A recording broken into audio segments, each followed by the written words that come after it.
Fathers podcast is for informational purposes only and should not be considered legal advice. If you are going through the family law court process, particularly as a father, then this podcast may be relevant to what you may experience. Some things we discuss in these episodes may be triggering, and if you suffer from any form of mental health related conditions or subject to domestic or family violence and need any assistance, then please call 1-800-RESPECT in Lifeline. The views and experiences discussed by people on our show are not necessarily the views and opinions of Broken Fathers podcast or their guest speakers. We strongly advise you seek your own independent legal and professional advice, as the Broken Fathers podcast will not be liable, answerable, or accountable for any loss or damage or litigation resulting from discussions on our platform.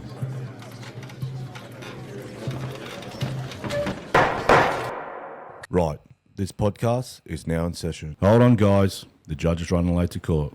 So whilst we wait, I'd like to take this moment to acknowledge our platinum sponsor, Straight Up Construction. At Straight Up Construction, they take pride in delivering high-end work across every trade. From new builds to renovations, no job is too big or too small. Director Luke Miller and his dedicated team tackle every project with integrity, hard work, honesty, and a commitment to delivering superior quality results every time. Straight Up Construction is built on the belief that strong foundations matter just as much in the bones of a home as they do in the heart of one. Families should stand strong, and every loving parent should maintain their right to be a part of their children's lives. Straight Up Construction believes that in true Aussie spirit, everyone deserves a fair go. That's why we're proud to have Straight Up Construction as our platinum sponsor. With their support, we continue to produce the Broken Fathers podcast and shine a light on the struggles of men who have been let down by the system. Good morning, listeners and viewers, and welcome back to the Broken Fathers podcast, Australia's first and only podcast dedicated to addressing family court issues from the perspective of fathers. I'm your host, Percy. Before I introduce my next guest, just a reminder, the link for my podcast merchandise is in our bio on Insta, Facebook, TikTok, or just go straight to fkvx.au. Now, a quick shout out to our veteran-owned and operated Cherry Creek estate. After serving Australia on multiple operational deployments as Royal Australian Infantry soldiers, these blokes continue to serve the country, this time through horticulture.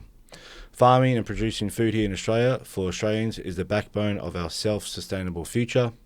Cherry Creek Estate grows, harvests and supplies around 1 million of kilograms of avocados every year.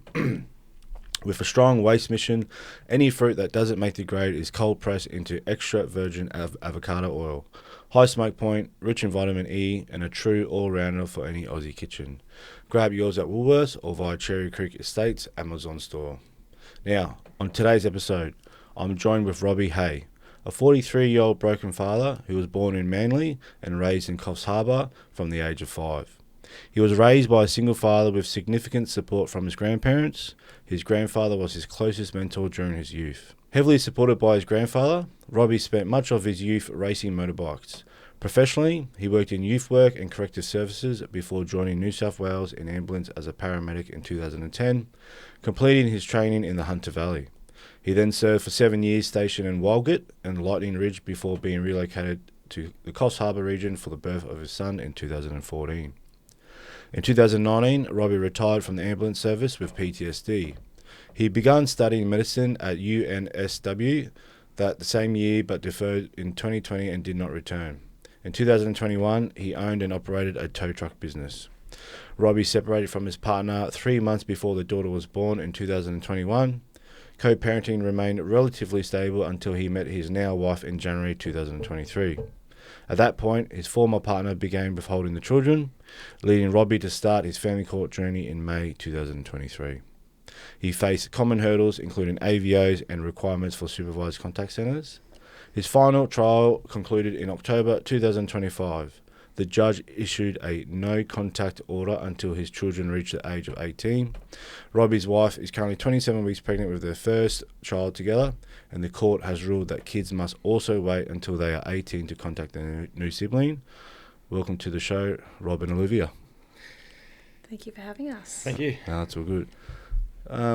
Guys, first of all, I want to acknowledge and say thank you to coming up here. I know you guys from a different state, and always appreciate my guests taking time out of their day, spending money out of their own pocket to come here. It just shows how passionate you guys are to help get the message out there, so thanks for that. Thank you for doing it. Far out. You put a lot of hours and effort into this. Thank you. And you've impacted a lot of people already, so yeah. Thank you. Appreciate that. You. Well, before we dive into the circus that they call the family court, I like to get to know about my guests. I'll start with you first. Mate, where were you born and what was life like for Rob growing up? Yeah, so born in Manly. Manly supporter? Yeah. That's all right. Not too bad. I thought have to be.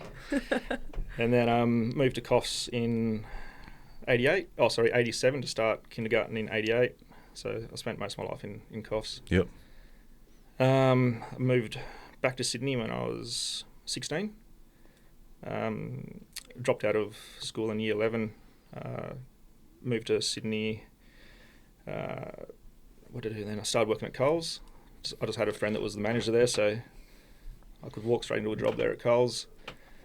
Worked there for about a month, and then I started working with a builder as a labourer. Yep. So I worked with him for about a year. Then I started getting a bit homesick. So I went back to Coffs just before I was 18. And just kept working as a labourer. Yep. And then that's when I met my ex-partner when I was 19. That would have been the start of 2021. All right. Pause you there real quick. Siblings? Yeah, I've got a full sister. Yep. That's who I grew up with. And my mother, she had another 2 girls and a boy, so another 2 sisters and a brother. How were your parents? How were you and your parents split? I was 5. Yeah. Is that why you moved to Coffs? No, we moved to Coffs. Mum lived there with us for about a year, and then she moved out. So I was, I was home with Dad and my sister. Okay. And then my grandparents moved up that year as well. Okay. So that they moved up from Harbord, up to Coffs. And your parents was a split amicable? Somewhat. Yeah. I didn't see Mum for a couple of years. I'm not sure what happened there through that period. But then, I'd spend holidays with Mum. Yeah, okay. There was never any sort of a family court process or anything back then. Yep. Just would have holidays with Mum, and that was about it. Okay. All right, so you met your ex, and sorry, what year was that, sorry? Started 2021. Okay. No, 2021. Sorry, 2001. Yeah. 2000, yeah, I was thinking, Yeah. 2001, yep. 2001, I think April 2001. Yep. I'd just turned 19. She was almost 17. Yep. So we went to school together, but I didn't really know her at school. Yep. I'd seen her around, but I didn't really know who she was. Then I saw her, a few years later. So Yeah, okay. she was a friend of mine. We were sort of in the same group, so we met that way. Yep. And then, what were you doing for work at the time, sorry? Labourer. Yeah, and she was still in She was at school. She was doing year 12. Yep. I think she finished up about halfway through. Yep. Then she was just in retail for a few years. Yep. So. And then obviously you guys were together for some point in time then? Yeah, so we're probably together for about a year or so before we started to live together. Yep. I was either living at her place with, at a parent's house, or she was living at my place, or then we ended up renting a house together. Yep. Then we lived together from about 2002 up to 2014. Yeah, okay. The 12 years. That was when my son was born. We separated again then, but we'll get to that. Yeah. You guys get married? No. No. No, we got engaged. We got engaged in 2006, Christmas. Okay. Made the first, so many years of the relationship, happy days. Was there any fractures in the relationship? It was rocky. Yep. Well, from the start or sort of a couple of years in, or? From the start, it was really good patches. Mm-hmm. She was quite fiery, I suppose. Yep. But I didn't know any better. It was just how it was. There was sort of small breakups here and there just for a weekend or a few days. Yeah, and then it was back together again, and it was like that for most of the relationship. Okay. But yeah, like I said, I didn't know any better. I was 19. Yep. I thought that's what it was. Most of my friends were in the same boat. Yep. Then we ended up moving to the Central Coast in 2006. Yep. That's when we got engaged. So we got engaged, Christmas 2006. I think we moved to the coast in June 2006. Got engaged, everything was going pretty good. Mm-hmm. But then things started to crumble again. Still stayed together. There was some moments where she would move back out. She would go and live at a friend's house or something for a few days and then come back. But and then what did I do then? Then I joined corrective services. Between then, I was in youth work from 2000 and it must have been about 2004. Yep. I started doing a lot of youth work. So youth work from 2004 up until 2009. That's when I joined corrective services. I applied for corrective services the same year as ambulance. Yep. So I got into corrective services within about 2 months. Yep. The process was a lot easier. I worked there for about a year, and that's when I got accepted into ambulance. So I started my training with ambulance in 2010. Yep. And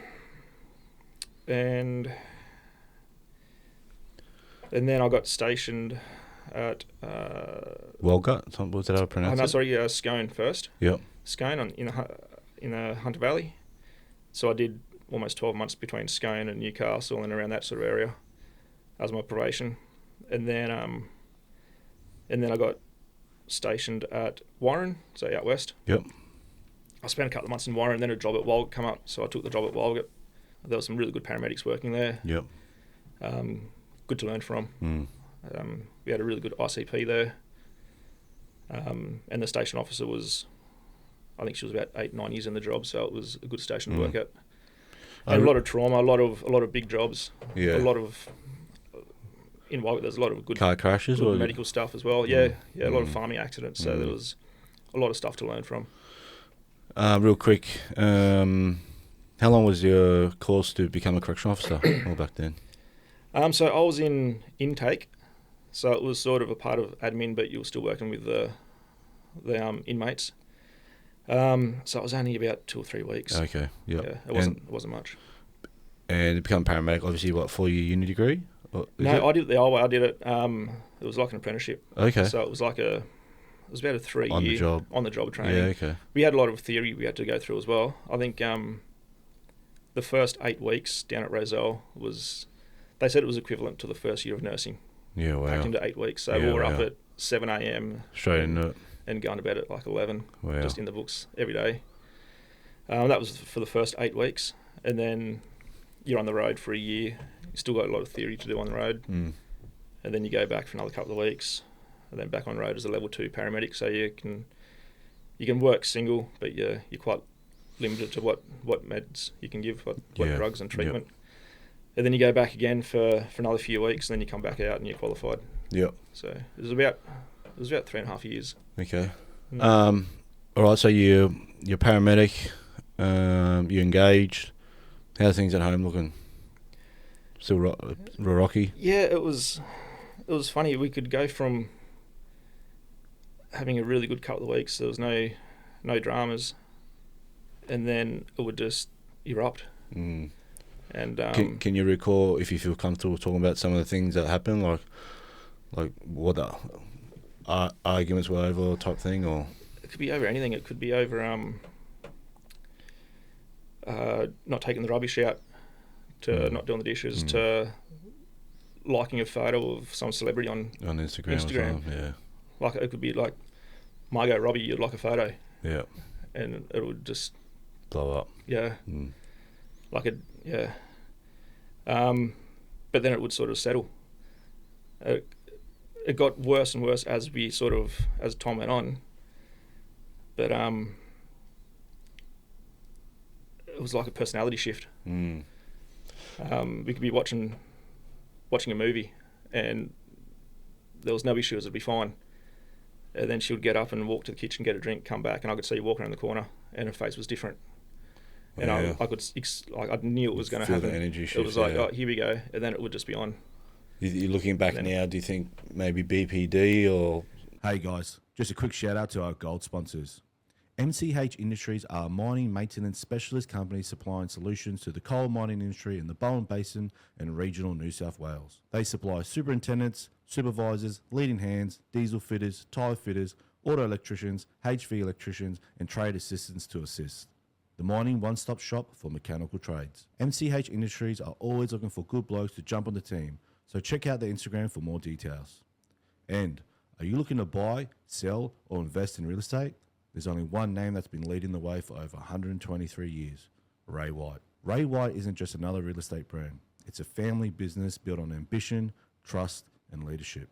Today, it stands as the largest real estate group in Australasia, connecting people with homes and investments across the country. Whether you're a first-time buyer, a seasoned investor, or looking for that perfect home, Ray White is committed to delivering authentic, local expertise.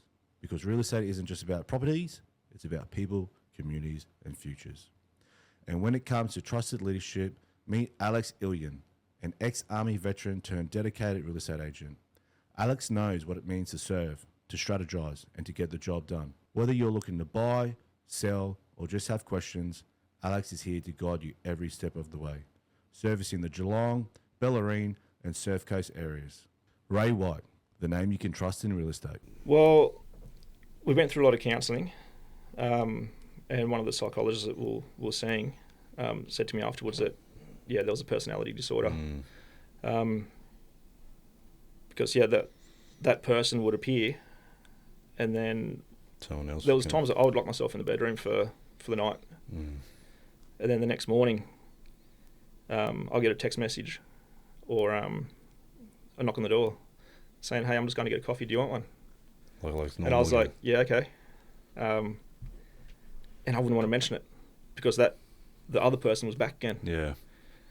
And so you just sweep it under the rug. You go, okay, I'm not going to mention last night because I don't want that to erupt again.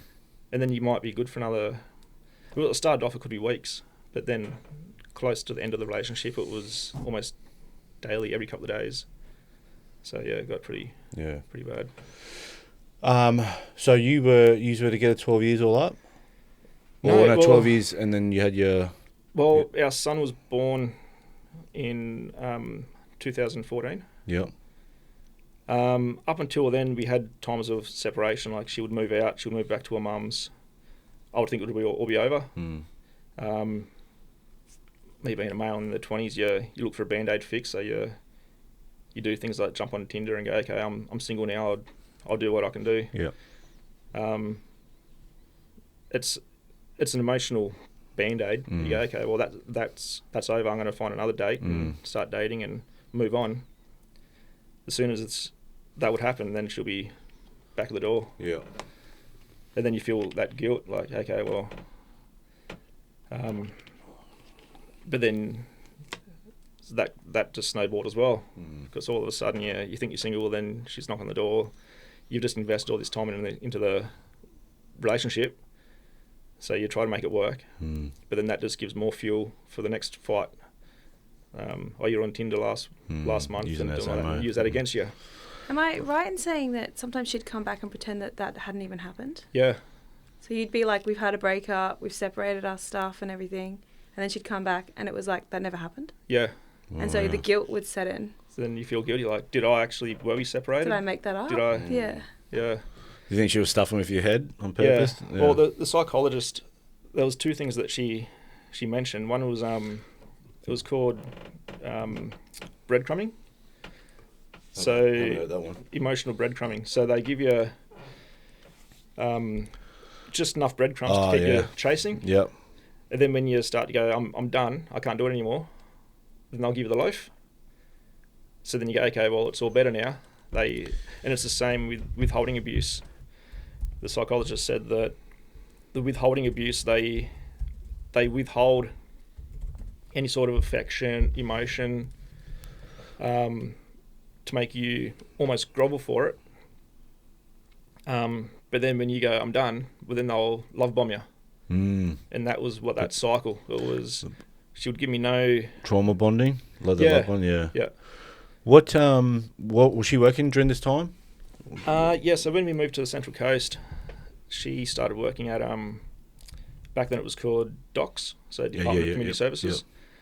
Over the time, it's changed names from DOCS to FACS. Now it's DCJ, I think it's called, Department of Community Justice. Yeah. So she's worked there now for 20-something years. So I feel where this is going. Dating someone that works in that department obviously knows what to say and what to write to try and stitch someone up. Yeah. I only say that because it's totally a different story. There's actually, so my dad's a correctional officer, and he's there's a police officer in his prison, and he's the ex of the police officer was a psych that worked in the prisons, so she worded her documents very well and was very well structured, and yeah, he got stitched up pretty bad. But yeah, sorry. So she worked for DOCS during that time, or whatever it's called now. Yep. How long was she working for them for? She would have started in 2006, I think, as a temp. And then she went on to work on the books, like a permanent position. And then she moved out to Walgett as a transfer. Mm-hmm. So she was out there working for them. Then back to Gosford, and now back to the Coffs Harbour office. Does she still there? Still there? Yeah, so that was 2006 to now. So it's been. Does she? 20 years. You might not want to comment, but does she? Do you think she has any stuff from her childhood trauma that plays a part in the way she acts today? She was the eldest of the two girls. Yep. She always felt, and I could see it, that the younger sister was favoured. There was a lot of fights between her and her parents when in her younger years, and her sister. It sort of come to an end when she sort of got into her 20s. But I remember being there and a lot of arguments with her parents when she was sort of 17, 18, 19. Fights with her sister where they were at each other, pulling hair and punching, and pretty full on, to the point where her sister had to get a lock on her bedroom door. Yeah, wow. To keep her out, because she was also stealing all the clothes.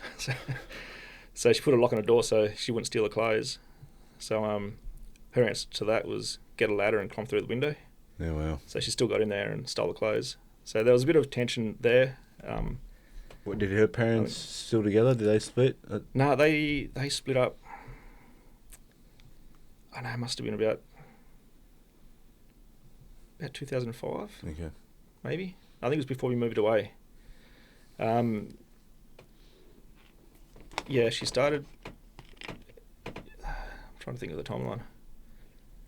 I think it was after the split. That's when she started to get closer with her parents. Yep. She wasn't going to take sides. She was, pretty close with both of them after that.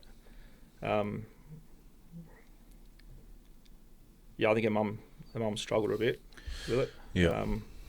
Because it was the dad that left. Okay. But she's remarried now and seems to be happy. So, can you remember the moment you found out that she was pregnant? Was it mixed emotions or you a bit? Well, sort of. Was it planned? No. Well, I was putting in for a transfer from Walgett back to Coffs. I'd spent my time there. They work in the point system. Do your time. So you do your time, then you get your points, and then you can put in for positions. So I was waiting for that. So she actually moved back to Coffs before I did. And it was a funny sort of move because we were sort of together but not together. It was that confusing, like revolving door sort of pattern. Yeah, it was like, okay, well, she's back there with the family now. That's where she wants to be. It's gonna fade.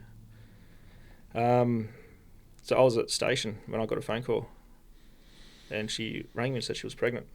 So I was happy. It was I think, okay, well, maybe this is what we need, because we were trying for about 7 years. Yeah, okay.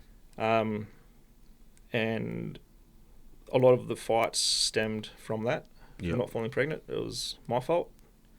The amount of tests I had to do over the 7 years, sperm counts and tests and all that sort of stuff, and And were you low? If you don't It was mind low. knowing? Yeah. I've been prescribed testosterone since I was 20. Yeah. Okay. So with the prescription of testosterone, it lowers your sperm count, but Yep. it was still within normal range. It was just at the low end. Yeah. So I had to go off all the testosterone, which was another sort of story. She never liked me on testosterone. Yep. It was another control thing. When I'm low on testosterone, you can be quite easily manipulated, I suppose. You don't have any confidence. You feel pretty lousy about yourself. Yeah. You're a bit of a pushover, and she liked me in that position. So, yeah, I ended up being off testosterone for a while. Is that you say HCG? I wasn't back then, no. No. Yeah. But yeah, then she fell pregnant. But yeah, it was good. I thought maybe that might be the end of a lot of the troubles. Yeah. Not once did she do any tests for herself to see if she was fertile or whatever. So then I got my transfer back to Coffs about 2 weeks before she was due. Yep. We had a house to live in. It was all good. We were looking for a house to buy.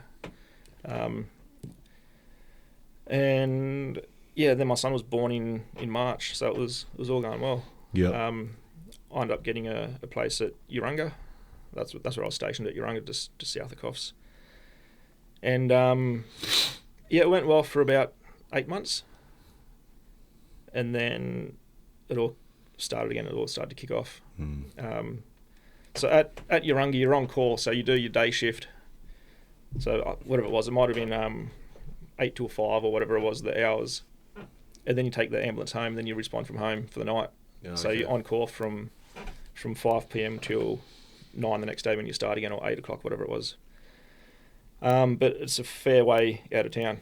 So in Walgett, you could do a call out. You're going for 20 minutes, half hour, sort of thing.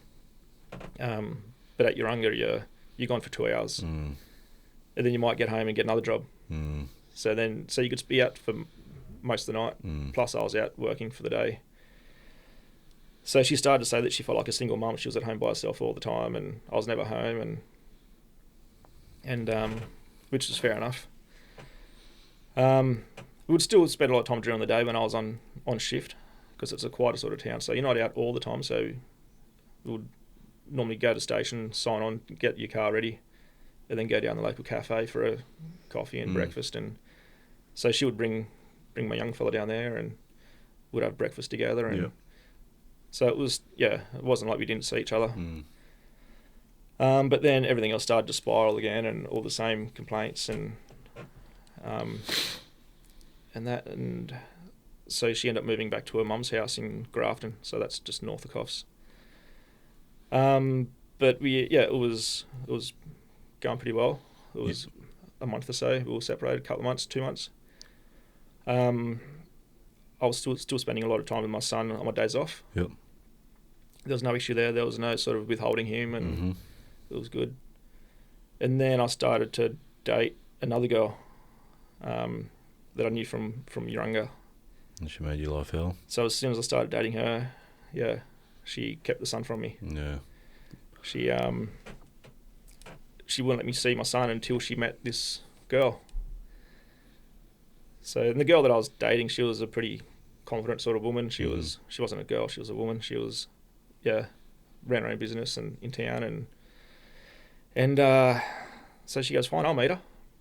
So they went out for drinks and had a drink and dinner or something, and that. Then then I met up with my then partner just afterwards, and she said all she did was try to run me into the ground, and she goes, well, that's not the person that I know.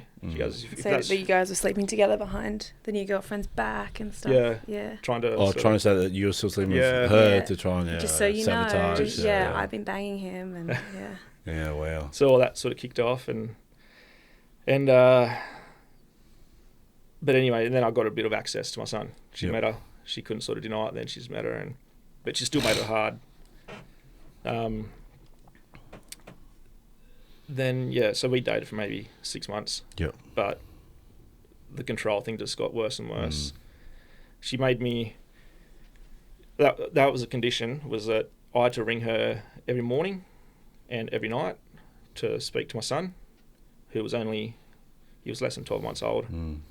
I had to ring and say good morning to him and ask her how he slept, and then ring again that night at 6 o'clock on the dot, just to say good night to him.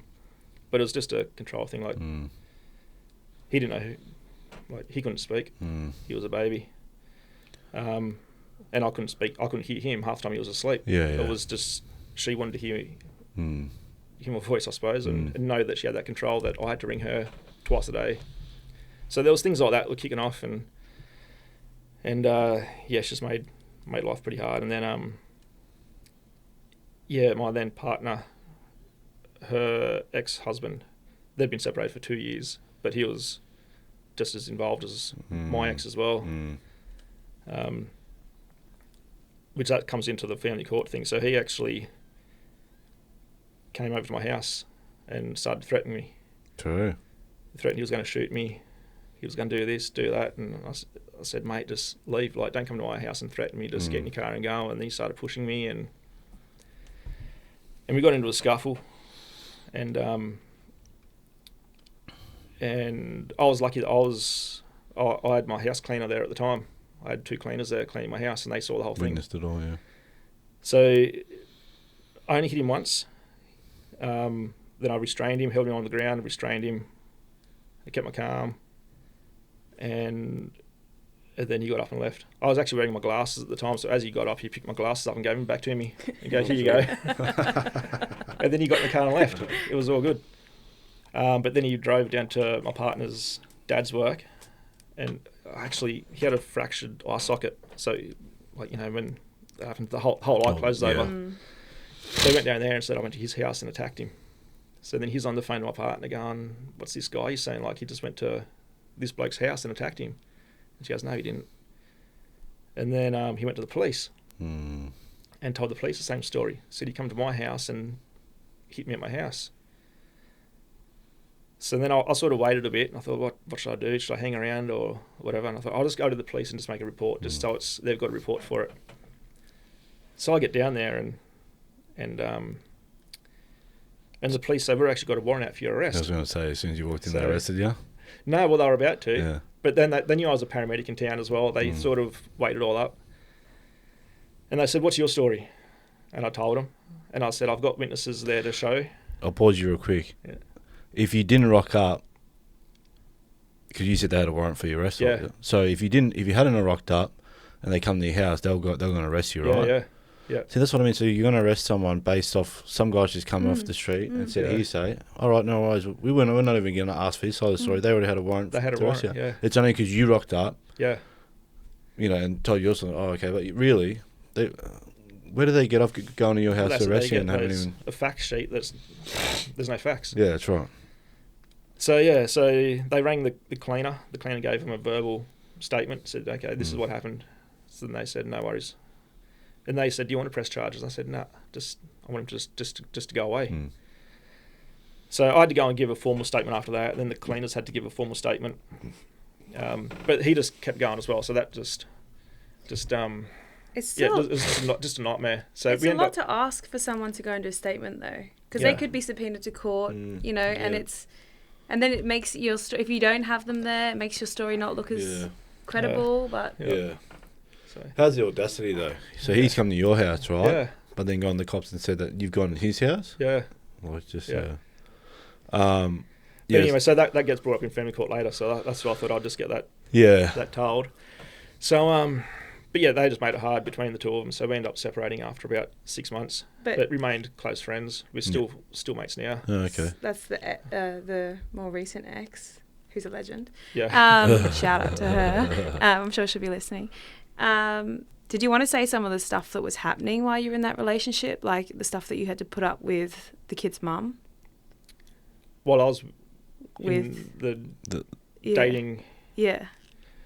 Like turning up at your house drunk. Oh, yeah. So during that relationship, I'll be staying at my partner's house and we'll get a phone call at 1 o'clock in the morning, and it's the kid's mum at my house, drunk, saying, "Oh, can I stay here the night? And where are you?" And I'm like, I'm not there.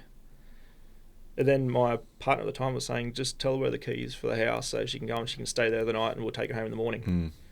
So that sort of stuff was happening all the time, and then the drunk text messages were coming through, and not just to me but to my partner as well. Abusing her? Yeah, just control thing. It wasn't so much abuse. She was always quite smart with the way that she worded things, especially in text. Like a manipulating. Well, she knew it's where she worked. She knew that what she could get away with and what she couldn't. Yeah. But it was more manipulation, Yeah. and control, and always sort of trying to make it around the kid. Oh, it wasn't kids; it was just my son at the time. Where it was more about control for her, which was handy because my partner then still has all the text messages to today. That's good. So that was good. In the car. Yeah, so she locked my son in the car, in the sun, and rather than call the roadside assistance to go and get him out, she rang me, and so I ended up having to go and break into the car and smash the window to get him out, and stuff like that was happening all the time. So it was just constant. It wasn't an isolated event, was it? No, I think she locked him in the car twice, I think, and he was only one. So when she locked him in the car, was it by pure accident? I don't believe so. No, Yeah. no, it was attention. It was like, "You need to come and save me. You need to come and help me." Because what? Sorry to cut you off. What car was she driving at that time? Was it like a push button start car? So I think it was the keys are. If the keys are in there, the door shouldn't lock, right? Depending on what car you got. Yeah. I think we go through cars like one of the undies, stories. so.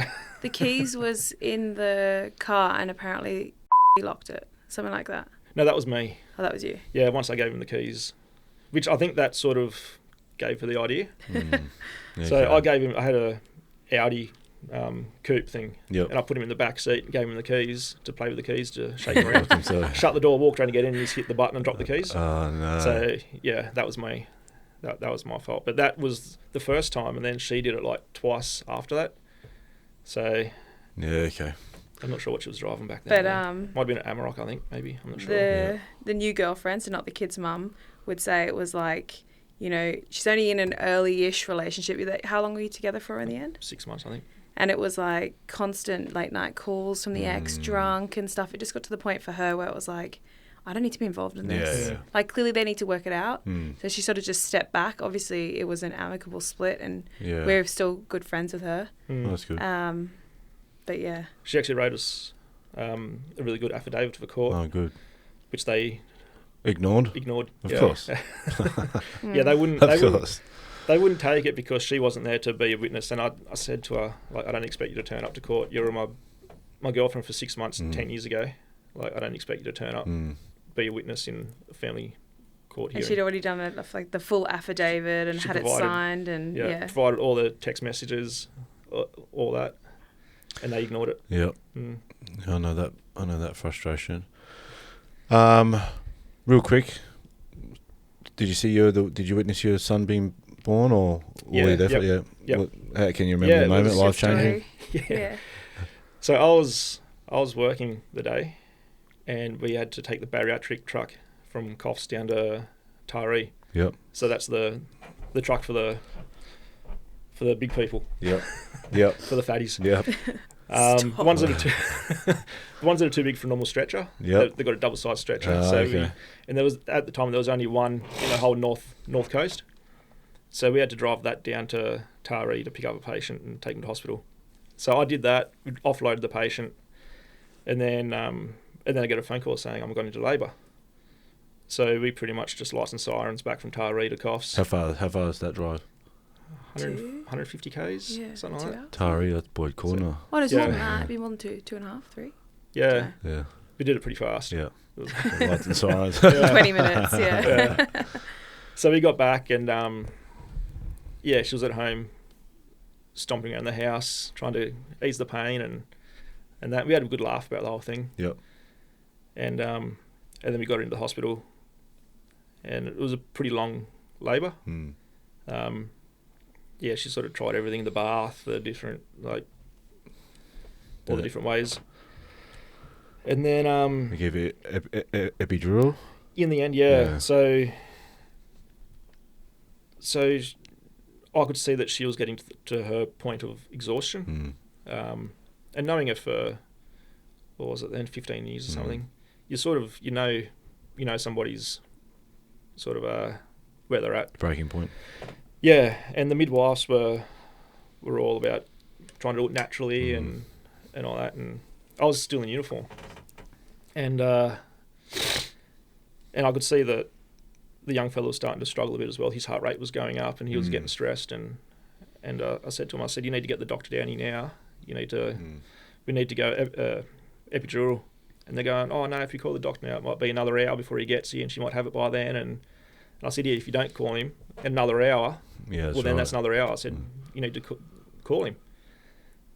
So we had a bit of an argument to and fro there, and they ended up calling him, and he come down and he goes, I'm glad you called me. Well, there you go. And I said to him, I know this woman, she's at her, like she's not well. You need to get him down here. So they did, and he come down and he got it all sorted, gave her the epidural, and it wasn't too much later.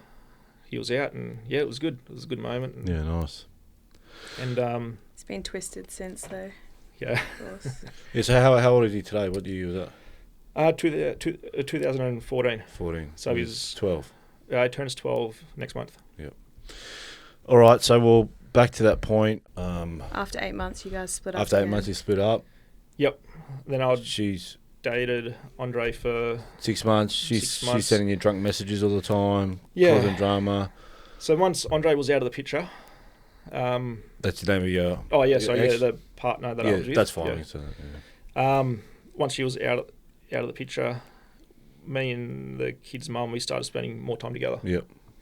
We were spending more time during handovers and all that. And do you think that was her plan of attack to try and squeeze her out of the picture? Yeah.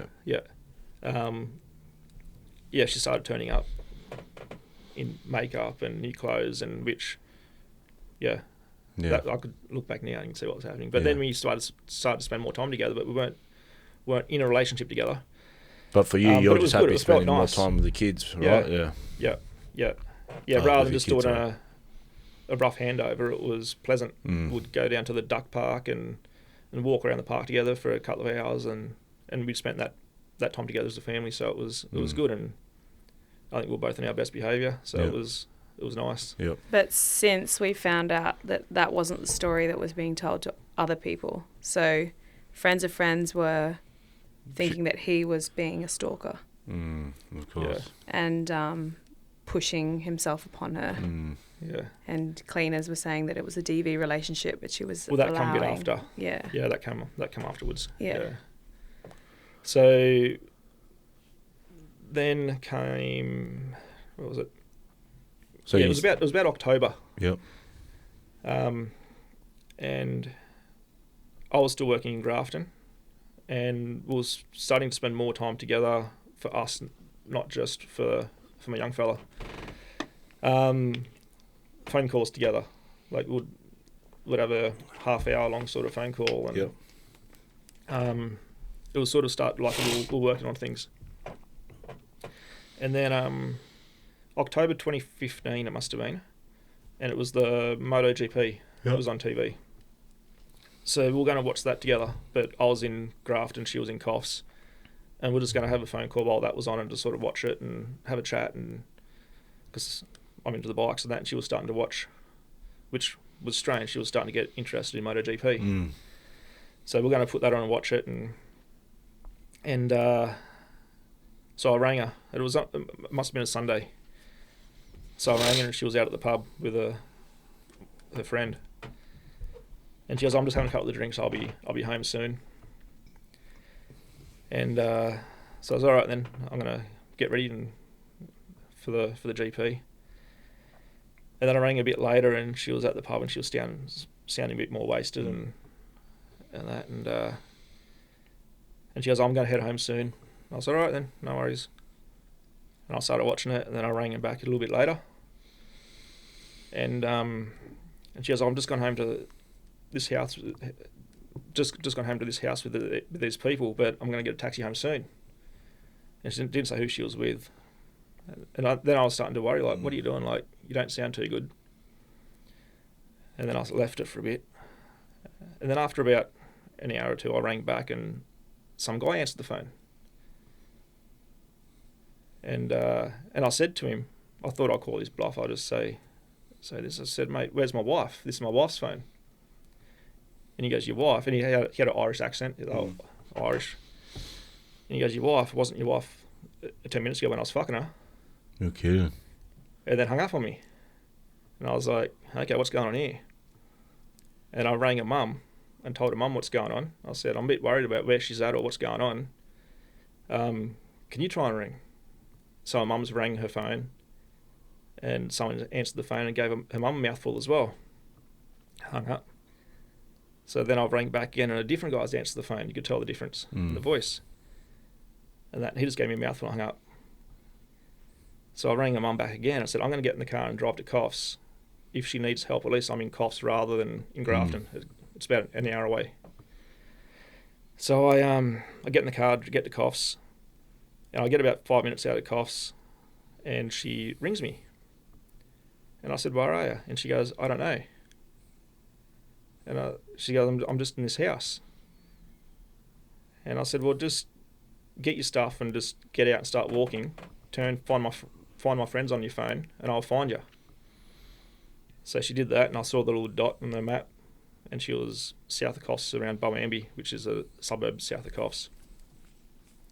So it's about 2 o'clock in the morning now, and I find her walking the streets, looking all sort of dishevelled and that. And she says she doesn't know what happened. She doesn't remember really getting there. She doesn't know how she got there into this house. And then she goes, I remember having sex with one guy, but I think there was a few of them. And she said, I don't know what happened. I think they raped me and all this stuff.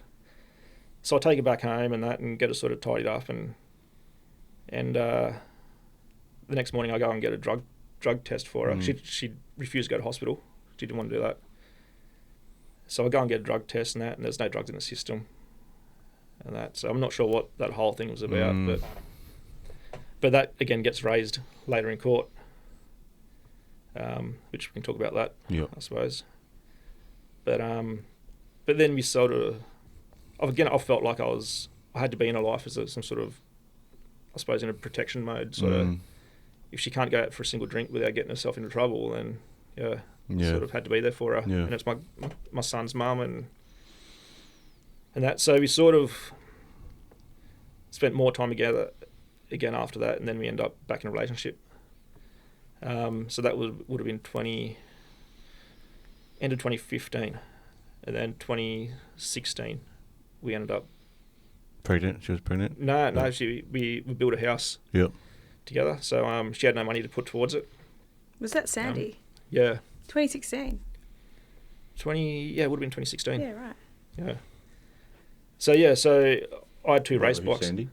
Sorry? Who's Sandy? Sandy Beach. Oh, Sandy Place, Beach. Okay. Yeah. So I had 2 race bikes at the time. Yep. So what happened while we were still on the Central Coast? My father gave us a house between me and my sister. I paid out my sister for the home. We ended up selling that house in 2010. So we had that money in the account. And then, the ex decided to go on pretty much a round-the-world trip holiday. So I think she went to New Zealand like 3 times. She went to Bali a couple of times. She just went on holidays. And I was in my first year of ambulance, so I couldn't go on any holidays. I was at work. So I don't know how much she spent on holidays, and that was our house money. So she pretty much spent all that. She didn't spend all of it. I paid out a credit card and I paid out a car and stuff. But yeah. So then when we separated, we didn't have a great deal to separate when it come to money. But I ended up buying, like I said, I bought two new race bikes. I was back racing motorbikes again. I thought, well, I'm going to do me for a bit. But then when we got back together in 2017, I sold the 2 race bikes for the deposit for the home. We got the home. Everything was going good again. Yep. For about 2 years. Then 2019, Well, it was I got retired out from ambulance. I started the process in 2017. Mm-hmm. That was my last day on road. Was I think it was the 25th or the 27th of October, 2017. That year I had a few pretty nasty jobs. A lot of it were, I can imagine. were kids. Yeah. A couple of nasty kid jobs. My doctor at the time, she said, she pretty much recommended that I get out. She goes, go and do medicine. Do med while you can. If you get too burnt out, you're not going to bother do anything. Yep. So I stuck in for a little bit longer. But then, end of 2017, I got out. I was pretty highly medicated as well. The psychiatrist had me on a few SSRIs and... What'd you... I used to take Lexapro or something like They tried that with me, and then I was on... Didn't work? No. Yeah, it doesn't... It's weird, like, for me, I must say it did work, but, you know, it's not everyone's cup of tea. No, then he put me on another one, and it was funny. It was an SSRI, but it would give you a boost of energy, but then you'll crash really bad. Crash hard. So I can't think what it was called now, but I was on that for about a year. And I assume they bring this up later on in court? Yeah, of course. So I was on the meds for about a year, and like you'd know with all that, you feel pretty lethargic. Like even that one that gave you a boost of energy, it lasted about a month, and then that energy boost crash wore off. Yeah. And then you'd take Twice it, you as didn't worse. have it. It was So, but during that time I was home. I wasn't at work. But then all the home responsibilities were pumped off to me. All the housework, all the cooking and cleaning and all that. But what she didn't understand was when you're on those medications, you can't function. Like it was a hassle to get out of bed. I couldn't go to the gym anymore. I couldn't train. You get on the lounge, then all of a sudden you're stuck on the lounge. You just don't feel motivated to do anything. The way I described it was to get up and go to the fridge, it's like you're walking through waist deep mud. Like every movement just feels hard. Yeah, okay. But then because I was home, all the home duties fell back on me, and I just wasn't doing them. So then I was getting anxiety. It come to say like 3:30 when I knew she was about to pull into the driveway. I would have massive anxiety because I was like, here she goes. Yeah, she's gonna help me for. Feels like, yeah. I didn't do this today, and I didn't do that for her, and all that. So then, you just feel your heart rate just racing, like the fight's on. Then she would come in and just kick off. It was the same feeling as when I was working, and you could have a really rough day. It could be like I said, I had pediatric deaths and stuff like that, or just a really bad run of jobs. You could do a couple of MVAs a day, and half the time, half of them were dead. Yeah. And you get home, and the first thing that happens, you walk in the door, and you're getting abused because you didn't put the bin out this morning. Yeah, the last thing the last thing you want to do is go back to your house, which is supposed to be your safe space. You're safe, and you're on edge. Yeah, sometimes I'll just drive around the block a few times because I knew as soon as I got home I was in trouble. On. Because I'll be driving home, and then it would click. Oh shit! I didn't take the bin out this morning. Yeah. And then you know it's on. Anxiety, yeah. So you just drive around the block. But you're also processing a lot of trauma. Like those jobs were really nasty that you finished on. Yeah. Yeah, I'll touch on that real quick. I mentioned it the other day. I don't think there's a lot of people that realise what fireys and paramedics see, especially a road crash. Stuff when I deployed when I was younger, seen and done a lot of stuff which didn't affect me at that point in time. I was young. Yeah. Fast forward now, as a father, for example, I was at work. It was a couple of months ago. There was a wife and her baby. 3-month-old baby had actually come in and seen the partner, the father. He was in a hospital for he wasn't in emergency. He was in there for something internal. Not a big deal. Said goodbye. She was driving home. It was about 1 a.m. She pulled over. She was breastfeeding her son, and she pulled over on the side of the road, and someone had some tradie coming home blind. Yep. cleaned the car up from behind because she wasn't, had the baby. Restrained and man, just they came in separate. So they actually told the father who was in hospital, said, listen, we've got something to tell you. Your wife and your baby that's just gone home, they've just been in an accident. We're bringing them back. So they've brought him down from a ward straight in ED. And they were in resus, and I just saw everyone work around this. I could just see the baby's body there, and I was just looking at the father, and the father was just watching everyone, working on his son. I think it was son. Mm-hmm. But then the mother was brought in a separate ambulance, and they were wheeling her in a wheelchair. And man, and bear in mind, I'm sure you probably know, in the ED you got resus rooms, and then it's quite busy. There's ramping, and there's some 18-year-old girl that complaining because she's got a sore, I've been waiting here. Bear in mind, she's 20 metres away. The mother's being wheeled in a wheelchair now to say they were still working on the baby at the time. Yeah. And then, you can see everyone's head slumps. They all walk out and close the door, and oh man, my heart sunk. I was just watching these two parents say goodbye. She was just going home, as far as going home. I'll see you tomorrow. Yeah. Oh man, couldn't. So all the workers then go home and they sit down with their wife and have dinner or whatever, or have breakfast, and they're supposed to forget about it, sort of. Yeah. Even the cops were crying. Like the cops were the ones that found the baby on the back of the floor. And then I pretty much, I didn't rage out. I walked down. That 18-year-old girl, she was with her mother, and I just leaned in. I said, because I knew I'd get backing from the bosses. I just said, shut the fuck up. No one cares about you. Yeah. Sore hand. There's a mother that's just been wheeled in there to say goodbye to her. Stop. Yeah. Yeah, I said, shut the fuck up. She was it's awful. So and that triggers trauma which wasn't trauma for me. It was. There's a life I lived back didn't bother me, but fast forward now, I'm a father. Yeah. I'm just like, man. Well, Robbie was saying that, and correct me on this one, but you were saying that at station they used to have beers, and post shift you'd sit down with your colleagues and have a beer and debrief because they understand. They've just probably been there, or they understand that sort of situation. But then they had to remove the beers. Some people weren't coping with their trauma, I guess, and they had to remove the alcohol.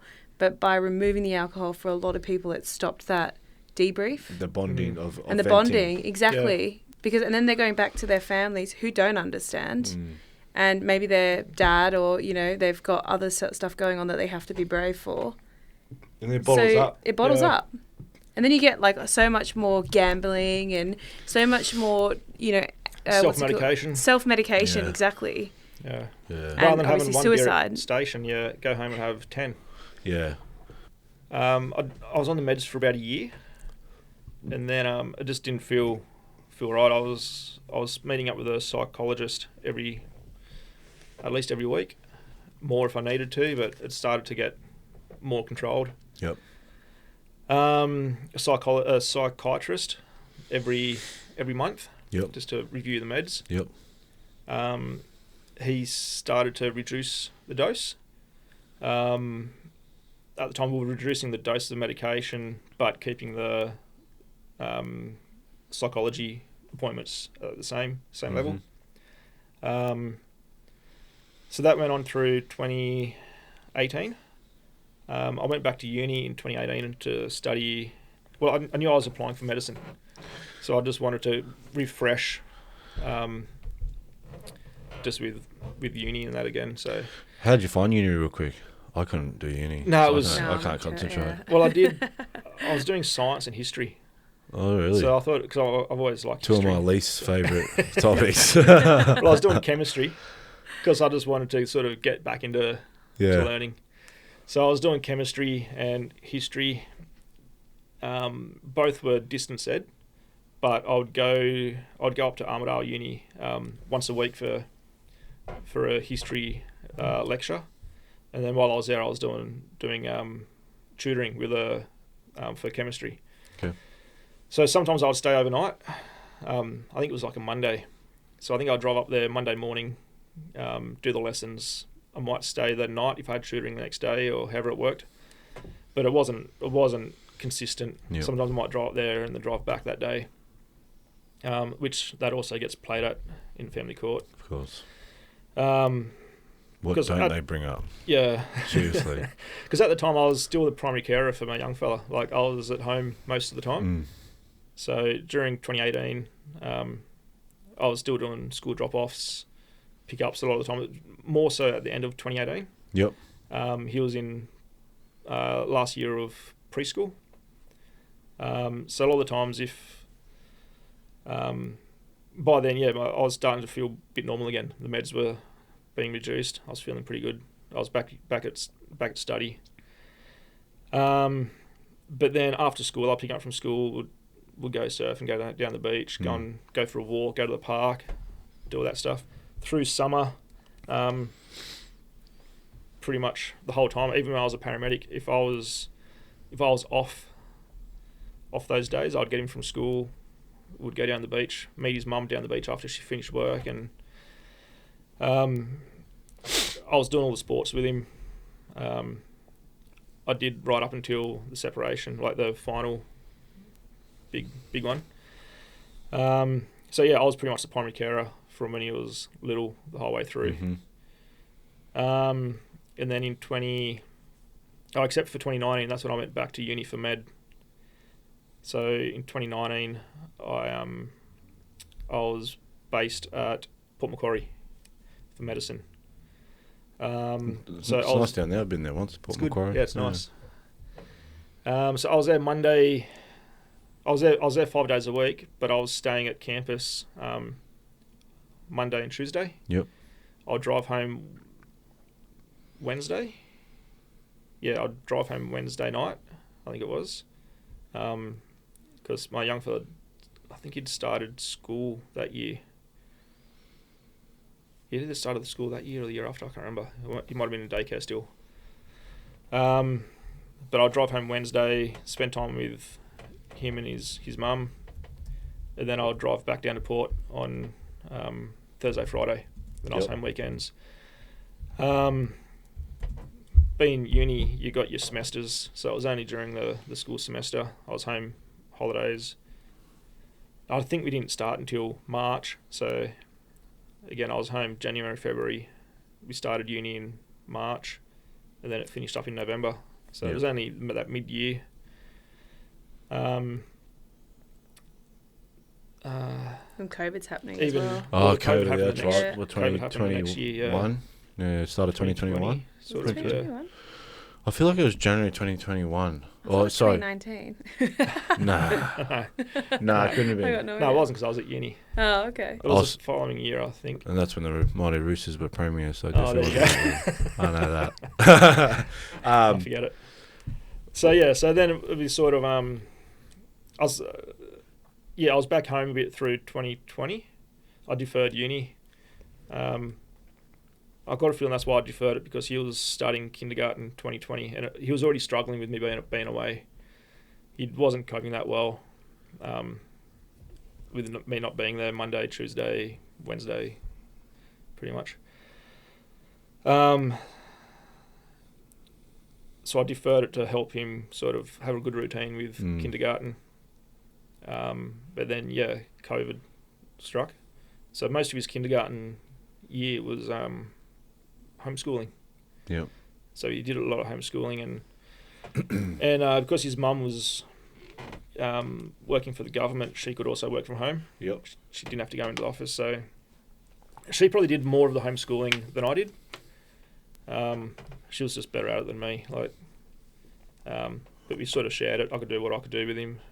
Some days, some subjects. Yep. Other subjects she took over. And then it was that year she fell pregnant. So she fell pregnant in 2020. It must have been. When you found that out, how was the emotions then? We were actually trying. Yep. It was, again, this gets brought up in family court. So when I was at uni, I spoke with one of the endocrinologists there about I've seen fertility. one of them. Yeah, I've seen one of them. So he took me off testosterone. He put me on gonal F, which is a luteinizing hormone. Yep. So it stimulates. Oh, I can't remember now. Anyway, it helps produce increased sperm production. Yep. With HCG. I've taken HCG before. Yeah. It works so for me, both of those. Yep. And Pregnant. that was Pregnant. Yeah, I've taken that one before. Yeah. So that was to come off the testosterone, put me on that. He also said with the so the gonal F, it takes 3 months for it to work for the body to go through. What's it, spermagenesis, whatever. It's a 3-month process. You can't speed it up. At least. But it increased. It's a 3 month before it becomes effective. Then from then onwards, there's no way to speed up the process. It just makes the process stronger. Yep. So, but that's for males. For females, you take the same medication, but you take it. It was a couple of days prior to ovulation, and it releases an egg. Tells the body, okay, here's this hormone, it's time to release an egg. Mm-hmm. So he goes, your partner can take it as well. And it's just an injection into the belly. Yeah, that was it. So I'd take it, I think, every second day for at least 3 months. Again, for the last 7 years, the same fights happened about, I'm not pregnant because you're a dad and it's all your fault. So again, I went through numerous sperm checks and sperm counts and doing all that stuff, and it was all coming back again low into normal because I was on testosterone, so I had to drop all that. But then I started the gonal F and the HCG, and I also gave her some of the gonal F. I said, well, there's no point in me doing all this if you're not releasing eggs. And she has a bit of a needle phobia, but it's only those little insulin diabetic needles. needle, yeah. So we agreed that she would take some as well. So I had mine about put on her belly. She's teary, like, oh, I'm scared. But we were laughing at the same time. She knew what it was. She had tears coming out of her eyes, like out of fear. But don't tell me she brings this up in family. Yeah. So we gave her the injection, 8 days or whatever it was prior to ovulation, and she falls pregnant. We might have done it 1 or 2 cycles, I'm not sure, but I've got a feeling she fell pregnant on the first go, which indicates she wasn't releasing eggs. Yeah. So all that 7 years of abuse saying it's your fault I'm not pregnant, I hadn't been on medication long enough for it to start working. However, she fell pregnant. And we're happy. Like, that's what we wanted. We wanted another baby together and tried. And again, things were rocky, but again, you think, okay, maybe this is trying to push through. And We've got a family. Families fight. What, real quick, how much tests were you taking at the time before you came off to? Well, because I'm on TRT as well. I'll take 1 mil a week, half a mil on Monday, half a mil on Thursday. Yep. But I dropped to half a mil. This was recently, last year, and I took HCG whilst on half a mil. Yep. And got mates, I can't remember that they give you 3 vials, right? Yep. And it's like Sustenance 250. No, like the HCG. Oh, the HCG, yeah. I can't remember 2 IU every sort of Monday, Wednesday, or something. Yeah. The boys at the gym I work with, and they're like right, they're right into the gym. They know it. He goes, mate, just bang the 1 vial every Wednesday. Just do a whole vial. Yeah. Like it doesn't. There's no project. Like there's no cons if you do it. Well, that's what I was. And I thought, with testosterone, you take Sustenance 250, you take the whole thing. But with 2 weeks. With the HCG and gonal F, it was the pen, isn't it? And then you do a little bit. Yeah, a little bit, yeah. But instead of every other day or something. But HCG in the week. Like every 2 weeks. Don't know. Yeah, anyway, sorry. I haven't been on it for, I don't know, 6 months now. Yeah, okay. So what, as in tests or the HCG? HCG. Yeah. I've got a prescription. I'll just forget about it all the time. Yeah. But that's how it started. When I was 19, I went to the doctor because I was boxing back then. Yep. And I went to the doctor for shoulder pain. I said my arm was always sore, and he ran my bloods, and I had the testosterone level and growth hormone level of an 80-year-old man. Yeah, right. He goes, everything's low. I didn't know until years later what I was doing wrong. I thought all fats were bad, so I cut out all fats from my diet. So no eggs, no butter, no fats at all, no cholesterol. Yeah. I didn't realise until years later that you need fats to produce DHEA, which is the building blocks for your hormones and everything. So because I didn't have the fats, I wasn't producing hormones. So that's why I was getting injuries. And it wasn't from throwing a jab, it was from pulling the arm back. And I was tearing muscles from that motion. So the doctor back then, rather than investigate why my levels were low, he just gave me a prescription for testosterone. So that started back when I was 19, 20. So I was on it for years under a prescription. But then when they started to get really tough with it all, I'd moved away, new doctor, whatever. The doctor was like, you're only in your 20s. I'm in an iron about doing it. Why are you on testosterone? And wouldn't give me a script. But back then, you could still buy it easily enough anywhere. You could just... So I ended up just buying it off the internet. And I wasn't using it like a stupid amount. I was just using what I was using before, sort of thing. Sometimes I'd use more, but I was seeing a doctor that she couldn't prescribe it. And I think it might have even changed. Normal GPs couldn't prescribe it. It had to go through an endocrinologist to prescribe the medication. But she was happy enough to monitor my levels, but couldn't prescribe it. So she was keeping track of it. Sometimes they were, I think in 20 years, they were elevated to a high dose. And that's what they put up in family court twice. And it was going back to like 2010, 2012 or something. 20 years worth of blood tests. Yeah, I provided 20 years worth from the very first time in 2003 or whatever it was, 2002. To now, and they wouldn't look at any of the blood tests except these two that were high. And I admitted to them. I said, yeah, well, I was prescribed it. Laws changed. It was hard for doctors to prescribe it, so I just bought it off the internet. Until recently, I've ended up seeing an endocrinologist who's happy to prescribe it again. And that's where I'm at now. So the doctors are happy to prescribe it. Due to low levels in a test. Yeah, and they've also found, which I don't know... We can get to that. How it is. Huh? We should get to that later. Yeah. But they've also found testicular injury as well that I didn't know about. Well, a testicular cancer? Or? No, low vascular. So it might have even been from smashing my balls on the bike frame as a kid. Okay. Yeah, something like that. They said there's scar tissue there from an injury that you've been hit. Wow. We did investigations during the family court process because testosterone just kept getting brought up. And they wouldn't call it testosterone, it was steroid abuse. Yeah, of course. But aggressive, killer, all those words. And angry. We went to this fertility specialist and she's like, hold on, if you've had testosterone since you were 19, let's figure out why you need it. Yeah. I'll send you for an ultrasound. So he got to get his testicles ultrasound. That was hilarious. How do they do that? With a little ultrasound machine? Gets his nuts out. He hated it. I mean, like, women have to be, legs up all the time, but he had to get his testicles out. And she puts a little bit of gel on them and scans cold it. Gel. Yeah. And she's going, have you had surgery? And he's like, nah.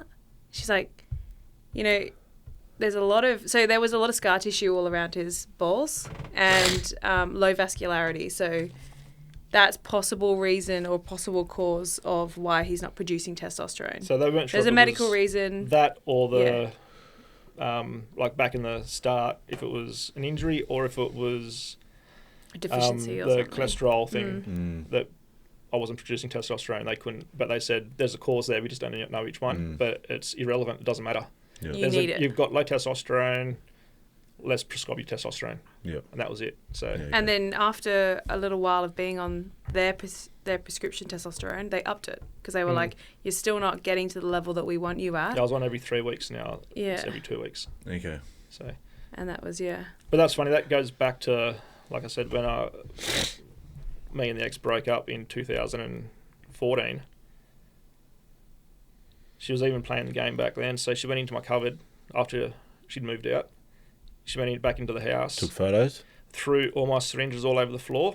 And took photos? Took photos. Of course. All the bottles. I knew I'd read it before you say it. But yeah, so she emptied out the sharps container, all the syringes, took photos of it all and kept it all. So, and she did that again this recent time as well. So yeah, she fell pregnant. It was all good. But then, even leading up to that, when our friends knew that that we're trying for a baby, our close friends even warned me, saying, she's not going to stick around. She wants 2 children to the same dad, and then she's going to take off, because she has a thing about mums with different kids to different dads. She always sort of puts them down, like, so all she wanted was two kids to the same dad, and that was what she was after. And yeah, I had friends warn me about it, and I said, no, everything's going to be okay. And as soon as she fell pregnant, gone. After a couple of months, all that, again, that emotional abuse started. The not wanting to cuddle, not hold hands, all that sort of stuff. Just really distance. Yeah. And that went on until that was about October 2020, and that's when she moved out again. She moved to her mum's. She goes, it's over, it's done. Yeah. So in October 2020, she was pregnant with our daughter, and had moved back to her mum's house. So this was probably 3 months before she was born? She was born in January 2021, so yeah, 3 months prior. Yeah. And that's when she got quite nasty, because she knew of my sort of track record that She's going to use it. if she'd moved out, I would give it a month or so, then I would go on a date or something. Again, it was that Band-Aid fix for what you do, I suppose. It's not the right thing. It doesn't fix anything. You feel worse after it, but you feel like, okay, I'm gonna try and move on with my life, rather than just keep chasing that relationship that's down the toilet. How was the headspace looking back now during that 3 months? Obviously, terrible. Yeah. So, but she said to me, knowing that was a possibility, she said to me, if I was to date anybody else before she told me that she was ready for me to date, you won't see your kid again. Yeah, she was going to say that my daughter's not mine. I wasn't going to be there for the birth or having anything to do with her. I wasn't going to be on the birth papers. Isn't this coercive control? So, yeah. Right. Well, that's what the police have said afterwards. So, and I've got all this in messages. So I thought, okay, well, that's not worth the risk. I'll just lay low for a few months and see what happens. But then in late December, I ended up going on a date with the girl, and then I think it was about 7 a.m. the next morning, my phone's going off, just bombarded with text messages, just swearing at me, carrying on. And how did you find out? Is it a small town? Is it? No. So what happened here is that she still had access to the home cameras. She saw me drive out the night before and didn't come home the next morning. So she was watching the cameras all the time. So she knew where I was going, what time I was in and out. Well, talking about this with my guest the other day, what did she do with her time? Like, I feel like my ex had this shrine at home with voodoo dolls, and it was just, she'd get home and it's just all about me putting, like. Well, that's what it's like. Yeah. It was, yeah. And then she ended up saying that she spent a night in hospital because she was having a panic attack, that I was out on a date. She was pregnant as well. You've moved out 3 months ago. Like, if that's what you want, move on and just be happy.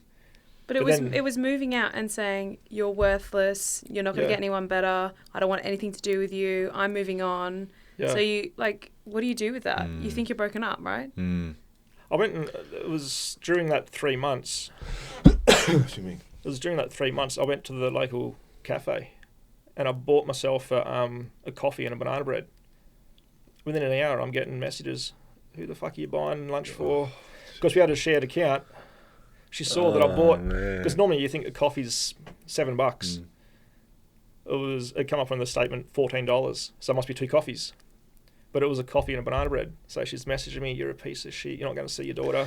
That's what I mean. So she's just watching constantly it all the time. Cameras, bank statements. Yeah. That's possessive. But it said, I remember that message says, you couldn't even afford your own date, you pathetic piece of... Yeah. You can swear on it. Shit.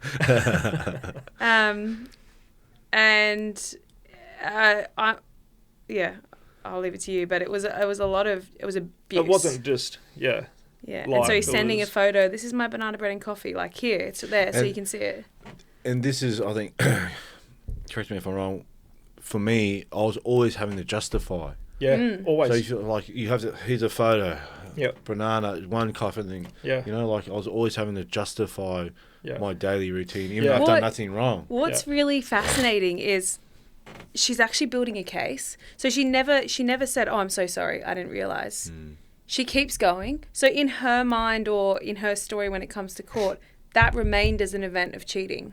Yeah. And it was like these building up of times where he just went for a coffee and a banana bread, but it was registered as cheating. Yeah. You know, I'm pregnant with our daughter, or, you know, giving birth, or, you know, just had a baby, and here's when you cheated. Yeah. And they can also, you know, she did a lot of deleting of text messages to show a certain picture, but not always. And it's left from her end where she believes that she was cheated on. Yeah.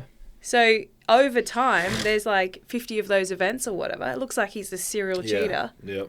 But if you know, go into the context and have a look at, you know. And that's what they said they said it was coercive control on my behalf, because if she would move out and leave, I would go on a date to try and get her back. So that's how they twisted it, that I was going on dates and I was going on dates knowing that she would come back. And I thought, no, I was trying to move on with my life, but they twist all that around. So it's, yeah.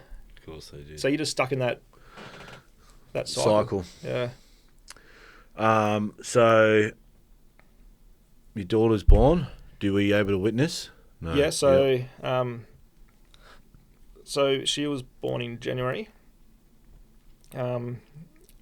Leading up to the birth, everything settled down again. She had actually moved back home because it was close to the hospital. She had me there if she needed to. Well, during this time, I actually moved a mate in who was going through a lot of stuff himself. He had a lot of PTSD and not going that well. The house was empty, so I moved him back in. And she's used that against you? Yeah. Party house. Yep. I turned up. The house was a mess. There was drugs everywhere. There was Needles bottles everywhere, and so she used all that against me as well.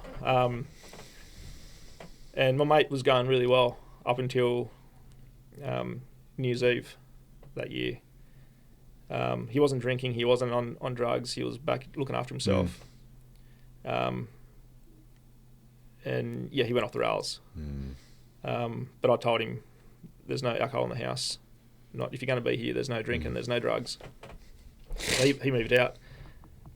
But that was too late. She'd already had enough to use that against me, that I've turned the house into a party house, and I don't party. And so she'd moved back in about a week or two before she was due. Got along pretty well. We just sort of focused on the pregnancy and everything. Then my daughter was born. She stayed at the house. She was going to stay there for a month. Just so I had time with my daughter. I could help out, do whatever. I think she was there for maybe a week or so. Yep. And then she moved back to her mum's. Put the house up for sale. I wanted to keep the house. I wanted to pay her out, but I needed time. But yeah, that didn't work out, so we had to sell. So we sold up. She moved back in with her sister had a rental house in Coffs. So she ended up living there. By this stage, again, we're getting along fine.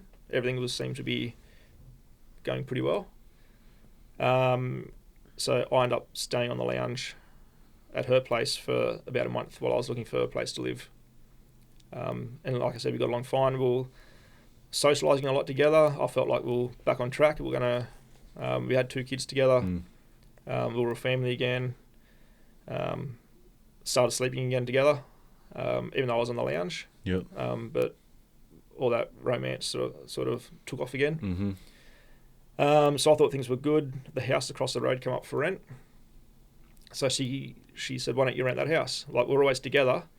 If you rent that house, it's easy. It's across the road. If I need to duck out to the shops, you can run over, look after the kids. If you've got the kids and need something, I'm across the road.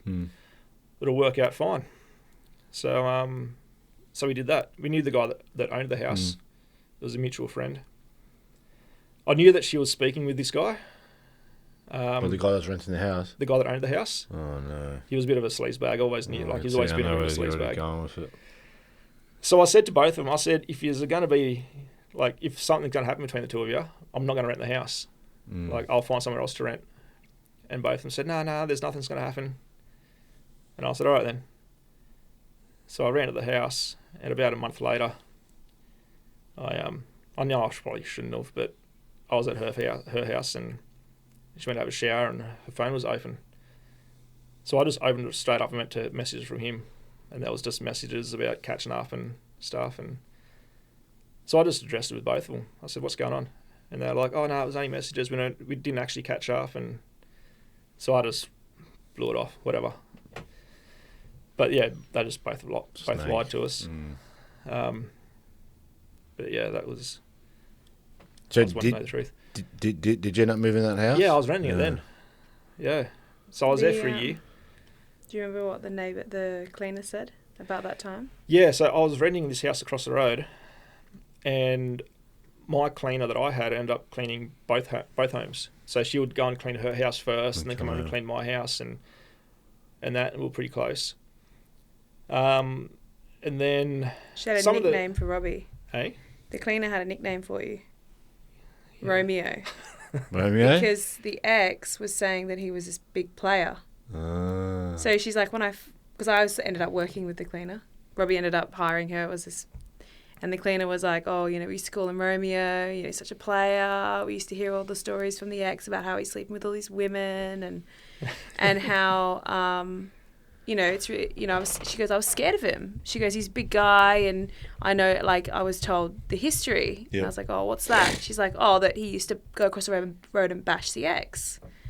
Oh, woman basher. This is 3 years down the line, or whatever it was. Yeah, so I've already moved out of this house by now, and before Olivia met the cleaner, and then the cleaner told her about all this. That shit's been happening for years. Yep. That years before, she's going back to the office and saying, oh, I had to do Romeo's house today, and I've never seen bruises on the ex, but she said she got bashed last week, but she's allowing him to live across the road. It's court ordered, which is not true. So that he can have access to the kids. She's like, I was always scared. She's like, then I met him, really got to know him, because she was just cleaning his house, but she didn't really know him. She's like, he's so gentle. Yeah, he's so nice. Now I know it's all a lie. But we're finding out all these stories much later even about all the other neighbours were a bit standoffish towards me back then. But yeah, it was the same story that it was court ordered that I couldn't live with her, so I had to live across the road, so I could have access to the kids. And I thought, she was allowing don't order that. So yeah, so I thought that we were trying to work on a relationship together. She kept saying to me I just need more time to work stuff out and all that. But then that's when the coercive control, which I didn't know anything about it back then. This is what the police told me recently. And the same with the breadcrumbing and the withholding abuse. So she would give me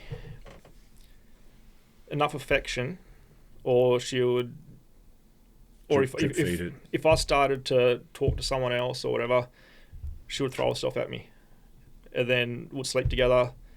And then she would say, if you're going to sleep with me, you can't talk to anyone else. And I said, well, that's what I want my family. I want my family to be together. Let's sort out our crap and be a family.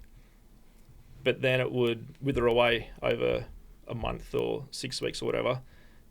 So then it was what the psychologist said was that withholding abuse, you've got to earn affection. So then you start to grovel and you start doing things for them, or you're trying to earn your way back. Yep. Until you give up, and then it just that cycle starts again, and then which would be very draining, right? Oh, it's a horrible feeling to. It's like chasing that rainbow. Doesn't matter how hard you get, you try, you never get there. Yeah. So that went on for a while, but then we started to. Things got good again for a few months. I was paying $650 a week rent. She was paying, I think, $600 a week rent. And we were together all the time. We're going on holidays together. Yep. We'll come up here for the V8 supercars. Yep. We'll go into that, what is it, Peaches Farm or whatever with the kids. And we're doing stuff like that all the time. We're always together. And to the general person, they would think we were a family. Yeah, so we spent a lot of time together, and people would have thought we were in a proper family. But yeah, she couldn't admit to it, or she wouldn't just hand over that I don't know, title, I suppose. It was, we're working on things. Couldn't show any sort of affection towards each other in front of friends or family. It was only when we were home alone she would lay on the lounge with me and cuddle up and all that. But and normally after the kids have went to bed. So if the kids were in bed, well then it would be friendly. Yep. She didn't want. Yeah. So it was a Controlled really environment. weird position to be in. Yeah. Is this the timeline where she'd invite you to social events and you turn up, and then people would be like, "Why are you here?" Yeah. Like, Yeah, so you're such a that started stalker, happening. leave her alone. Yeah. Yeah, if you're such a woman basher. Yeah. Yeah. So I had mates that they were camping and stuff, and she would send me a message saying, "Oh, we're all down here camping. Do you want to come down?" And I was like, "Yeah, sure." Turn up, and people were like, "What are you doing here?" Like, yeah. So it was. Were they saying it to you in a rude way? Some of her friends did. Yeah. Some that knew what was going on, they could see through it, were okay. But yeah, there was a few there that would be pretty rude and that, which I didn't know what was going on because I didn't know she was saying all this stuff. The rape rumours started to come around. No, well, that came out then. afterwards. So that was yeah. Yeah, so we got along for a few months. I was paying all that rent. She was paying all that rent. And was she paying her rent? she was paying her rent, yeah. Yep. Rent assistance was. Yeah, okay. Yeah. She had all which I found out afterwards. She was claiming single parent and all that, and we were still together. But so we decided to move into quite a big house. It was a friend of mine. It was his dad's property. It was like a 3-level split home, and it was, I think, $850 a week rent. So I thought, we're going to save money rather than paying $1,200 between the two of us. Let's just do that. So we ended up renting that place with the intention my intention was that we're going to buy it. I thought we'll live there for a year, see how it goes, and then look at buying it. She insisted on having her own bedroom. So she had her room, I had my room, kids had their rooms. So it was co-parenting under the same roof. That's what, in her mind, she had a clear conscience for getting child support and single parent. Because that's one thing that I found with her. She never really... Back then, she wouldn't tell a flat-out lie. She would bend the truth. Or she would find ways that she could have a clear conscience. Yep. But again, intimacy remained the same, but it was all just while we were together. I ended up spending thousands on the property, changing all the down lights, thinking that we're going to buy it in 12 months. They were all halogen. I put in LEDs and spent money on the place. And then after about 6 months, it got rocky again. But then it got better. Yep. And then Christmas time. And again, like through that time, still intimacy, still coming, jump in bed with me and stuff. So this was coming up to your daughter's first Christmas? When you say Christmas time? Yeah, no, it would have been... Coming up to the second. Second. 2022. So yeah, her second Christmas. Yep. So so that Christmas came, and she slept in my bed that night.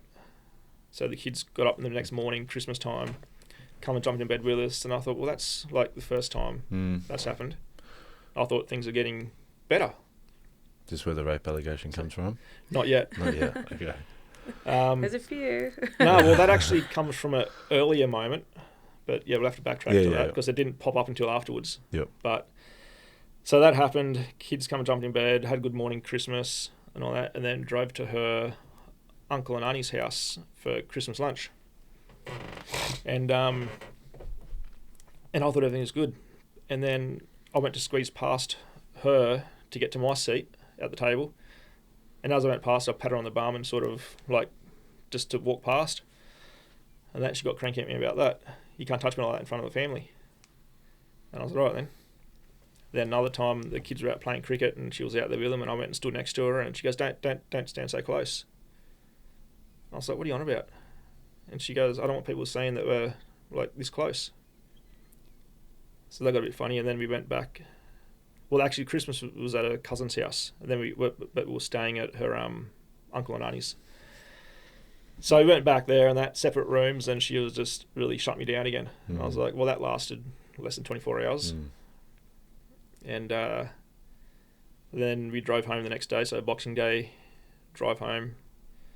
And that nasty version had popped up again, just to stay there on the drive home. So we get home and had a couple of friends that were going to the local pub for a couple of drinks for Boxing Day and wanted us to go. She didn't want to go, and I said, well, I'm going to go down and see him. And yeah, she just lost it.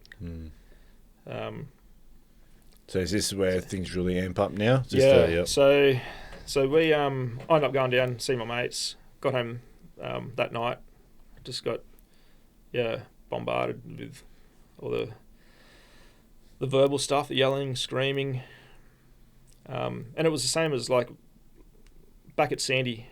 I don't know if I mentioned, I think I might have mentioned before that I'd lock myself in my bedroom, and the yelling and the screaming, it wasn't just light, it was, I got text messages saying, can you please be quiet, the neighbour's going to call the police, like you need to settle down, and she'll be screaming at the top of her lungs. So it was like that. And I said, you're going to wake up our son, like, just settle down. So that was how it ended up in Sandy Beach before that separation. And that's how it started to get again through this Christmas period. And I said, I'm done. Like, if we're not going to be together, if you're going to keep me a secret, if you can't admit to your family that we've worked stuff out, or we're going to try to work stuff out, like, this has gone on for 3 years almost now. Like, I said, I can't do it anymore. So she ended up, the next day, I was in bed the next morning because, like I said earlier, I don't really drink much. I don't go out. So the next morning I was in bed, just sleeping in. I wouldn't say I wasn't hungover, but I wasn't real bad. But I had a few beers that night. And she came in and she was yelling, "You're a pathetic piece of shit. You're a shit dad. You're this, you're that, and all that," and in front of the kids. So my son's come and got in bed with me, and then he's hugged up to him and he goes, "Don't worry, Dad. I don't think you're a bad dad." Bless. And that's to send her off even worse. She just lost it. And that she was going for a drive. She goes, "Get in the car," and he goes, "No, I'm staying with the dad." So then she got cranky at him and put the daughter in the car, and ended up leaving. But then she ended up finding her own rental. So she moved out that month, which was we didn't speak pretty much that whole January. She had her part of the house, I had my part of the house. And I knew it was over then. It just didn't feel... like I was just exhausted. So late January, that's when I jumped on Tinder. And I started talking to this one. Here we go. Well, I'll pause there. Olivia, we'll quickly do your timeline. So before we jump into how you guys met... Where were you born and whereabouts did you grow up? Surrey, which is southwest of London. Oh, you're from the UK? Yeah. Oh. Yeah, so born in 1993. Yes, I'm much younger than Robbie. It's obvious though, isn't 11 it? 11 years. So how old were you when you moved here? 10. 10, yeah. I didn't even pick up. You don't even have an accent. No, I don't. I lost it. So I was 10. Apparently it's to do with your palate changing. I don't know. I lost mine completely. My brother has it a little bit. Yeah. He's 18 months older, and my mum's like full. Yeah. Hello, mate. Yeah. You what? Hello. How you going? So both your parents from UK? Yes. Yep. So they were running a publishing business in the UK. They couldn't fall pregnant, and they actually did 10 rounds of IVF. Oh, wow. Was it 10 rounds? Yeah, it was 3 had my brother, 3 and had me, 4 more and had no one. That's like 10 grand a pop now these days. Oh, isn't it? yeah, it's expensive now. I mean, it was expensive back then. But yeah. But so when Mum finally had her babies, it just had taken a while. You know, with us, she was quite hyper-focused on us. And their relationship just deteriorated. Okay. So Dad felt pretty excluded, I guess. And they weren't working on their relationship then. You know, Mum was really into the kids and work and... What did... Oh, yeah, sorry, you said... Publishing business, yeah. Right. So they're both journalists. They had a... Mum was an editor as well. And, you know, Dad was doing a lot of work in the office and Mum was at home, so Dad was really good about that. They were big drinkers at the time, and I think too much sort of social, when things started to get a bit nasty, that fueled a lot of that. So they broke up when I was 8, and I cried for 24 hours, you know, and then Dad really had started to sort of try and rebuild his life and had been pulling away a little bit.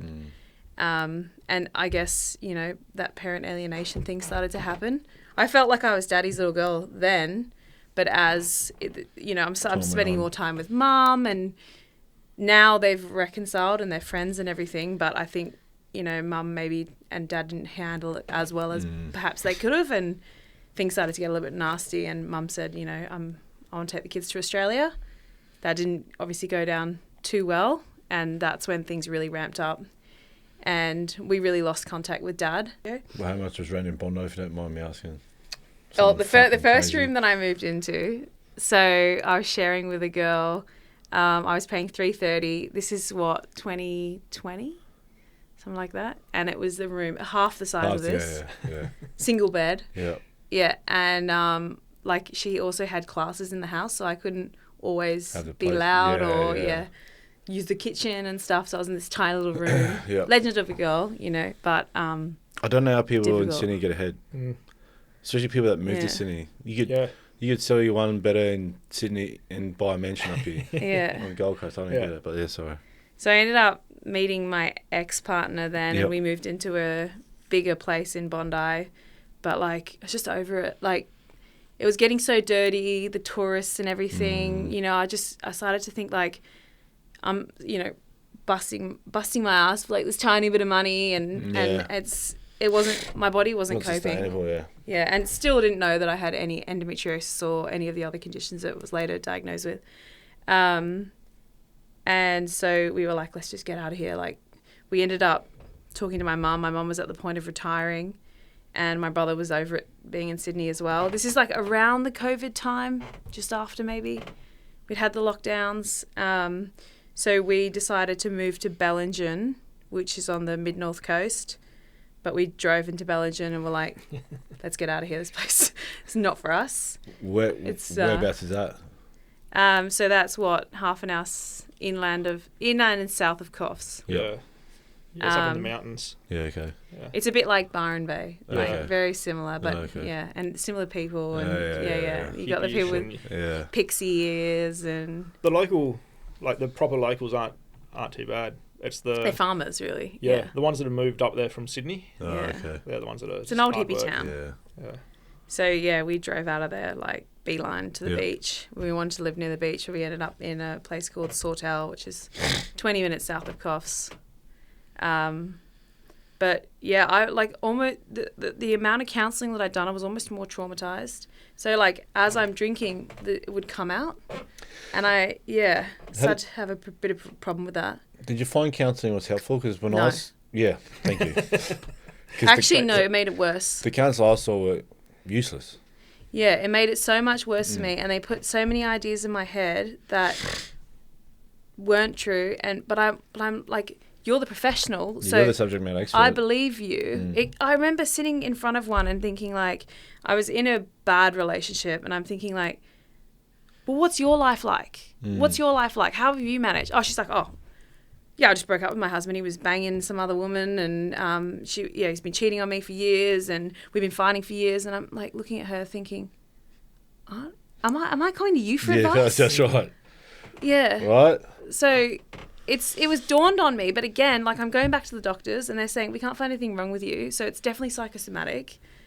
And I don't know. I kind of just moving up to the mid-north coast was a lot quieter. My body started to calm down, started to figure a few things out. I was like severely anemic, started having transfusions, and I was getting a bit better, and I started working with horses and just coming back to like basics. And I didn't have to work. I was on a disability support pension at the time because it was just so bad. And Mum bought a house, so I moved out there with her, and I got really healthy. And I was like, you know what? Like, I'm nearing 30. I was 29 at the time. I'm thinking, like, I want a boyfriend. Like, I feel like I've missed out on so much of my life because I've been so unwell. It'd be nice to like meet someone, but like, tell them that I'm useless. So I went on Tinder. I went on Hinge or whatever, and that there was no one up there. So I went on Tinder first date. So I went through. I like vaguely remember his profile, but like there was so many guys on there, so it didn't matter. I vaguely remember his profile, and I was thinking, this guy's either really hot or really ugly, and because their photos were like a bit of a catfish, maybe. Yeah. So I was like, oh, I'll take a chance. He looks like he's got a sense of humour, and that's important, especially with some of the photos that he'd put up. Like a terrible profile. And we just like hit it off, So it was only like a week we'd been speaking. And then it came round to Australia Day, 2023? Yeah. So what happened on Australia Day? That was, it can sound bad like it depends how you look at it. Me and the ex hadn't spoke all of January. She finds out about this date on Australia Day. Well, no, not yet. So, she was moving out on Australia Day. Like all of the stuff. She'd already she had her half of the house. We hadn't seen each other really. Australia Day, she decides to move out. On Australia Day, I was planning on going to my mate's property and riding motorbikes, jet skis. He's on the river, having just a good normal Australia Day. And then the night before Australia Day, she goes, "You got to help me move tomorrow." And I said, "I've got plans. Like you're moving out. You've got your mum and stepdad helping you." And she goes, "No, you got to help me." And I was like, "All right then. Well, I'll give you until 10 o'clock to do the heavy stuff. We can get the heavy stuff done, and then I'm going out to my mate's house." So the next day, she's dragged the whole day on until 4 o'clock. And I thought, I'm not going to my mate's house now. It's 4 o'clock. They're going to be all drinking, probably drunk, just annoying. Too far gone. Yeah. So, and we had a plan to go on a date on the Friday. So I think this was Thursday, I think it was. And we had a plan to go on a date on Friday. I thought by then the house is like empty. It's just me again. Everything's done. But on the Australia Day, I ended up messaging Olivia at 4 o'clock and said, "What are you up to?" And she goes, "Nothing." I said, "Do you want to come for a walk down the beach?" And she goes, "Yeah, sure." I said a swim, didn't I? And you were like, nah. You didn't say swim first. You didn't want to take a surprised step me with a swim. So we got down the beach and she goes, "Do you want to go for a swim?" And I was like, "Oh, all right then." So like I'm driving down there and I turn up at the wrong car park. I don't know. I said I'm here and he's like, "No, you're not." Like anyway, he ends up and this big ram, like sexy ram, comes around. I'm like, "Oh, gangster." He's so hot. And then this guy gets out and it's not him. I'm like, "Oh no." This green, what is it? Green Ford. I bought a 2009 FG XR8 at auction. So back then I was sort of buying cars, flicking cars, buying an auction, selling them off, doing all that. So this bright green looked like Kermit. The Frog. I was driving that at the time. So he comes down the corner in that, and I'm thinking, "Oh, please no." I was like, "Do I get in my car? If that's him in that thing." Well, see that little Mini Cooper at the front? That's That's mine. yours. That's mine. Stop it. Yeah, that's mine. I'll get my big dog at the back. Yeah. The suspension scraping. But Lucky it's you're good. getting married, or you are married. Yeah. No, and I was thinking, do I get back in the car? No. He got out, and I was like, "Oh, he's actually all right, But one thing that we ended up having like a nice day down. We ended up going for a swim. That was a bit of a struggle to get him with his top off. But one thing that struck me was his self-esteem was like underground. Like I'm looking at him thinking like, "Do you know how hot you are? Like, 'cause you wouldn't be hanging out with me, And he's like, I'm a fat mess. I can't take off my top." And I'm thinking like. So did you feel he was, without sort of meeting, I suppose you didn't know about all the stuff that was going on in the background, did you feel he was a bit of a broken man at the time? Or I just thought he had no self-esteem. No. There was no self-esteem there. Like he really didn't know how attractive he was, which was fantastic. It worked in his favour for me. But he didn't. It was so obvious. It was all over his face. It was all, the way that he was speaking about himself, it was like he was useless. He had nothing really. And I'm sort of like thinking, I think I pulled you up on something, I can't remember what it was, being like, you need to that's not right. You know, you and getting to know him more and more. He's such a gentle person. He's such a nice person, and but it's like he didn't know any of that, and even like as we got, you know, further down the line in our relationship, he's starting to be like, oh, is this normal? It's normal to not fight. It's normal to not have plates thrown at you. It's normal to, you know. Sorry, cut you off. Did you find like, and I say this because it's what I was doing with my partner, you know, because you were so used to justifying everything to your ex. Did you find you're having to do it with Olivia because that's what you're just used to? Yeah. Even it's like, pretty much, I'd say it's only just sort of gone worn off. Now. It's still there. Like if I was to grab his phone, you know, he'd see him like seize up, and in my head I'm thinking, why is he like being like that? Because he's worried that something's going to come out. Or you've looked at my phone and there's something in there that I haven't even thought about that I've done wrong. You know, and at the time I'm thinking like, is he like cheating on me because he's so weird about his phone? But he's like, every time she'd find something and kick off, and I just knew that it was going to happen. Anxiety. Like obviously there's been nothing there, and like there's just little things that we've had to work out that it's like that actually isn't an issue. Like especially at the beginning, where he was like, you could see him sort of like preempt something that was going to happen, and it didn't. Well, as I say, if I'd go say to Jim, for example, I'd take a photo, you know, Jimmy Crim at the centre. She's like, why are you sending me that? just to prove that I'm at the gym. So what? Yeah, exactly. But that's what I was used to having to do. You know. Yeah. So I know you're at the gym. Why are you going to tell me for? Yeah. But that's because I was so having to prove where I was, and it's just that's that baggage I got. Yeah. So we ended up like having a week or two together, and then I could see that something wasn't right between us, and like I really liked him, but I was like, I started to, you know, the ex was kind of coming back a little bit, and she was inviting him for dinners and stuff, and I was like, I think they need to work it out. So we sort of just called it off. We said, but I was like, I don't like in my head I was like, there's no real reason. It just feels not right. It was small things like she would, because I had a ute then as well, and she was like, I've just brought this furniture. She'd found out about us at that point. Yeah, so she knew that we were dating. How did you find hadn't out? spoke about it. How did she find out? You know, I don't know. Oh, okay. She was on his like social media and stuff. At the time. I'm not sure, but we hadn't really spoke about it. But I think Cost she is knew. a small town. Small town. So then, but she hadn't mentioned it to me, but she was starting to intrude again.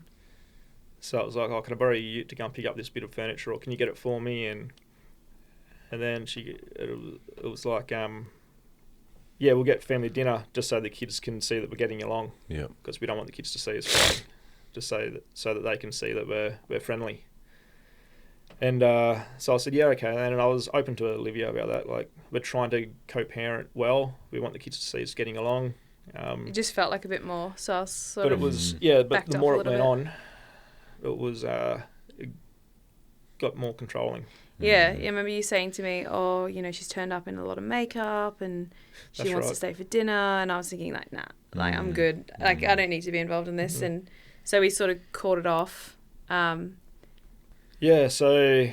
again, one Friday night, I think it was a Friday, it was during a changeover for the kids. So we started doing, rather than just a changeover, just drop the kids off and go, it was, like I said, trying to co-parent. So kids' changeovers was a dinner night. So we'd sit down, have dinner, spend some time with the kids, put the kids to bed, and then that was it. This one night, she came over for dinner. We spent the night with the kids, put the kids to bed. I went and sat on the lounge. She was upstairs saying goodnight to the kids. She came back down, sat on the lounge and put her legs across me.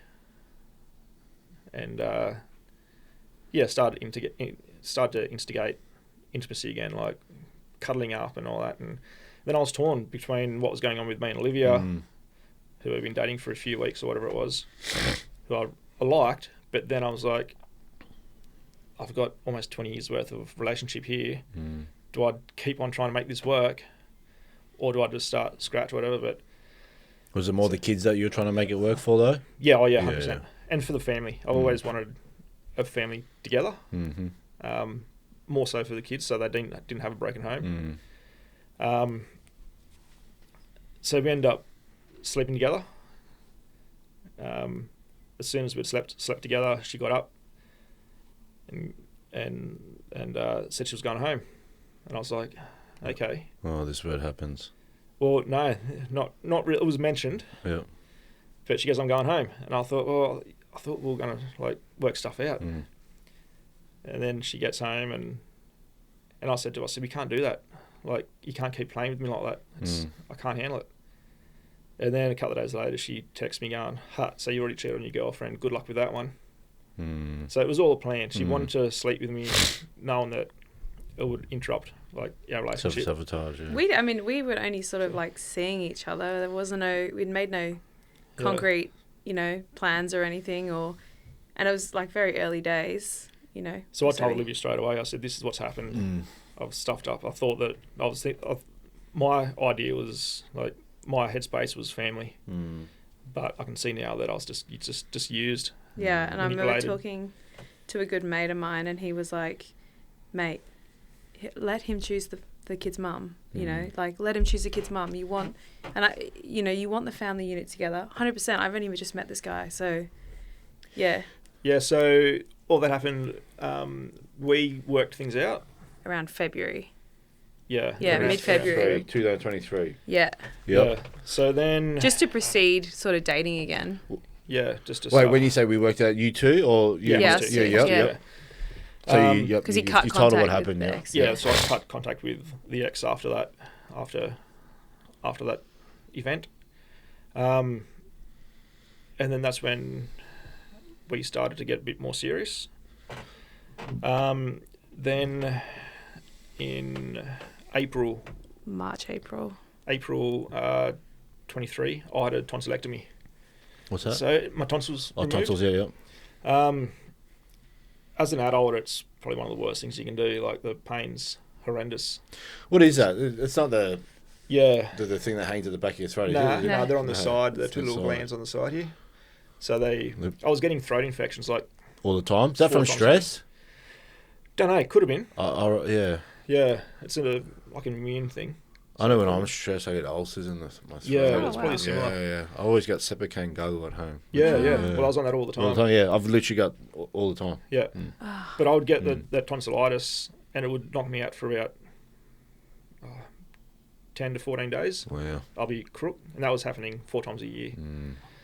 So I had the tonsils removed. When I got sent home, like I said, the pain was horrific. The doctor put me on a super high dose of opioids. Barely touched the sides, but it was enough. But He'd then come around the corner after it wearing off, and he'd look at me, and he would be like, "I need more. I'm in so much pain." Because it's coming back on. The pain was just coming. And it wasn't horrendous. like you wanted the high, because you didn't even get a high off the opioids. It was just enough to take away Ease the pain. And then on day 11, I had a massive bleed. So I coughed up a clot that come off this right side. As I coughed that up, it just opened up all the blood vessels, and I was just pouring out blood. Fuck. So I filled up a 1 litre vomit bag in about 5 minutes. Wow. So blood all over the walls, and I coughed, and it just went all over the walls in the bathroom.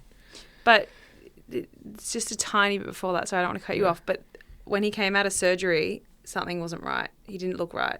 It was weird. Like, his face wasn't moving the same way. I just thought something's not right. It must be in the surgery. Just the way the opioids sort of affect you. And then as these 11 days are going on, he's starting to sort of deteriorate. His stories would just be in circles.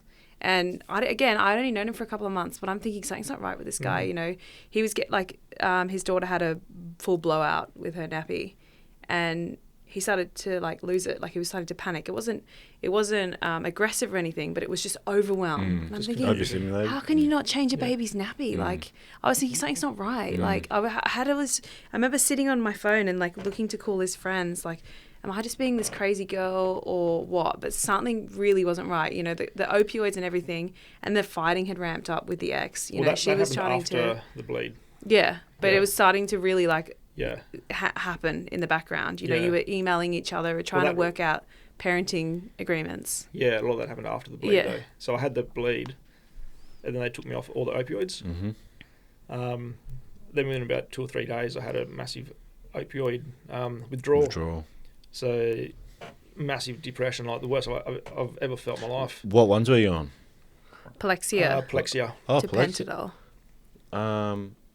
So it's like a synthetic opioid, I think. My partner just got that. She was in hospital. She cut her hand, sharpening her. Oh, yeah. Yeah, real deep. And she doesn't like painkillers. She doesn't like anything. She's anti-vaxxer, doesn't. But I just said, why are you here? Like them. Yeah. I mean, they are the go-to now. Yeah. Yes, that's one they gave. He gave me like double the dose. Okay. Within Because it's I was 100 and... I think when I had surgery, I was 115 kilos. Yeah, how heavy are you now? 105. Yeah, I'm 103 or something. Yeah. within 48 hours of being on some of these opioids, they can the withdrawal, you become hooked, and the withdrawal mimics the pain that you have. So people need more and more and more to soothe this pain, How and long that's were you on why that they for? get addicted. Well, that Not was long. 11 days Yeah. until I had the bleed. Or what? And yeah, having withdrawals from being on. Yeah, the yeah. Wow. You can get addicted really fast. Wow. Like, So yeah, but 24, 48 hours. even as a Wow. paramedic, I didn't realise that I was having a withdrawal. I just felt really bad. I just felt that depression was just next level depression. And then all I could think about was my kids, my family. She could see that I wasn't well. So then she started sort of saying, if you do this, we can be a family again. If you do that, we can be a family. So I ended up separating from Olivia. She knew that I'd separated from Olivia. So again, that's when that breadcrumbing started and that withholding abuse. It was, if you do this, we can be together. But then she started to bring up men's correction courses. This is Because- a bait trap. Yeah. But he's like really out of it. Like he'd lost 15 Yeah, kilos. so she's probably he was he's being vulnerable, super so she's weird. jumping Yeah. on it. Yeah, I went from 115 down to 92. Was that the men's behavioural program? Yeah. Yeah, so that's the one. So Run by Women's Home. right. Yeah. But what they do is they get you to do it because the way they use it in court is, and I'm tapping you, it's an admission that it's an Yeah. admission of guilt Guilt. because you've done the course, so Yeah. you believe there's something wrong with you. Because I remember when I did, I was just like, mate, I'll just do whatever I have to do to see my daughter. My lawyer's like, no. When he sent the letter, he goes, he sent an email saying that Mr. Purcell's more than happy to do this course because it's just another hurdle to his daughter, but by no admission. means Yeah. is this an admission that Yeah. But if we flip the script, so if we're there's going to no women's make... behavioural program. No. let's make a women's course, a women's Agree. correctional course, and we'll run it by men. Yeah. So this is in Coffs Harbour. It's the men's behavioural correctional course underneath, run by a certain women's home. So Yeah. if it's the other way around, I don't think it's going to go down too crash hot. No. Yeah. But What- This is how you be a got woman. the Go course. back to the kitchen. Just kidding. Yeah, I hadn't got but- the course, but that's what she was trying to plant. Yeah, but yeah. But then I started believing it. I started to believe. She goes, because you were so abusive towards me and the kids and that, you need to do this course. And if you do this course, then we can be a family. And I was like, at first, I was like, what are you talking about? But then she started to drill it into me. And I was like, maybe I was abusive. Maybe I did these things. This is only But over the then- course of a week. Yeah, this or is a couple over of hours. less than a week, yeah. I ended up in mental health. The first night I ended up having a massive panic attack and ended up in hospital with a heart rate of like 150. They couldn't bring my heart rate down. They didn't know what it was, but it ended up just being a panic attack, thinking that I was this monster. And thinking, how bad was it? If I can't remember these things, was I blacking out and being that person? Like, I just couldn't remember doing these things that she was alleging. And then she said, if you admit to all our friends and family that you did these things, dot points. See? Yeah, here we go. If you admit to this, well, then you can have your kids back. I'll give you more access to the kids.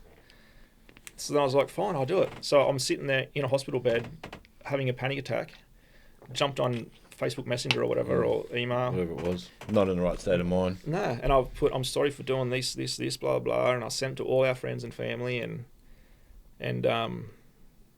thinking, okay, well, if that's what I need to do to get my kids back, not thinking that it was going to be evidence used against me 3 years later in family court. But then, anyway, the next day, I get released the next morning, go home, nothing's changed. They got my heart rate from like 150 down to about 90, but then it would just, I'd have a thought that it would jump back up again. And then I end up, I don't remember any of this taking place, but I've got the phone records to show it. I end up on the phone to their mother for about 2 hours, and I don't really remember what was discussed. I remember looking at the phone call, and it went for 2 hours. I was on the phone to her, and then I remember then The doctor for the anxiety that I felt prior to that, he gave me temazepam. Mm-hmm. So I had a packet of 40 temazepam there. So I ended up taking the whole packet of temazepam. I actually crushed some up and put it into a syringe and injected a couple temazepam into the vein as well. And went upstairs, ran the bath, had a beer in the bath, and thought, okay, well, if the temaz don't knock me out, well, then at least I'll just fall asleep and drown. The last thing I remember is pretty much falling asleep in that bathtub. I had some photos of the kids there with me, I think. It was a mess. That's what I was told. Oh. And then the next thing I remember, I'm down 2 stories in the house, dry, putting a pair of pants on, and the ambulance pulling up into the driveway. So I don't know what happened from that time when I was starting to fall asleep to when I wake up in the bedroom. Did someone find you, or you made No. a phone call, or you don't? I ended up checking the records when I got out of hospital, and I'd rang the ambulance. Yeah, right. But I don't know how I got from there down there. I don't know how yeah. I was still walking around after 40 temaz. How straight here? What was the dosage of those tablets each? I think they were like 5s or 10s or something. Fucking I hell, don't know. yeah. But yeah, I'll just put it down to we've both got a pretty strong faith, Mm, and I just think that wasn't my time. God said it's not your time. mm. So There was no mention of suicide leading up into that point, until No. that phone call. And, you know, once he ended up in mental health, there was mentions of the first few things he sort of said when he came in, and it was like, you know, had been mentioned to him over that phone call that he was such a monster, maybe he should just go. How's your state of mind at this point in time? Like, you've sort of on and Mate, off. flying. I'd blocked him. I I was back on Tinder. I'd gotten a new job. I was like, you know what? we hadn't Like, spoke for about a week. yeah, I was like, if he's going to go back with the ex, you know, that's, you know, probably the best thing that could happen. So I got to move on. And yeah, so You know, I'll mention this when I was, you know, balls deep in family court, DVOs, all this type of stuff. I was in supervision contact centre. My grandmother was on her deathbed, and my legal team reached out to my ex. She brought my daughter there, and this was the first time I was holding my daughter in public. I'm grateful that she brought her, but you know, and then we kind of rekindled a bit, and I had a lot of, and I don't blame them. I had a lot of mates, even family, like, why are you hanging out? Like, we're balls deep in family court, DVO thing, but you know why? Because I had my daughter. Yeah. And I know I won't judge a father now that I've been in that situation, because people, what are you doing? She's allergic to this, and hang over. I was like, man, you know why? She wants this, she wants a facial, she wants lingerie, one thing. I'll get it, because right now I've got time with my daughter. I'm not controlled. I'm not in supervision contact centre, even though I'm this big monster. Yeah, yeah. So yeah, I can. with the You sort of daughter, Wait up, don't because you? You go, let's, you give it yeah. because she was only 2 years old, Mum had said that Robbie can only see his daughter, what was it? Once in 11. Yeah, so this was after Olivia and I met. I went from I could see both the kids whenever I wanted to, up until we met. I could pick up my daughter from daycare, spend the afternoon with her, drop her back to her mum when she finished work, and there was no structure to it. It was just free. Yeah. As soon as we met, she put in that I couldn't pick her up from daycare. I had structured days. It was 3 days a fortnight, but I'd pick her up from, on I think it was the Friday afternoon. By the time you get home, it's almost like it's dinner, shower, bed. So you don't get much with a Friday. And then Saturday, Sunday. We were sort of trying to get her into a routine, weren't we? Yeah, I think I 'Cause was dropping her back on the Sunday, or Yeah, no. yeah, I think it was Sunday, because if I kept her that extra night, well, then the child support stuff changed. So I only had her the 2 nights. She called it 3 days because it was Friday, Saturday, Sunday, but really it was only Saturday, Sunday. Yeah.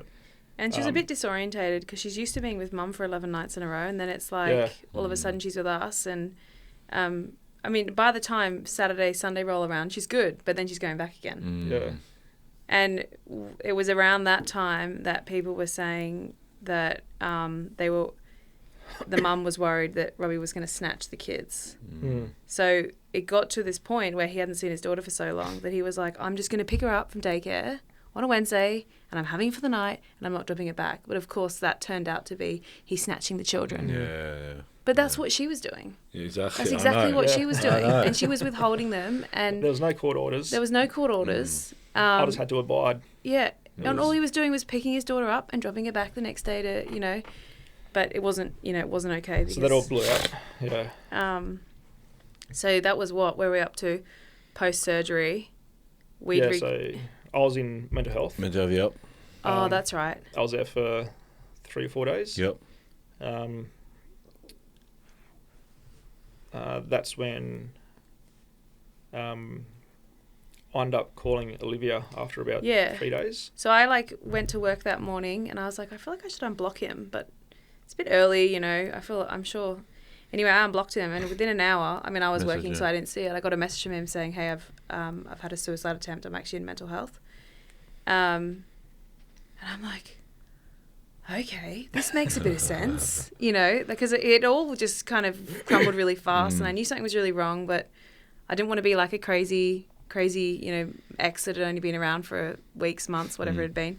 So I turned up at mental health, and I remember them saying, "Oh, we're so glad you're here. We didn't know if we should call you or not. You know, we're trying to restrict the mother from coming in. There's a bit of a, you know, we really don't think that she should be around him. We think she's a big trigger and a cause of a lot of this. And, you know, he's really not in a good way. And he's had a suicide attempt." And they sort of gave me a bit of a rundown. And while this didn't come to court or anything, what they basically said was ideas were planted in his head that he was a monster. He then believed it. He was not in a good frame of mind. And, I don't want to, point too many fingers. What their words were that this was a case of coercive control, and she shouldn't be anywhere near him. And that everything that they'd said about our relationship was really stable and steady. And so they wanted me there, but they didn't want to kick him off again. So I ended up going into his room, and there's this shell, dark eyes, you know, skinny for him, and he's crying. And we ended up they wanted to put him on a whole bunch of medication. I'd been in that situation myself several years before from, you know, everything, you know, all the trauma that I'd created from going to counselling and then medicating with alcohol and everything. So we were like, okay, I knew a plan. I'd been so low in my life before that I was like, we can get you out of here. You got to get yourself into a routine. You got to start eating better. You know, we'll get you up early in the morning. You know, see the sun in the morning and go to bed early and just get a bit of a purpose. You know, get you back. You're back on your feet in 7 to 10 days, where he was starting to normalize. I was making you 10 days. I was back driving the truck and making him a litre milkshakes with a litre of ice cream milkshake. So he was getting his weight back up. So fun. Is that what you I didn't like? eat the whole time, so I was 115 down to 92 and he's 3 weeks. Recovering some of his memories and stuff of what had happened over the last sort of week. Feeding and me calories. So fun. I love doing that. Peanut butter, Nutella. So he got his weight up pretty fast. Yeah. But getting healthy and really starting to, because you had the tow truck at that point, so then you were able to get back on the road after a bit of time and came off the medication because that was just But he was really bouncing back quite fast. Once we started to sort of realise you sought out your old counsellor and you were cleared of it. So the counsellor that I spoke to, she said it was an acute psychotic event due to opioid withdrawal and contributing factors. So the contributing factors was whatever was said from the ex. But the lead up to that as well of trying to organise what was happening with the kids and. So then after the withdrawal. After that, then she refused unsupervised access with the kids. Again, it was not court ordered. It was just she said you're not seeing the kids unless your dad or sister's there. So I think we had 2 or 3 catch ups in the next 10 days with my dad present. Dad would pick him up, we'll hang out for a couple of hours, and then he would drop him back home again. And then it was I was about May the 25th I think it might have been. I was on FaceTime with my son, Mm-hmm. and he was crying, and so he's holding the iPad here. She's in the kitchen behind him, and he's crying. And his argument was, how come my sister gets more time with mum and I don't get time with you? I just want to be there with you, Dad. I don't want to be here. Yep. And I said, mate, that's a good point, but that's just something me and your mum have to work out. Mm. And then he started crying more, and he was saying, Dad, I just don't want to be here. I want to be there with you. And like up until this point, I was his primary carer. We did everything together. He was racing go-karts at the time. To the point where the neighbour hadn't barely seen. Yeah, I'll be Mum out the front playing with them all the time. Yeah, kids. She knew you really well, the neighbour, but she was like, I really never seen Mum, never seen her out here with the kids or interacting, or it's always Robbie. Yeah. But so in 2022, he got the most improved driver of the year award for his go-kart racing. Oh, wow. So I bought him a brand new kart, new race suit, new custom helmet, everything for Christmas for 2022 to start the next season off. He was racing BMX. He was a really good BMX racer. We were always doing something together. I took him to America in 2022 for a month. We went and drove all around. I gave him a catalogue of all the cars he could hire. So he picked out this bright lime green sort of convertible Camaro. Yep.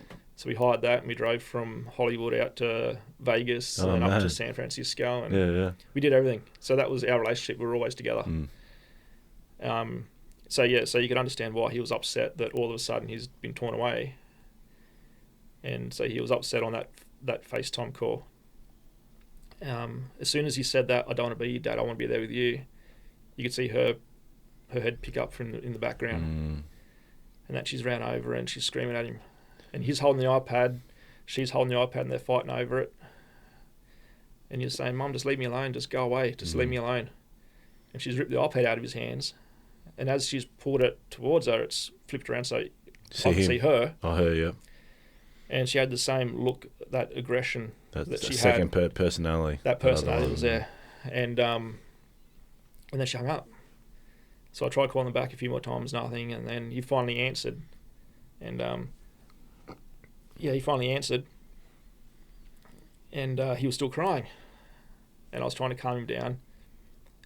And that's when I think you heard. You're a wimp. You're a wimp. She was like, stop your crying, you little wimp. Yeah. Is that you going to talk to your dad? You going to be a wimp like that? Yeah. And I said, no, if he wants to cry, he can cry. This is my time with him. And then he started crying more, and then she's came over again and pulled the iPad out of him and hung up. So I tried calling again for about half hour, no answer. And then I get this really well-written text message from him. Hey, Dad, don't worry about me. Everything's fine. I'm not in trouble. I'll talk to you tomorrow. Something, and it was capitals, commas. Yeah. Well wrote. Yeah. He was only 8. Yeah. His grammar wasn't that good. So I knew it was him, and I tried calling back again, no answer. And so that same look that she used to get before, she used to hit me or push me or yell at me, and so I had a bit of a concern for him. So I rang the police and said, can you do a welfare check? I think that conversation was about 6 o'clock at night. The police got there at 11, I think, or 11:30. So they rang me and said, we've seen the kids, they're in bed asleep. We didn't want to wake them to ask what happened, but we spoke to their mother, and she said she just had a big day. Everything's fine. I left it at that. So no one ever actually spoke to my son about what happened that night.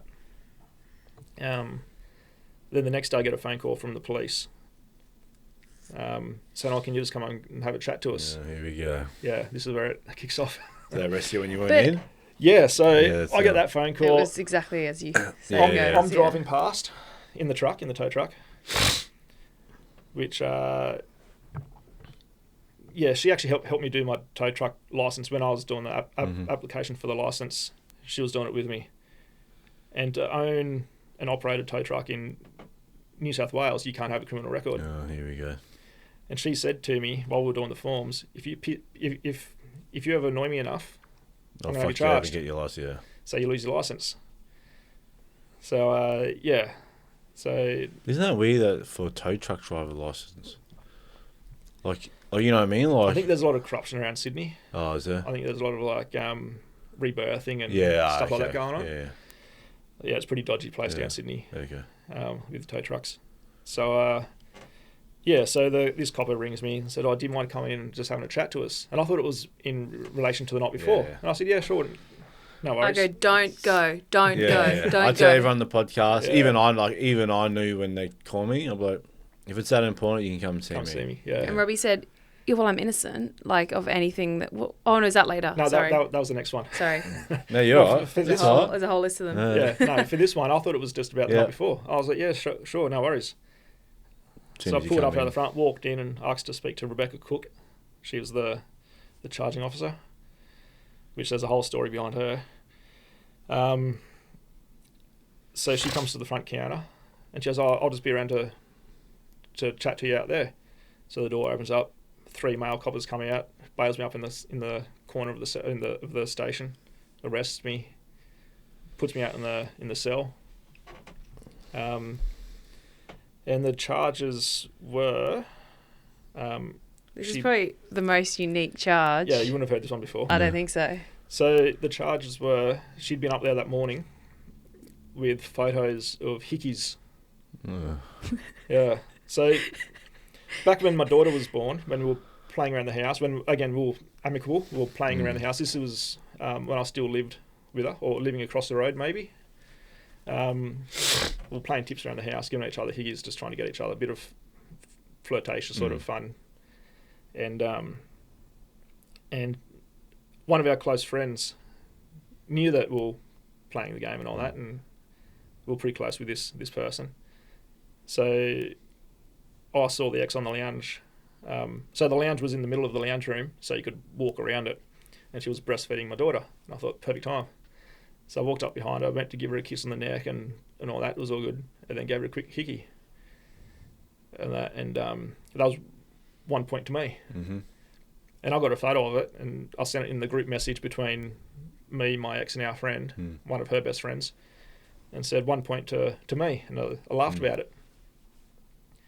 And then there was another time, about a week later, I got her again. And it was all just fun and games.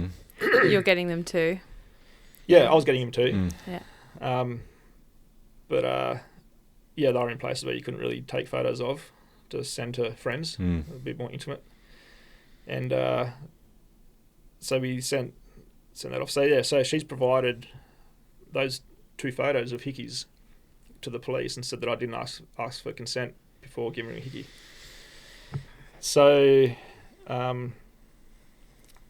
and a whole list of text messages where I was asking to see my kids. And it was back and forth, but it was about 200 pages of messages over a span of months, if not even like 12 months, of asking to see the kids and stuff. Whenever we would have an argument or something, she'll take the kids. So, so I got charged for 2 counts of common assault for the hickeys, and 1 charge for stalk, harass, and intimidate for the text messages. Wow. The text messages were from when he was really sick on the opioids. Yep. Yeah, that was a big chunk was there when I was in hospital. Yep.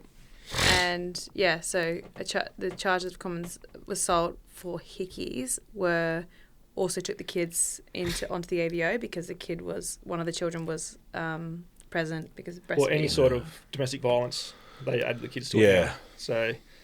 So I went from that night before with my son saying, "Dad, I don't want to be here. I just want to be there with you," to then that next night spent 7 hours in the cell. And we were told that she went up with 200 pages worth of stuff, and they went through the 200 pages and all they could find was the 2 counts of common assault for the hickeys and the one did they call it later equal participation in volume? No, that was after the court. After that. So just calling it stalking and harassment. And the children were put on. But he called me they made him take off his pants. So he's sitting there without his pants because they thought the string was like a suicide risk. Yeah. So he's sitting in the cell with his pants off. Yeah, shoelaces, etc. Yeah. Yeah. And a brand new pair of trackies. I wasn't gonna. Actually, no, that was the second arrest. Was it? Yeah, I was in my work pants on that first one. Oh, okay. Second arrest. I remember that. Okay. Oh, yeah, that's right. Sorry. Yeah, so I was spent 7 hours in the cell before they finalised everything.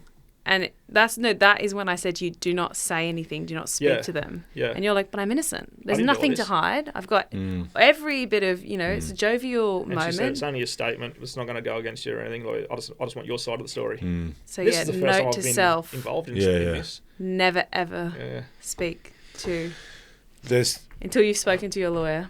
Yeah, when I used to go to Southport police station down here, I'd put on a GoPro, strap to my chest, have my lawyer next to me, hit button, I'd walk in there. Yeah. That was sweet. Yeah. But that mindset that I was at, I had cameras in my car because I was being alleged of everything every day, even though I lived 2 hours away. Oh, he ran me off the road. He did this. He did this. But yeah, sorry. Yeah. Oh, it's just nuts. So that was the copper that charged me. Every time the police spoke to us after that, they would say, "Who charged you for these hickeys?" And That I'd say, Rebecca chick? Rebecca Cook. Yeah. And I just laugh, and they said she's a Man hater. Yeah. Yeah. She's not a DV officer, but she wants to be. Yeah. So she just hates men. Yep. Yeah. Well, she's had some pretty bad instances with men. We're actually really close with her family. Oh, really? Which we found out Afterwards, later. yeah. Later on down the track, really close with her family. And Is her family tight with her, or? No. No. Yeah. But we believe that that the ex was told, go and see Rebecca Cook. She's the person to see. She'd been up before that, hadn't she? And she's been up a few times and no one had did anything about it. So then she was told to speak to Rebecca. So she went and spoke to Rebecca. And she's known in co-ops as well for, like, I have another friend who is in a domestic violence relationship, but none of the cops believe her until Rebecca came around. And now, like, for her, it's validating because she actually gets listened to by Rebecca and she is going through domestic violence, whereas the other cops dismiss her. So, there's... Yeah, catch 22. But anyway, so that was that night. I added the kids to the AVO. That was late May. I think it was the 25th. We didn't have court until November. So that means year. you got to go to Supervision Contact Centre? Well, no, nothing. Oh. So we went 6 months. I was told no contact at all with the kids. The other thing with that, we had mediation booked in for a couple of days after. So I think it might have been like the 30th of May was mediation.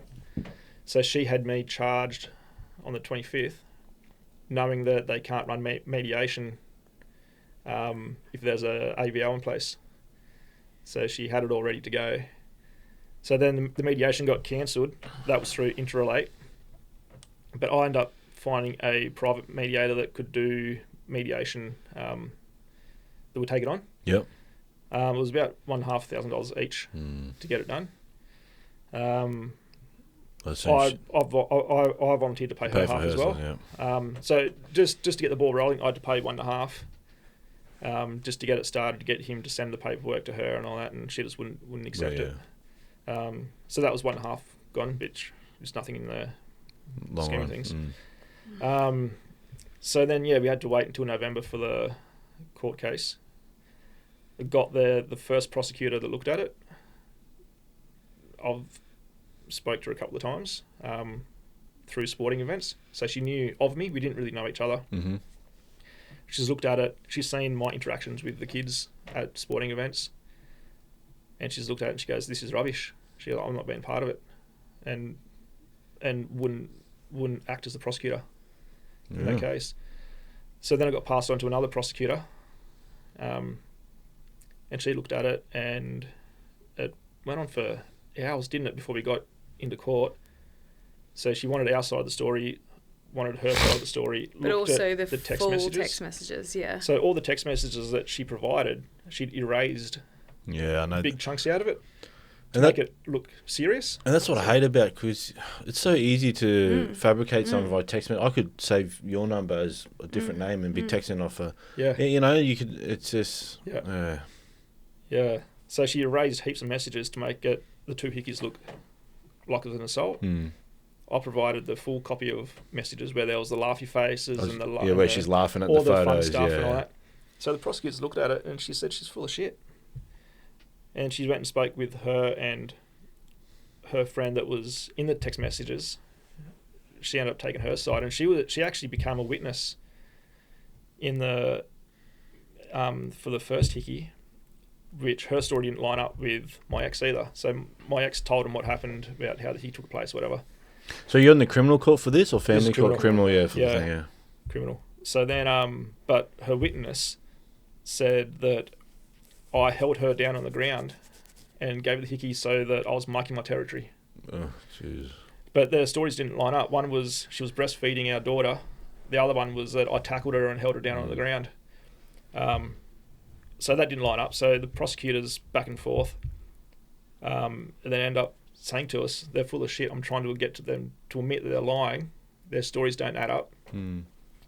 Yeah, so that's the police side saying that. So we're sitting in the waiting room with my mum and you can hear this woman, this woman's full of, you know.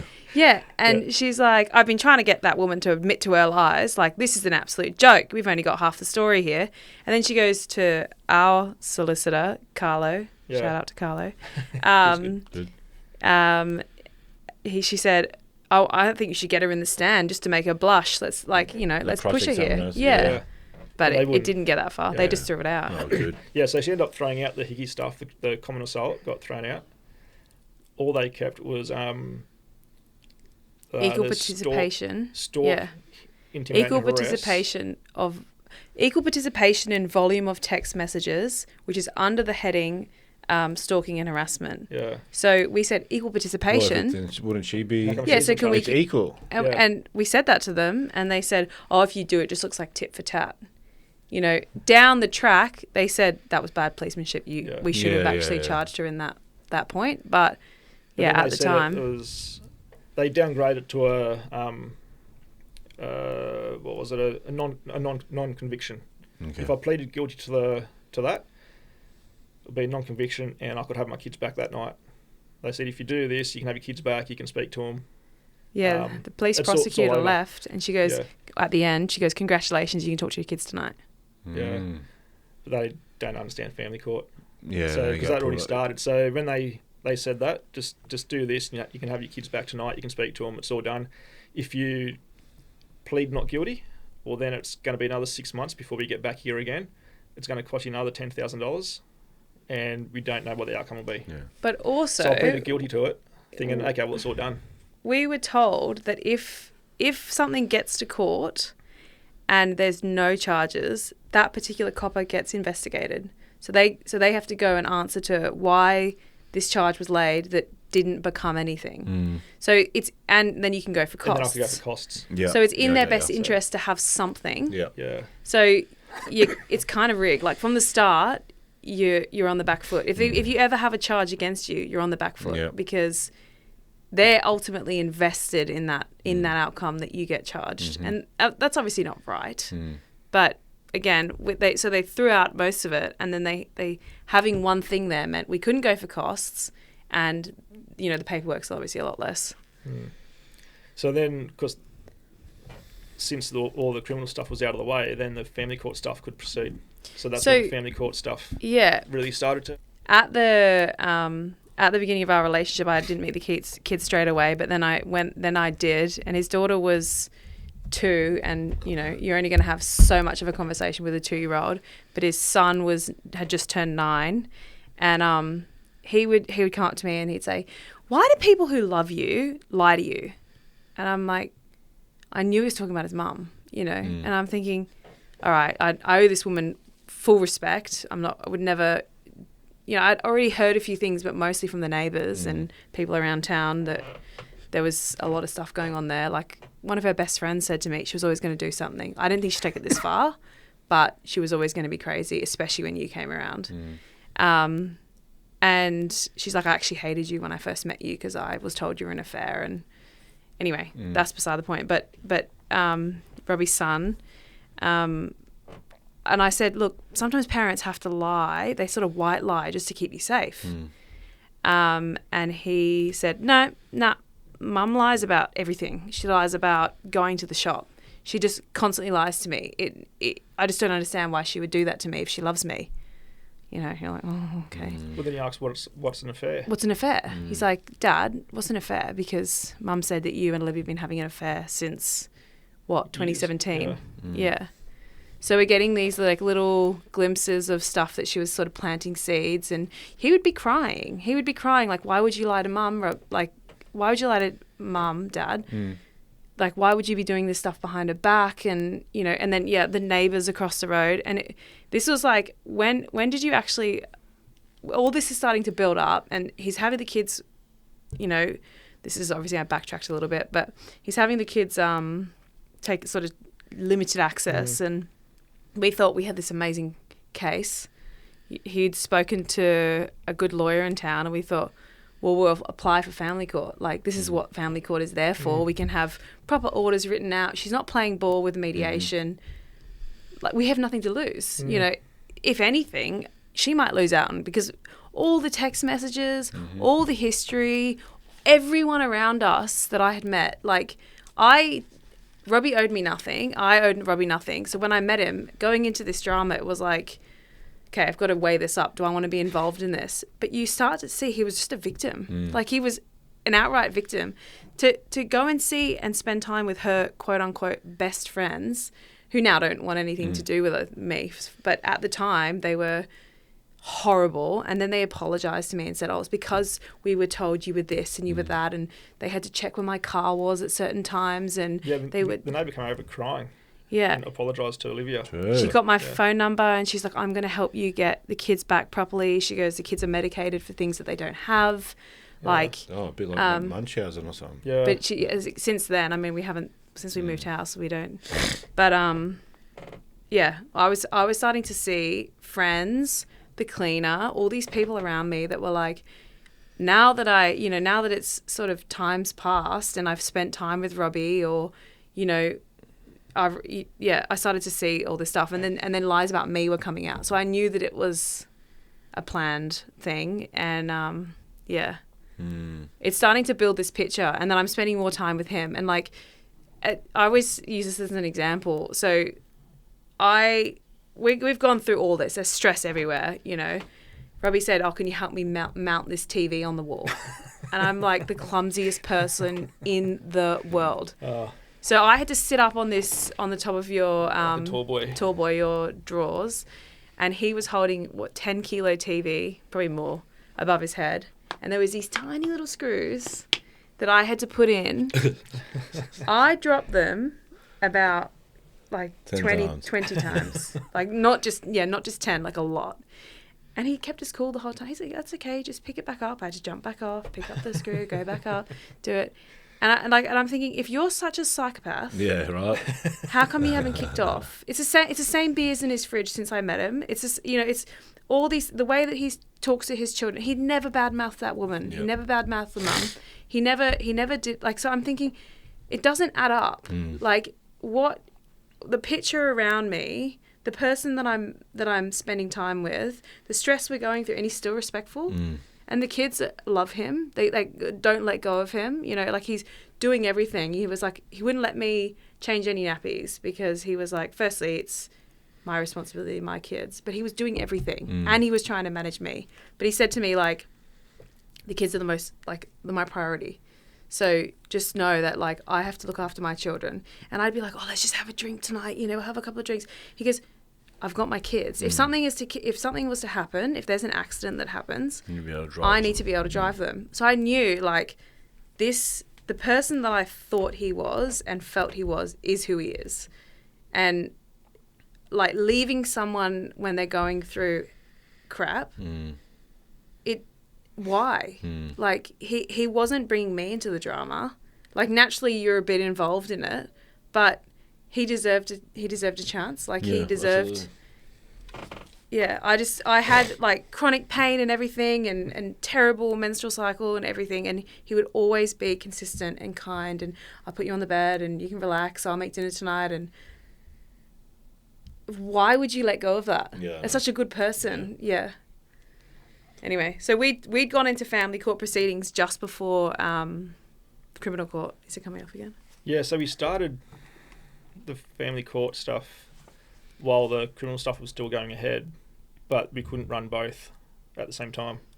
They needed to get the verdict or whatever from the criminal court, get that done, then they could proceed then. So once the criminal court stuff was out of the way, it was only, a week or two, and we had just a mention with the family court, which that gave us supervised contact. Yep. So we were in the interrelate supervised contact centre. Like you've said before, just that sterile room. That broke me. That everything stuff. writing. Yeah, I'd be there by myself for the first 2 visits. I think they didn't let Olivia come in, so I was there by myself. I remember the first time. The first ones were cancelled though. Oh well, actually, yeah. So the first one was we were just about to head in there, and we get a phone call from Interlate going. They called in sick or something. Sick, like COVID. Yeah, I've done that. Yeah, the kids had COVID 7 times. Yeah, so they said that the kids had COVID, which we knew they didn't. But then- been But it's at family heartbreaking. events. It's gut-wrenching. Yeah. Oh yeah, You're there, you're I remember waiting. just crying. It was horrible. Hadn't seen him for 6 months. Mm. We've seen him in the street or down the beach, and my son would sort of give me a sneaky wave. If he'd see me, he would sort of just wave and then turn around. I spoke to his best mate, was our neighbour, and he said to me, "Yeah, your son misses you, but his mum said if he looks at you or waves or smiles, he'll get in trouble off her and you'll go to jail." So my son was protecting both of us. So he would give me a quick smile and that was it. But then through that 6 months, I think I got arrested. I got arrested again once. It was after about 3 months. It was about halfway through. And I noticed on my YouTube there was fishing shows that were in my history that I hadn't watched. And I thought, that's my son. He's watching. He's using my premium YouTube because he'd get no ads. So I searched in the search bar. I said, "Hey," put their names in there. "Don't forget Dad loves you," and that was it. I searched it, so I would show him the history. So the next time, if he goes, if he is using my YouTube account, he'd see that in the history. So that was, the mother had seen that because they were using my YouTube because, she wouldn't pay for it for herself. So they're using my YouTube. They must have had my password and that still. So she'd seen that middle of June that year, 2023. She waited until it was Olivia's birthday. Of course. And reported it to the police. Breach of AVO. I contacted the kids. So again, I get a phone call from the police. "Can you come and speak to us?" Yeah, whatever. Went up there. Wasn't going to speak to him. I already spoke to the solicitor and stuff. And I get up to the station. And then again, they arrest me, put me back in the cell. Take your pants off. And that's when they took my pants off. Brand new pair of trackies. It was June. It was cold. And they wanted to cut it was the ones with the cords where they don't pull through, I think. Something like that. Oh, no, actually, they wanted to pull the cord through. And I said, I can't get it back in. So he goes, "No, we've got to take your cord out." So I just took my pants off and stood there in my undies. And I said, "You're not cutting the cord, they're brand new." So they'd laughed and that, and we had a bit of a joke, and he went and got a blanket and gave me a blanket to sit in. And then he just looked up the history and looked at it all. And he goes, "Mate, can you tell me about this? Who charged you for this originally?" And I said, Rebecca. And he just laughed and he goes, "Oh, she's useless." He goes, "You shouldn't be." And then he looked at the YouTube. The way that it was put into the charge was that I had actually written private messages to the kids. Which wasn't the case. You can't even do that on YouTube, No. can you? No, but the original copper, he didn't understand. I think he was probably that generation, a bit older or something. I don't know. He just didn't understand YouTube.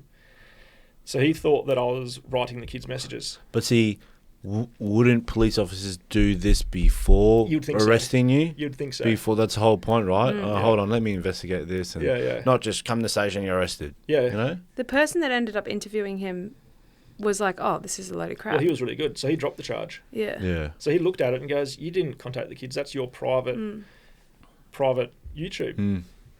If anything, she shouldn't be on your YouTube. Well, that Oh. came out later on down the track Yeah. when I spoke to the DV officers, like years later.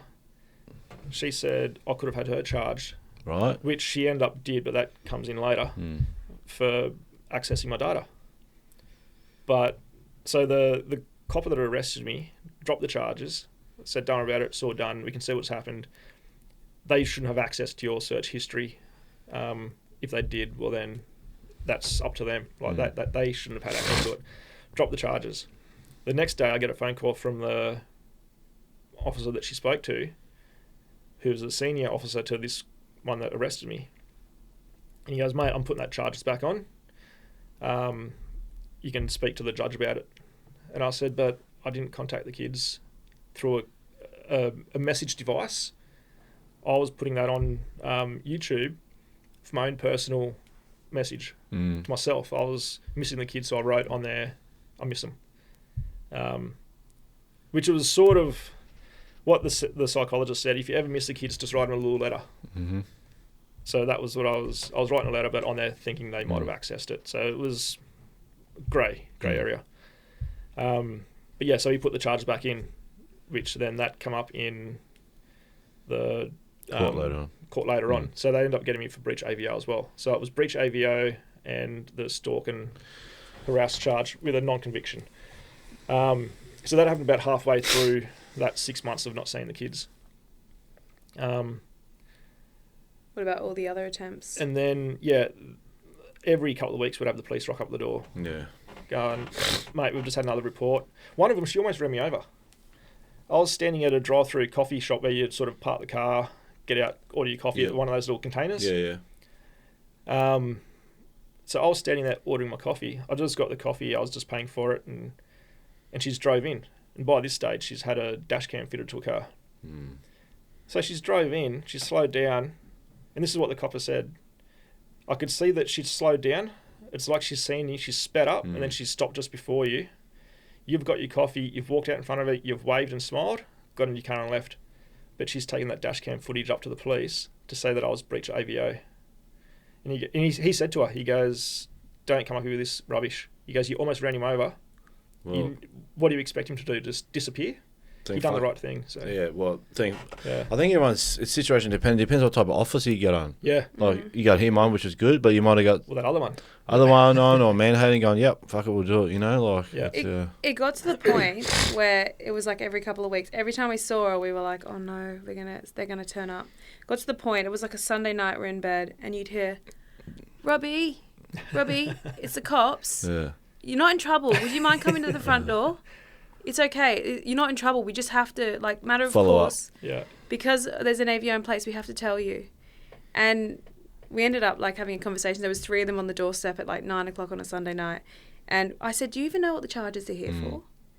And we go, "They're the AVO, hickeys." yeah. And he goes, "Mate, that's him. That's the guy. You're the guy. We've all been talking about you at the office." Can we get a photo? Yeah. Oh, it was funny, hey. And we were like, yeah, but like this is also It's comical and time you're time missing out on the wasting. kids of lives, Yeah. and it is hilarious that it's hickeys, but the reality of it, money, time that you'll never ever get back with your kids, and the fracture, and then what happens in family court, chance of probability. So even though it's found not guilty, or so to speak, you know. Yeah. Anyway, So we'll that get was to that went on for that 6 months. Criminal stuff finished. Another one, we crossed the road in front of them. We're at the beach. We seen them at the beach. And this would be hard because it's a small town, right? Yeah. You're always going to run into people somewhere. Oh, yeah. And we're at the beach every second day almost. But we were down the beach, seen them, kept our distance, ordered a coffee, got speaking to another friend. We seen the mother and the kids leave. They pretty much walked straight past us. They didn't walk the long way around. She seen where we were, so she made a point of walking past us. My son just sort of gave me a quick little smile and left, disappeared. We didn't see where they went. We then left, said goodbye to our friend, walked around the corner, went to cross the crossing at the road, and they drove around the corner. There was about another 5 people at the crossing as well at the same time. And we were like, do we cross in front of them? Do we wait? What's the best thing to do? And I said, no, we'll just go because there's other cars stopping. It'll get confusing. We'll just walk. So we walked out in front of them.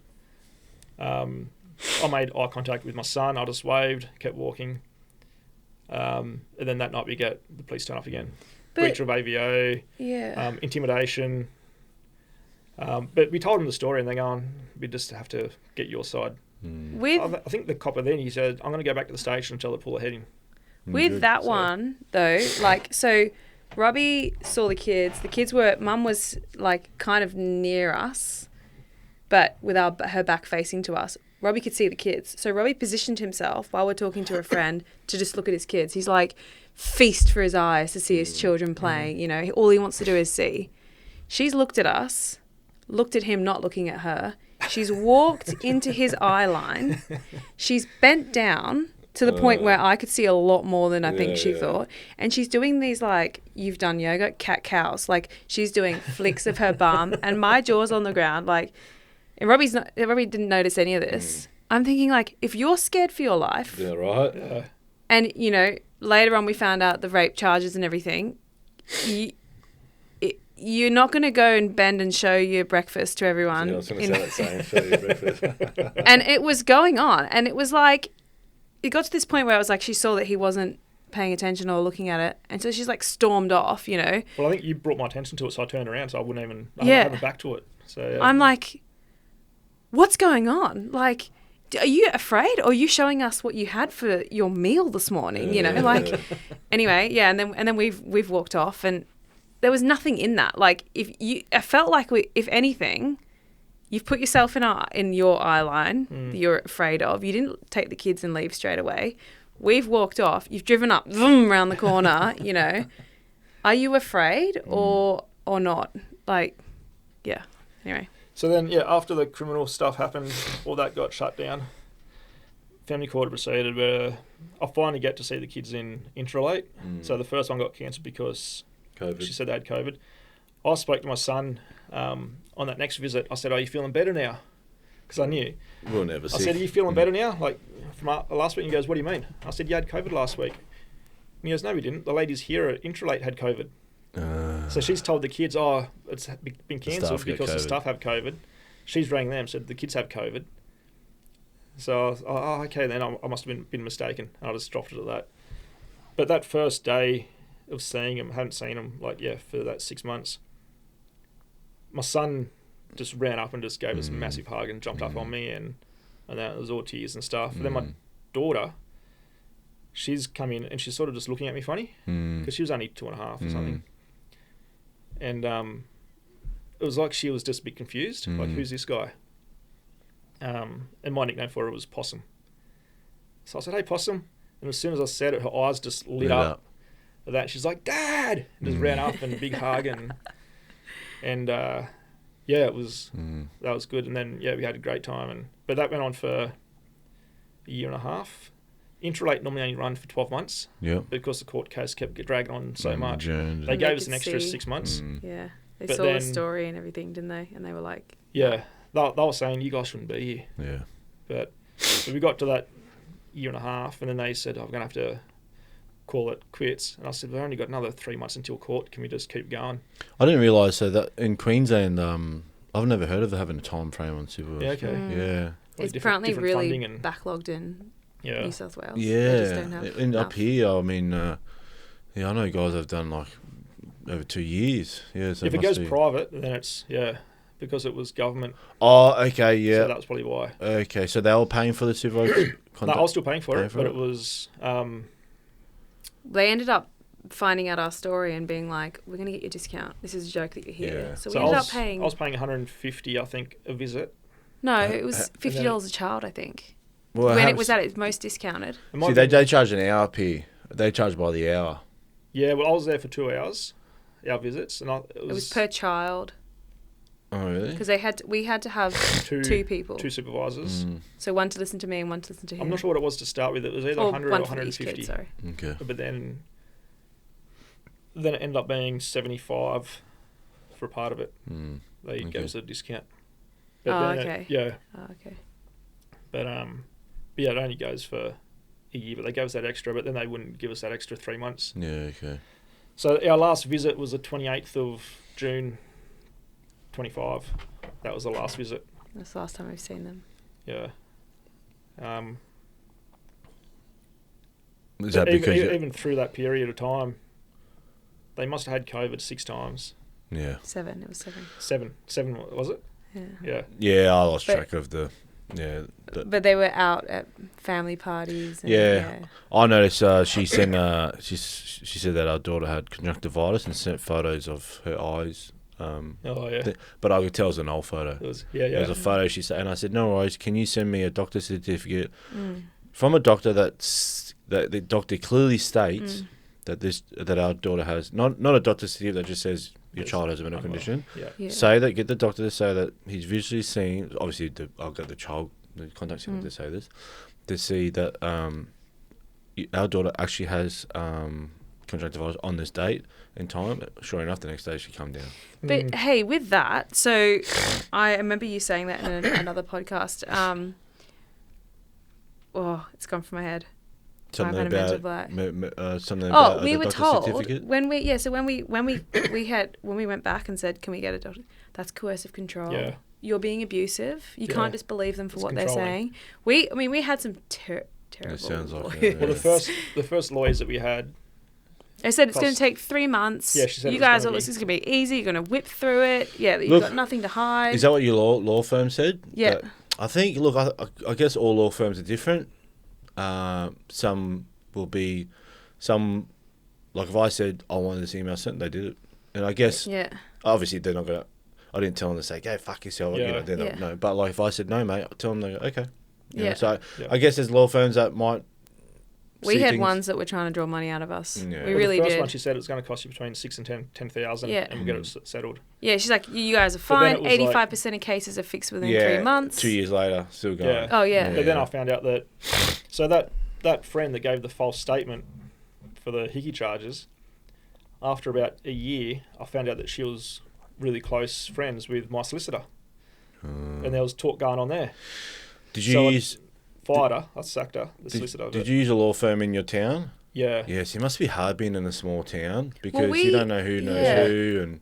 We have a few friends in the family court circuit and in the federal court circuit, and I spoke to a judge's assistant who I know about the situation, and I'm like, this is the situation, I'm with Robbie, and she goes, I hate to say it. She goes, you guys are effed. She goes, you're effed. I go, why? I'm like, why? What? At what point? She's like, nah. She goes, you have no idea what it's like. That woman has a lot of trauma from it. She said, you think you've heard everything, and then it just gets worse. She ended up becoming an alcoholic and getting better. But she said, go and see this person, which is the person that we actually had already employed. So she said that she's the best in your town. She'll be really, really good. She wins all of her cases and everything. But great for females. Yeah. Yeah. My dad actually saw her when my mum and dad separated back in 88, and he wasn't sure what was going to happen. And he went to speak to her, and she goes, I don't work with men. I didn't know that until after I employed her. Now she's figured out where the money comes from. But that's why she's got a higher success rate because like I've got a mate that said, my lawyer said, mate, he goes, I represent both sides. He goes, I can represent a female family court, piece of piss. Yeah. If I represent a father family court, up shit creek without a paddle and canoe. Yeah. So It's, then I ended up hiring Rob Taylor. Yep. Oh yeah, I spoke to him. Oh, did you? Yeah, I spoke to him last week. Yeah, I passed you on. Yeah, Yeah. good on you. Awesome. Yeah, I'm going to try and get him he on. actually fought for us. Yeah. And he's against the system. He goes, it's so corrupt. Yeah. And Because he's he's been through it. Yeah. Yeah, he's gone through it himself. Another horrendous story. And that's why because I think he come from financial law or something else. And when he went through the family court stuff for his own case, Yeah. he goes, this isn't right. This needs fixing. And So then he started taking on Dad's. Yep. And he was good. You could just tell his heart was in the right place. He wants to do the right thing. But by the time we got to trial, he helped us with a fair bit of stuff. The ex's solicitor was the ICL in his case, in his trial. So they really don't see eye to eye. As soon as she saw that he was my solicitor, she tried to get him taken off the case. She didn't want him to, and we wrote back that I sought him out. He didn't find me. I found him, and I want the best that I can have. So, and he's also suing the original solicitor that we had. Yeah, there's something going on there. Okay. I'm trying to get them investigated for corruption. Yeah, good. So, yeah, my ex's solicitor ended up pulling out. And then so she got a replacement.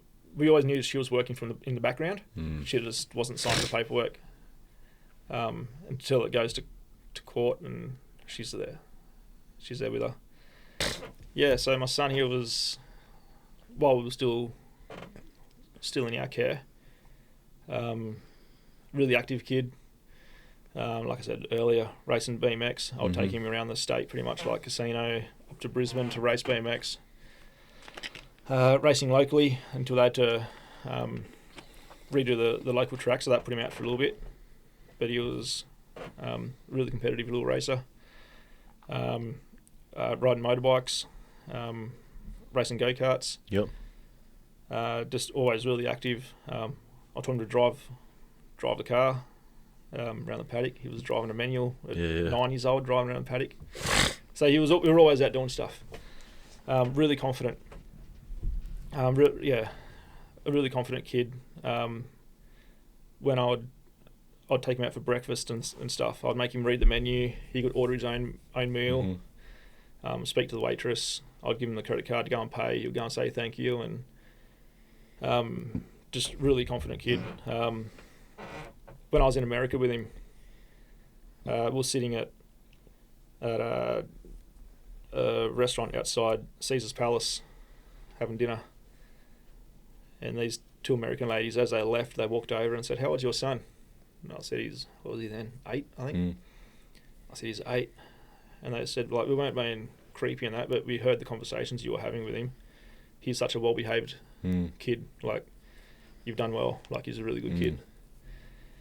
So that was the sort of kid that he was. But somehow the mother thinks he's got ADHD.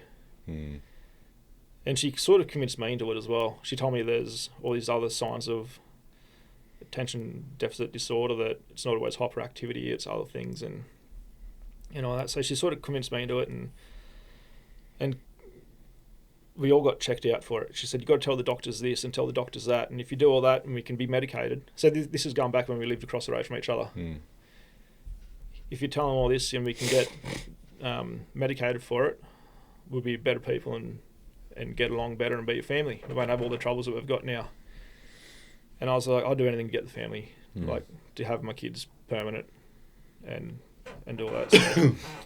So we went and got tested for ADHD and that. And we all got prescribed dexamphetamines and that. And I had them for about a week and I hated them. It was just the worst feeling. I hate it.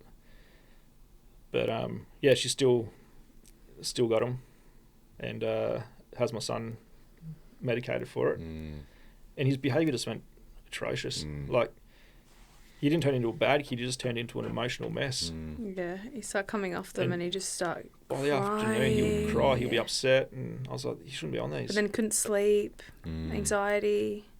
But then now at school, he went from being, like, he wasn't a genius, but he was in the top sort of 10% in his class. Like, he was going well. All his reports were pretty good. To now, our last meeting with the teacher last year, he's got pretty much a support person in the class with him. When he takes the dexamphetamines, he's bouncing off the walls because it's working against what he's needs. But then the emotional come downs from it. There's a sad chair in the corner of the room that if you're feeling upset or sad, you can go and sit in the chair, and at least the teacher will see that there's something going on, and they'll come and support you. She said he's in the sad chair like almost every day he was. And when they speak to him, he goes, I just miss my dad. So hearing that's pretty hard. And I can bet. And the mother knows all that and just doesn't care. The evil, eh? Well, here's a Father's Day message. So on Father's Day, they got to write cards and stuff to dads. This is one that he wrote. Let's see if I can get through it. I know what it's like. Good luck. Right. Thank you for being the best dad. Even though I haven't got to see you the last few months. Every night I dream about you. And I think... Hang on. Every night... It's all written in a circle. Yeah, no, you're right. Every night I dream about you.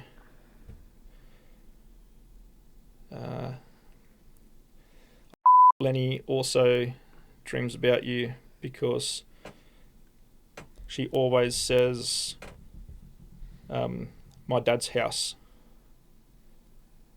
Yeah. So that was for Father's Day, I think. Every night he dreams about me. He knows Lenny. And then there was another one, a friend of ours went up to the school for Father's Day. And this is a Father's Day thing that happened for the first year. So during the whole, it must have been through the criminal proceedings.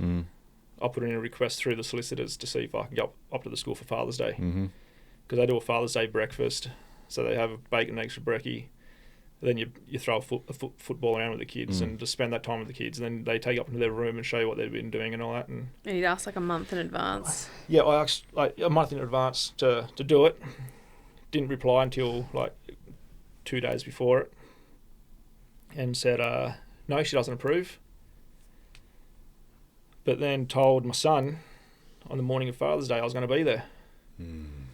So he's walking around the school looking for me. Hadn't seen me for months, trying to find me. And one of the other kids laughed at him for not having his dad there. So my son's belted him and got sent to the office. And then he got picked up from school. His mum said, your dad was too busy with his new girlfriend. He didn't want to go up there. And so we heard that from my son's best mate across the road. He said, Joe was upset because you were too busy with your new girlfriend. So that was the first Father's Day. And then the second Father's Day that come around, we were in Interrelate. So I've had contact with him now. And he came to the Interrelate and he goes, Dad, guess what? Mum said you can come to the Father's Day breakfast this week. And I said, well, just hold off first. I need to get approval. We'll see what happens. But just know if I'm not there, it's not because I don't want to be there. It's because I didn't get approval. I'm not allowed. And he goes, yeah, but she said you can. And I said, yeah, well, I need to hear that from them first. So the Father's Day breakfast starts at 7:30. And then they have a, I think it was an assembly thing that you could go to at 9. So all the kids go to assembly, they sit down the front, and then the parents sit behind in chairs. So they've replied, he can go to the Father's Day assembly. That starts at 9. But he's got to have a supervised contact worker there with him. And I thought, I don't want my son saying that. Yeah, like, I know. The questions that are asked then, like, who's that with your dad? They got the thing on with their badges and stuff. And holding the clipboard, writing notes. Yeah. So I didn't go, but I told my dad the day before, I said, if you see him, can you just let him know that I'm not going to make it there. I'm not allowed to go. But if you want to go. So my dad went and saw him and he said, your dad's not allowed to go again, but if you want me to come up, I'll come up. And he goes, no, don't worry about it. So that was another Father's Day he missed out on. But yeah, a friend of mine, she was up there for the Father's Day. Or it was I'm not sure if this letter was...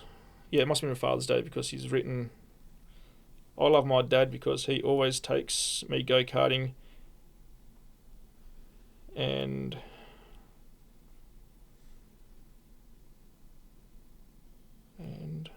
can't read it without zooming in. And Getting fishing old. and going BMX, I think it says. Yeah.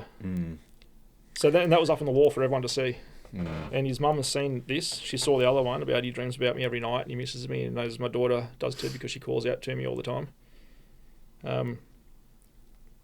Yeah, and it just doesn't matter. And this one here, dear Dad, happy Father's Day. I know we only get to see each other every 2 weeks, but I love when we see each other and every second I miss you more and more.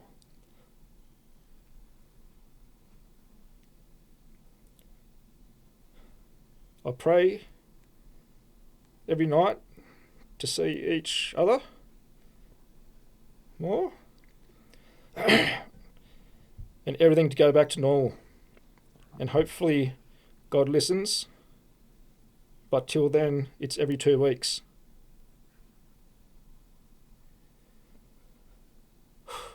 Take your time, brother. But just so you know, I miss you more and more.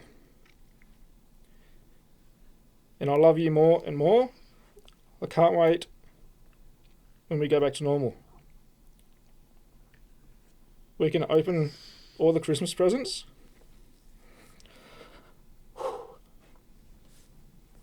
You're making a pregnant woman cry.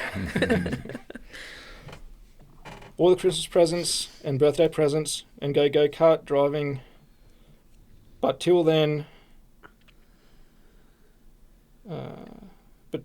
we will wait to get... So I'm trying to read 8 No, you're right, mate. It's fine. Take your time, brother. Take your time. But we'll You'll wait see together. it one day. Love him. Yep. AKA Buffhead, and best mates for life. So there's that sort of stuff, and he'd say that every contact centre. I just want things to go back to normal. Can't wait till things... And then he'd want to, like, talk about the future. Like, when things do go back to normal, can we do... And they would, like, call us in afterwards. You can't talk about the future. You can't talk about the future. That's letting a child, think that there's a potential that you'll have them in your life. So then it was like, he'd say, I want to do this when I come back, and I want to do this when I come back, and we would have to go, okay. Yeah, because you're in this controlled environment, this synthetic controlled environment. If you say, oh, that sounds great, mate, they'd even consider that as something that they'd pull us up on. And then even with Olivia, like he wrote to her, must have been her birthday. And they got along, they were best mates. Like, the relationship they had was so close, because she was just like a big kid. We haven't grown up yet. Which was when he met Olivia, he tried to be the mediator between his mum and us. So he went home to his mum after spending time with Olivia. And he goes, Mum, you should... And this is what he told us. Because he got home to us and he was quite sheepish. And I said, what's wrong? And he said, what happened? He said, I said to Mum that she should meet Olivia because she's really fun. She's just like a big kid. And because of the age, there's 11 years between us. She goes, it's because she's a big kid, it's fucking disgusting. And shut him down. Oh, really? So then if we had FaceTime with him while he was at his mum's house, and if Olivia was in the screen, he would go like this, like get out. Yeah. Because he gets in trouble off his mum for having Olivia in the screen. I hear this so many times when you were talking about before when he had the laptop FaceTiming you. Yeah. And I hear this all the time. That the mum will always be in the background, like supervising, watching, listening. Yeah. Well, this is for her birthday. Dear Olivia. Wait, who wrote this? Your son? Yeah. To Olivia? Yeah. Dear Olivia, a.k.a. Gangster. Because he calls it a gangster all the time. Hectic gangster. Happy birthday. Hope you have a really good birthday. Thank you for being the best stepmom ever. From him and his sister. So they had a great relationship. What I see, you got some stuff here. I'm just bearing in mind because we're coming. Oh, No, it's fine, but I don't want to rush because it's your guys' story. I want to make sure we get across everything. Is this some of the family court stuff? What's some of the stuff? No, that that was just some points. facts about what the family court stuff is. Yeah. It's not important. Well, no. I just thought I'd bring it in case let's... we start talking about, because there's a lot of men out there and they don't really realise, especially like us. We started and we thought we've got nothing to hide. That's right. That's the same I thought. I'm going to family court must have common sense. They'll sort it out. But well, do you want to hit on the family court? Yeah, let's touch on the family court. We can do the actual court. The outcome and everything. Yeah, because obviously I think that's okay. important. Yeah. The outcome. Some of the hurdles that we faced. I'll lead into it. Some of the benefits that we had by going through this and having the children was meant that we could work on our relationship. And we quickly got to know each other really well by going through a lot of stress. We ended up getting engaged after knowing each other for 6 months, and then we got married 6 months later. We ended up finding a faith. I was an atheist before, you know. What are you now? Christian, yeah. I've always had a pretty strong faith, but not very Didn't good like Christian. actually. I was, I kind of used God as a vending machine, I suppose. I'd turn to him when I wanted something and forget about him the other times. But I think he's really done amazing things for us through all this. Good. Yeah, all that trauma that I was holding, I feel, is gone. And, we got so close. And when we got married, obviously one of the children there, that wasn't able to happen for certain reasons. And I don't know if we asked to have the children there for our wedding. She said no. And then on the main route to our wedding, because we had a sunrise beach wedding, on the route to the wedding, we're driving along and then see her car fake crash parked into a ditch. Yeah. No skid marks. It was on grass. No skid marks. No damage to the car. It was around the corner from my house. Just 200 metres from my house. Yeah. So I ring my dad, said, can you go and check on the kids, just make sure everything's okay? He went there, knocked on the door. She answers it, and he goes, your car's around the corner? And she goes, oh, yeah, it must have got stolen. Wow. Keys are in it. Yeah. So that was just the drama for that. But the police said that she'd left the kids at home alone to drive it round the corner and made up a story. And then there was... his son was saying that he'd seen this footage. Oh, actually, I haven't seen the footage. I think I've seen the footage. Actually, no, one of my cousins has seen the footage. So this footage never existed. It kept changing the story. But the yes. chances of it happening on our wedding morning, yeah, on the main route to our wedding. Yeah. The episode I'm releasing next week, so they're the couple, similar. They got married. He wanted his kids there. She pulled some bullshit excuse, not allowed. But she told everyone, I encouraged him to go, but he didn't want to go to the wedding. It's like, no. Well, she drove around in the car with it smashed for 9 months. Yeah. So insurance got knocked back. Yeah. So I'm not sure what happened there, but... And then anyway. Robbie and Robbie's dad got a call saying, this is the insurance fraud team. We're just looking into such and such. We need to investigate this story of what's been happened. And then obviously, the payout never happened. So we get married. We decide to try for a baby. Look at it. Fell pregnant first try. Surprise, surprise. But I ended up having a miscarriage. They ended up saying, there's actually something wrong with your system. Things don't look right. So they looked inside, and lo and behold, 20 years later, after being undiagnosed, I had stage 4 endo, adenomyosis. So the only reason why I bring this up, then I ended up having to have surgery on my stomach. So I had a stomach paralysis issue called gastroparesis and gastritis. So that's lumped on top of the stress. Never once did he raise his voice at me.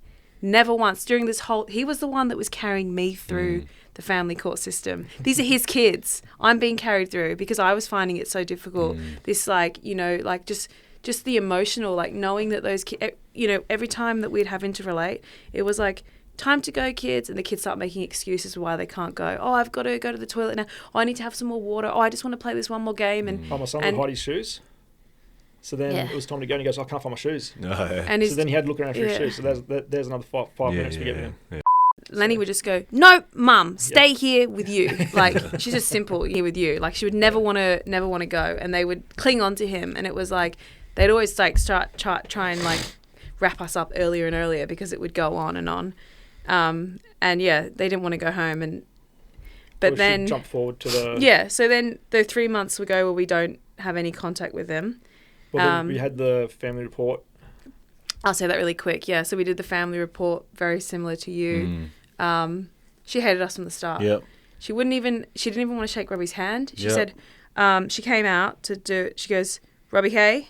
She had her head down like this. Head down. Yeah. And she's like, didn't address me or anything, and was like in the room, and I go, do you need me in there as well? No. She's like, she goes, yeah. Oh, yeah. So I went in there. The kids are jumping all over. I've seen enough here. Oh, yeah. She didn't go away. Yeah. Because the kids were loving it. The kids were like, da, da, da, jump, da, da, da, and playing with us. I'm holding Robbie's daughter in my arms and, playing around. And she's go. Anyway, she goes out. Then we have separate interviews. So Robbie went in for an hour. Pointed questions. Wasn't even an hour, it was probably let's talk.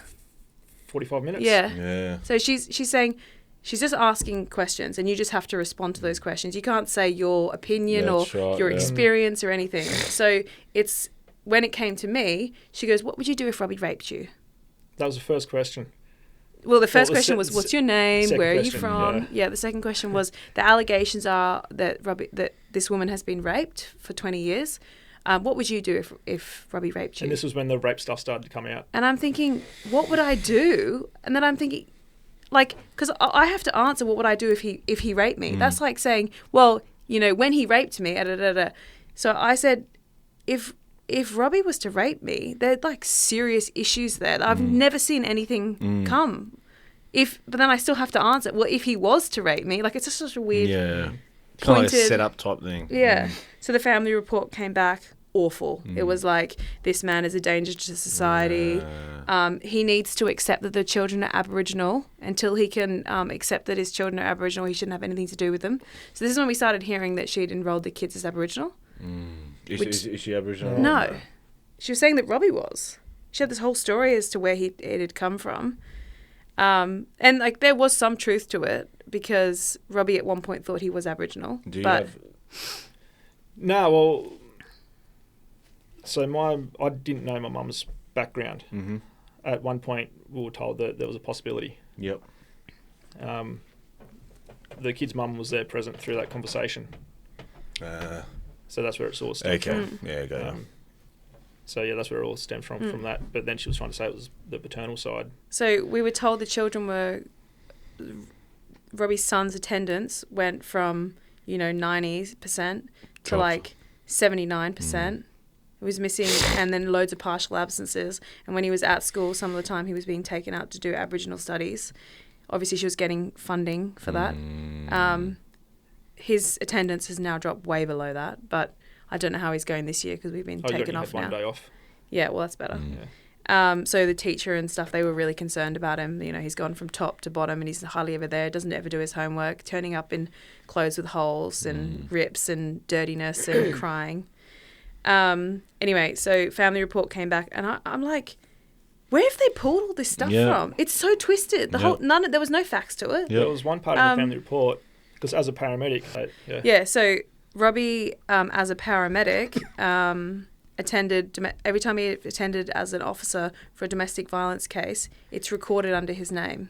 So he had 40 entries of these domestic violence cases, and they said Robert is a career criminal. His criminal history goes back to 1995, but they didn't go into it. That's when I was Back 13. in 1995, he handed in a wallet. I found a purse and a phone box, Yeah. and it had money in it. So I found the purse. I was on my push bike, ride past, seen a purse, got it, opened up, seen there was money in that. Took it to the police station. Didn't touch anything in it. Like 13-year-old boy goes and hands in a few $100. But I thought, no, it's the right thing to do. Handed it in, gave the police my name, address, and all that. That night, the lady that owned the purse came around and gave me the money out of the purse.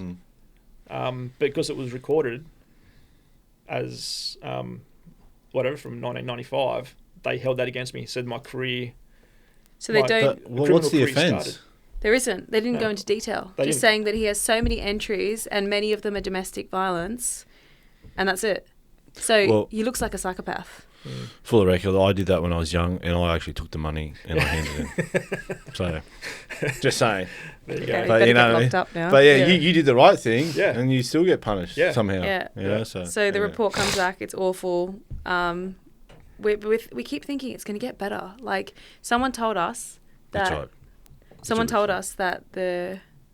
She's just checking the Oh, camera. okay. Someone told us that when it gets to trial, the judge is going to see through all this stuff. They keep playing the game, do the men's correctional course, do the hair But follicle test. Did the judge see it?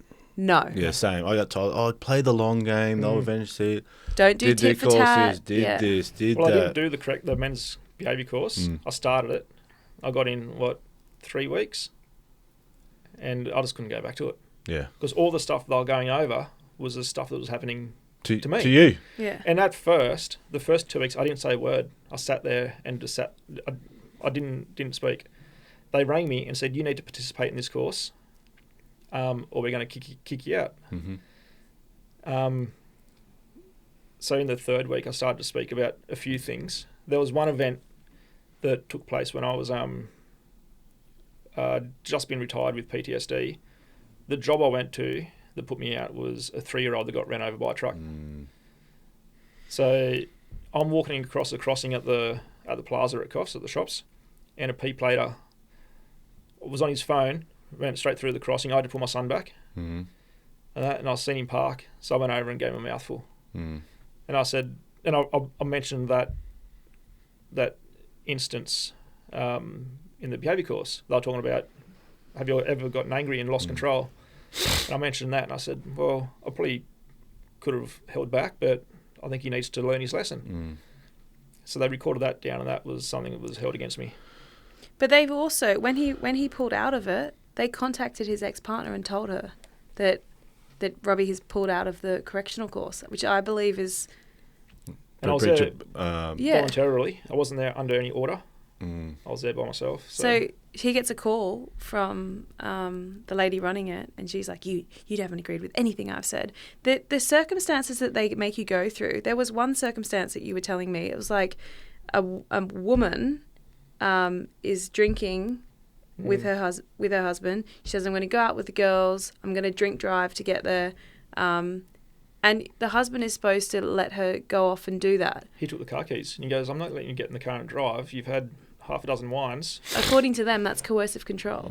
He should have let his It's wife not only drive the that car. it's not if this wife is going to drink drive, it's also the people on the road. Isn't every mother that's withholding the father from seeing their child, isn't that coercive control? Yeah. Yeah. Oh, you give me this and I'll let you see your son. Oh. Well, that's what happened when we got close to the court date. That's when the rape allegations come out. So we ended up pulling out of the whole thing because we were like, you know what, this isn't going nowhere. A bit like Yeah. yourself. Yeah, I'm yeah. defeated. I can't do it. 2 days later, knock on the door. You're being served with a contravention order. That became nothing. 2 days after that, hello, this is Constable such and such. We have 7 cases The of detectives. rape allegations against you. We just need you to come up and make a voluntary statement. And again, round my birthday and everything. And we're thinking like, seriously, when does it end? Yeah, like we that's pulled right. out saying that you're going to win. You Yes, have everything, you- full I waved the white parenting flag, yep, rights. doesn't But that's stop. not what they want. They want to keep going.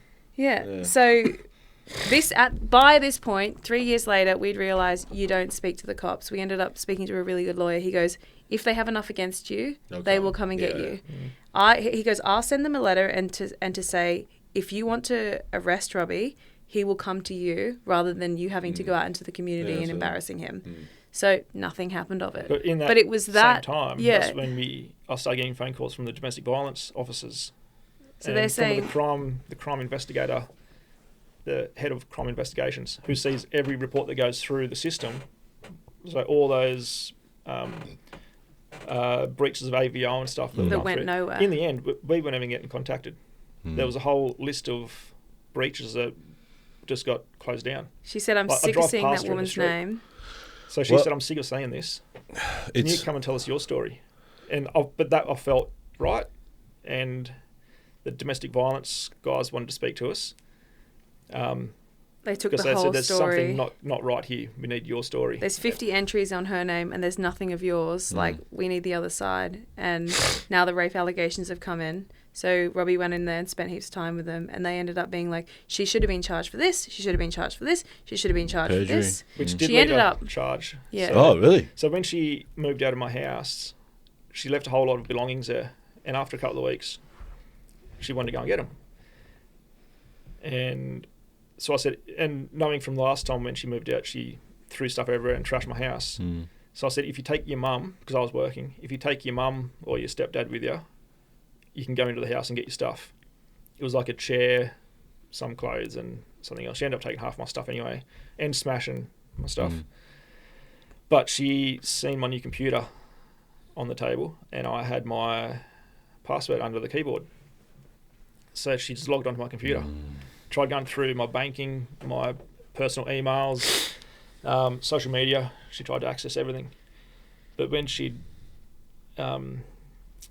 left, she hadn't closed the windows down properly. So when I got home, I seen stuff moved around and I saw the windows. So I sent her a text message asking her about it. And she admitted to it. And so when I showed the DV officers that, they said that's in the Criminal Acts, was it Section 308H Yeah. of the Criminal Act. So accessing somebody's data without their permission. And I said, I showed the cops all this evidence Oh, this is that question 2 years ago. I think I asked. Yeah. Yeah. I said, I showed the police all this 2 years ago. And they said, it's not a charge. Just forget it. And she goes, no, that was lazy policing. Yeah, 3 years They later. should have charged her for this, and all this stuff probably would have been shut down years ago. So they ended up charging her for it. So she got charged of, Section 308H for data entry, for data breach. Yeah, and the only charge that he had, which was the equal participation of volume of text messages under stalking and harassment, she said that also should have been charged as but well. it was past the date and she, also coercive control, but again, past the date. she was convicted? Yeah, she pleaded guilty, but she still works. Because I asked this question, and then I think she said, we'll be in the episode. I think she said, well, they do checks every 12 months. You got to submit a new criminal history check every 12 months, so it will have to come up at some point. Well, she we told her spoke. employer. Apparently, her employer knows about it, and that's where you probably have to talk more about. She ended up getting investigated internally, and it went to Sydney, and it went to other offices. But then they sent it back to her office, and it got dismissed. Because she was EA to the director at the time, so she was up the top. So. But they also then said that was systemic abuse on my behalf, because I knew that she works for Docs, and she could have lost her job by me reporting it to the police. So this is what happened to me. Yeah. So I went to DV trial and I won, had it thrown out. I found out through legal correspondence that my ex was now working at the daycare centre where my daughter was as a whatever carer, and so I called them so because my daughter's high level autistic, speech delay, sensory processing disorder. I rang the kindergarten and spoke directly to the manager. Said, can I get an updated behaviour reports of my daughter? I said, I've also found out through legal correspondence that my ex works there. That's fine, don't care, happy, great. My child support's going to go down now. She's working, but can you don't let her know that I've called, because and I don't want to get in my number. I have a DVO on her. I think it's important that you guys know that. I think that's my right to be fucking telling someone that, anyway. Oh, no worry, blah blah. He's up. Yeah. She tells my ex. But funny enough, that was in September. January, I get called in the Southport police station. Here we go. I put my GoPro on, I get my lawyer. And they said, we're going to serve you or something. And I said, that must be old documents, mate. Bear in mind, I'm living in Gold Coast, she's in Brisbane. Yeah. Now we're going to serve you something. I said, impossible, mate. What could you possibly be serving me with? Go down there. He's like, yeah, mate, did you call the contact? And I'm thinking, the kindergarten, like, oh yeah, back in September, October, yeah, sure. I'll speak to the manager. He goes, oh mate, yeah.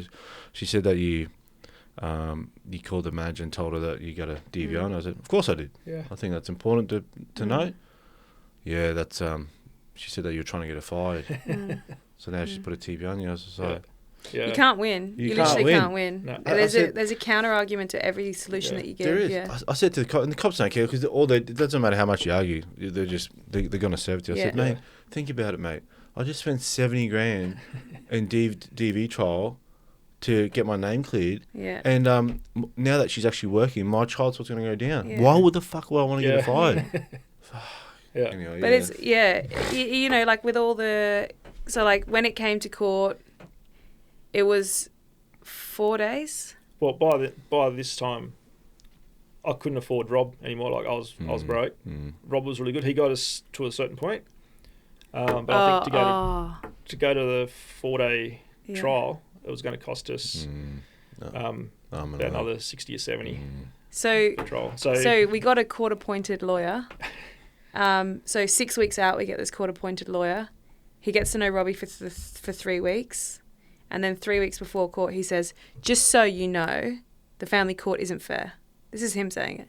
He said, you need to get it through your head that I'm not going to fight for your children. I'm going to fight for your kids to stay where they are. He goes, but you know, best case scenario, you get them every second weekend. And Robbie was like, no, I'm not doing that. You know, we've gone this far. We've got the podcast of you. We got all this information. And Robbie's like, no, I'm not doing that. He goes, find another lawyer. Well, we couldn't. We didn't have the time, firstly, because we wouldn't have gone. We've waited 3 years for this date.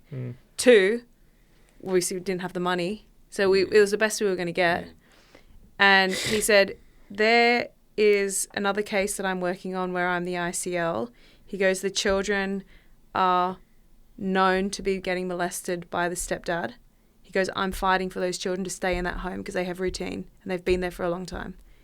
He's like, you need to get it through your head. And if Robbie would say, no, you're working for me, he would scream. Like, So he was fighting for the kids to stay in a danger. Yeah. Yeah, because of routine. He goes, it doesn't matter if the routine's good or bad. If they've got a stable routine, set routine, and with their mother, that's what's best. He's like, Tell me so this guy's name we had afterwards. written pages of stuff. Sorry, can't include that. That doesn't look good for you. That looks like coercive control. If you're going to say this about her, that looks like tit for tat. He said, we'll just fight the allegations that she said.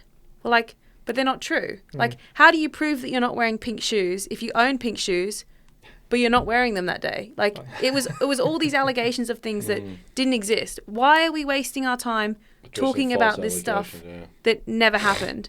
So it was 4 days of them going at us. Well, going at Robbie. And, like, they aired out every bit of dirty laundry of everything that he'd ever done wrong. But also, like you said before, she doesn't always lie. It was like a twist of the truth. So there was some truth to it. So he said, the reason why this is the judge said, the reason why you committed suicide is because you had a moment of realization how much of a horrible person you are. Yeah. He goes, and this is coercive control because you were saying that you'd kill yourself if you didn't see the kids. And therefore, in protection of the mother, you can never have contact with her or the children. So it was like all these little things twisted again. PTSD.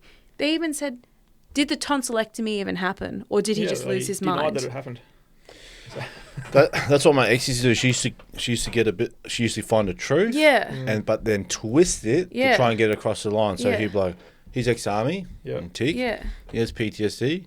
Tick. Yeah. He has a gun safe at home with guns Yeah. license. Tick. So she's grabbed 3 truths Yeah. and then Yeah. he used to go around the house and Yeah. shoot up the house. Yeah. And I was just like, you know, Yeah. like, so she's grabbed 3 truths. That's Yeah. all true. But then she's twisted and then he'd be cleaning the gun in front of me and shooting plates. Oh, and talking just about like, that, I've got a funny story.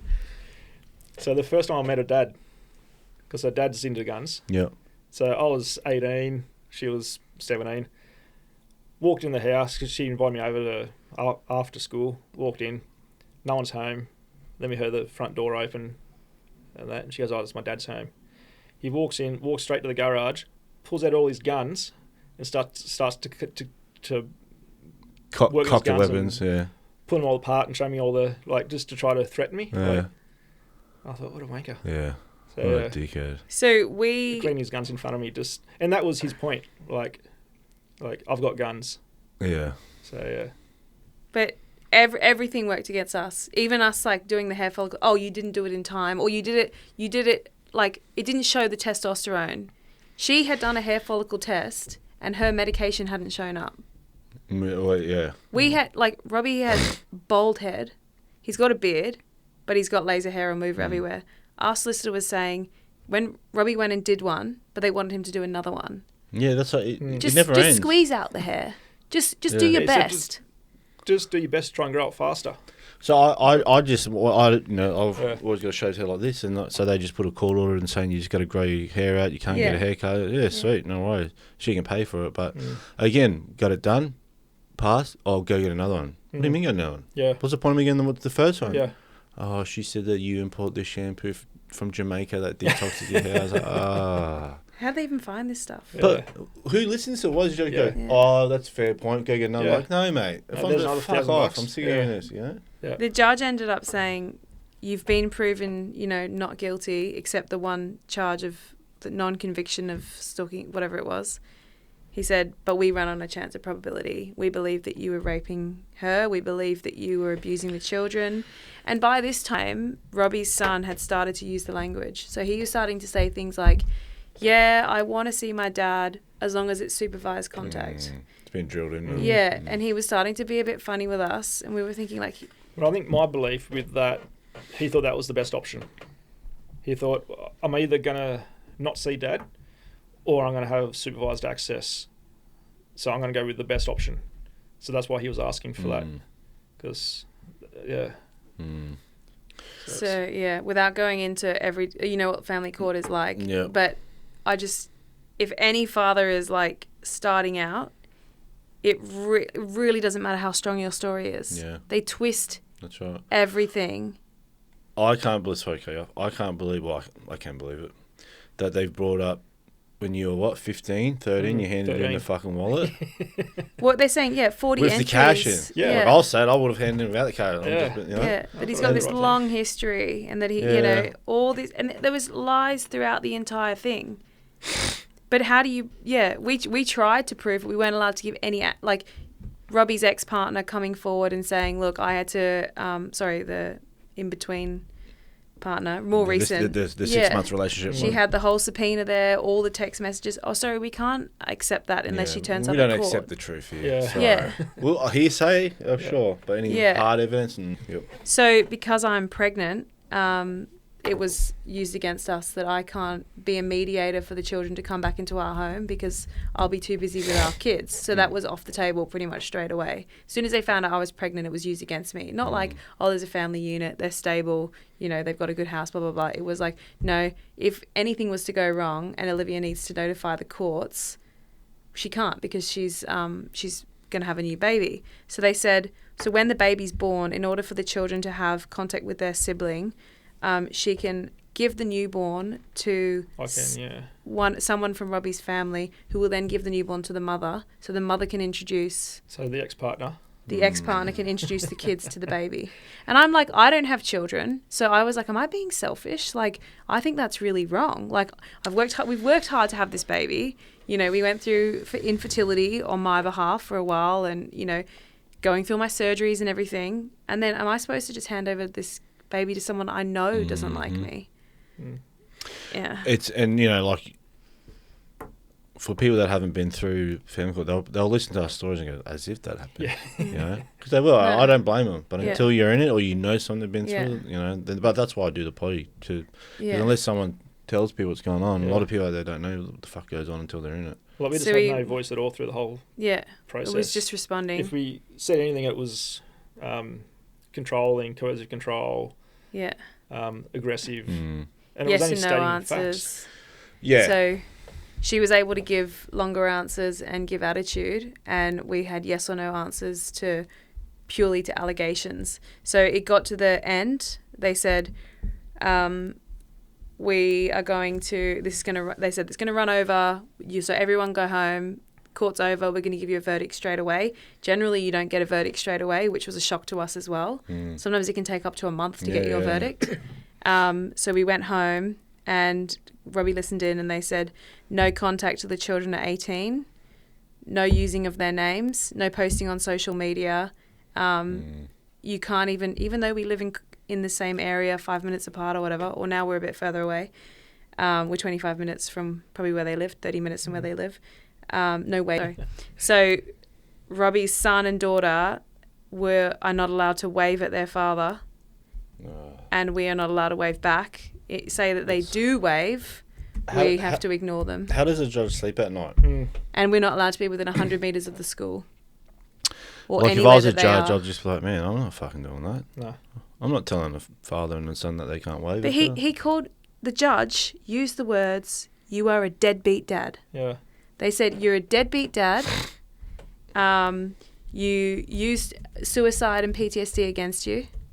You Like he said against her." I was using testosterone, which they called it steroids. Using steroids to compete in triathlons. I only started doing you triathlons. monster. No. You monster doing triathlons. Yeah. How Yeah. dare you? I know. I only started last year. Yeah. I've been on testosterone for 23 years. Yeah. So yeah, they brought that up, but and again, everyone's different. Like I had it all mine with prescriptions labelled, and I just submitted and said, "Here it is." Yeah, we got all of that. During court, because we'd given all the information to the solicitor, but he deleted it all. He didn't want anything to do with it. During court, they're making us go down to the pharmacy and get his prescriptions. And then, we had all the reports. We sent everything about the testicle injury, everything. Didn't want to see it. Yeah. So But then, of course, when you get to court, they want that. I know. So he's like, "Why haven't you prepared for this, Robert? Why haven't you prepared for this?" We had. I said I had. I gave it to the solicitor. They didn't want to know. They said, the only reason why you don't, to me, the only reason why you don't like the mother is because of what Robbie said. No, it's what everyone else has said. It's what the kids have said. I said, I've witnessed violence from the mother to the kids. Didn't want to hear about it. They just shut it down. And the rape thing as well, through all that. So the DV officers looked at all the evidence, looked at stuff like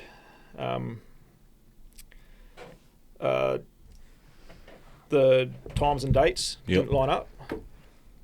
One of the dates that she said an assault took place, a couple of months later, we're on the Gold Coast, and I gave her $1,000. I said, go shopping. I'll look after the kids. You can go and buy yourself some new clothes.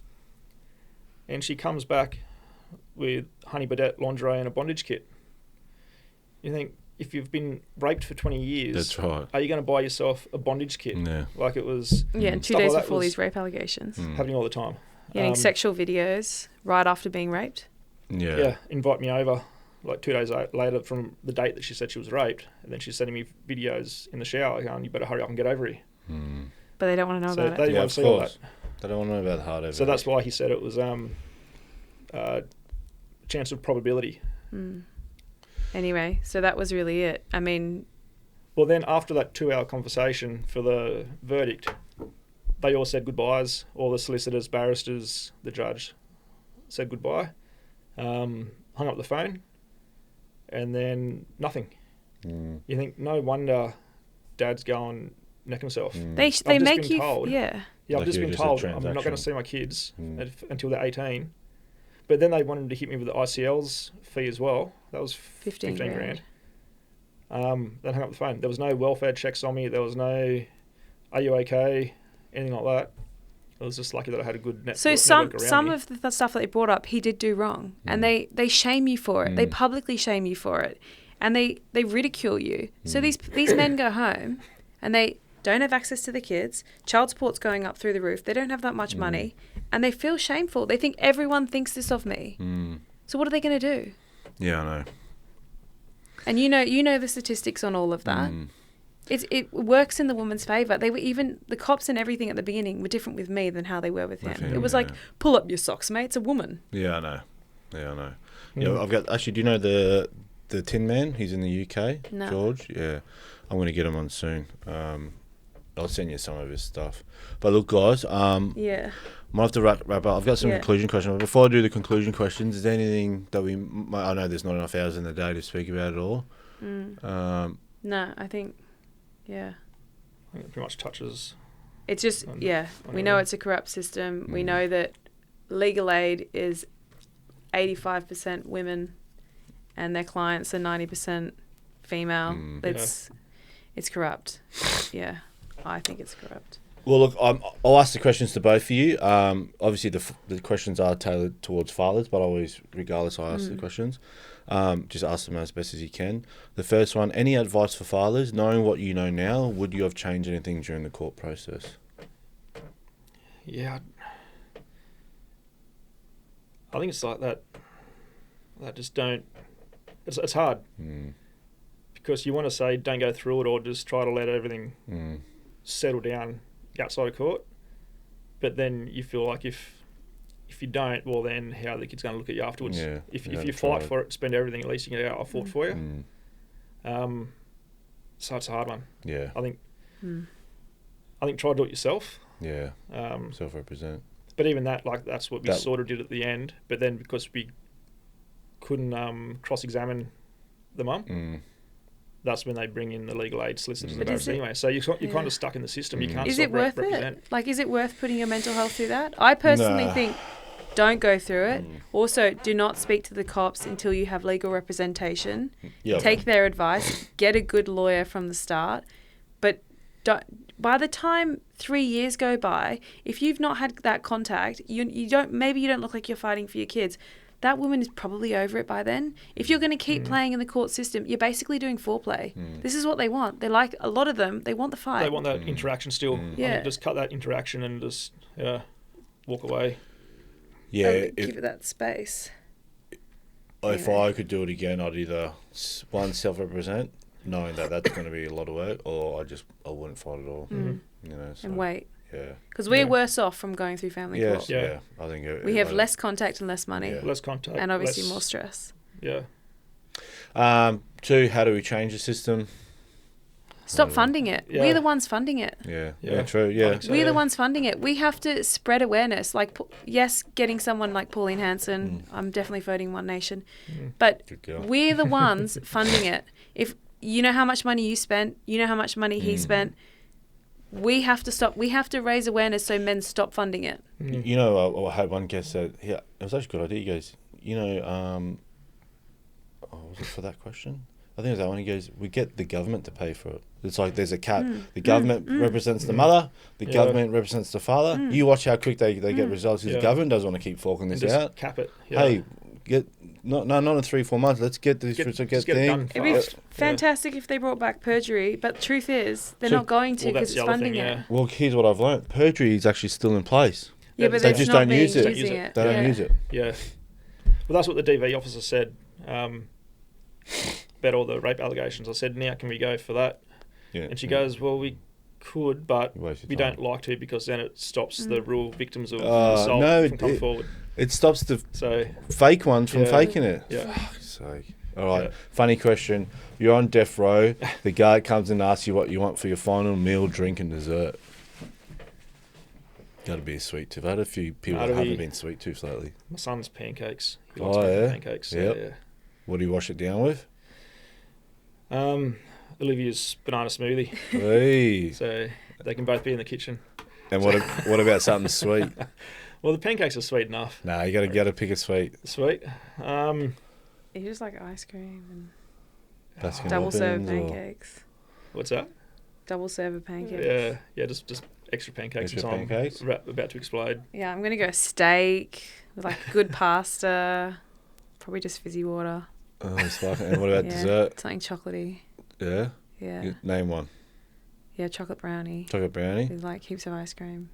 In England, don't you have curry sauce with your fish and chips? Yuck. That's what they say. You ain't curry sauce. And vinegar. Vinegar, yeah. Sounds horrible. Can you say yogurt? Yogurt. No, Yogurt. Yogurt. I do say yogurt. Yogurt, yeah.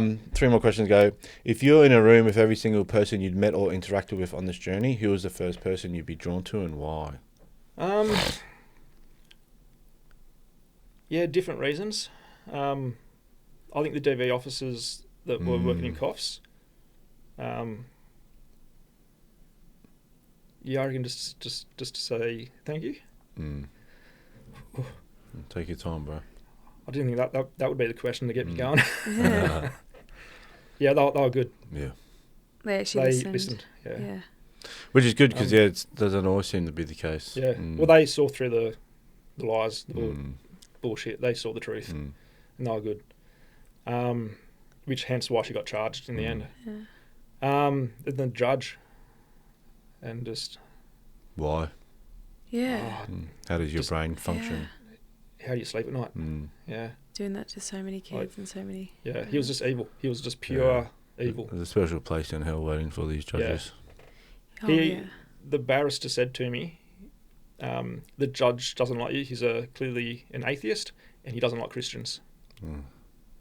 Where's your God now? He said. Where's In your the God court. now? Your God's He's not not the judge of this room. you. Yeah, I'm an atheist and I don't even think like that. yeah. This It was this used guy was against us. pure evil. He was just Yeah, there's part of me that would want to sit down with him, but then there's like, then you think, what a waste of time. I'd Yeah. rather sit with you or somebody that's interesting and like Yeah. go through it. There's a John Stapleton who's not the John Stapleton. I sent it to you, I think. He's really fascinating. I'd rather sit down with him and learn. When you get into the nitty gritty, this is like, it's fascinating. That the system. name that does ring a bell. Yeah. Was he ex-family court judge or is he? No, he's just a journalist. Okay. He did women's studies at uni. that guy. Yeah, He I think went- was on. he was put 60 on- Minutes or a current affair. He Yeah. used to be a journalist on that. Yeah. He went to Sydney Morning Herald, got it put on a foster care case or something like that, child support case, and figured out how corrupt the system is. So he hasn't got a personal experience. He's just done the investigations. Yeah. Now he's written a book. Look at that book. It was put out last year. I'll It's find called it, you Corruption sent in the Family Court System or something. Oh, I did Last watch year. it. Oh yeah, I watched the video of Yeah, them it's too. good. Swinging it. Yeah. Mm. 2 to go. What strategies or tips helped during the process that you would recommend to any listeners? Oh, Having a faith for us. For me. yeah, I think my faith really carried us through. Mm. I think without faith, it's easy to spiral. Oh yeah. Look for other things like self-medicating, drinking. Like, Mm. I think just having a good network around us really kept us on track. I think just having a good wife. Like, we never fight, never argue. We don't always agree. We don't always agree on things, but we're respectful. So having that good support I've never had before. Yeah, it Yeah. doesn't So have to be that a was- wife. Could be a mum or your friend or whatever. Yeah. Yeah, just having that person you can rely on has Mm. been really good. Same for you. You Yeah. agree? Yep. Yeah. Last one. You know what it is. You know what it is. Any message for your children? Yeah, take your time, bro. And maybe we'll finish on leaving one for your one that's going to be due soon. They can Oh, look yeah. back and see.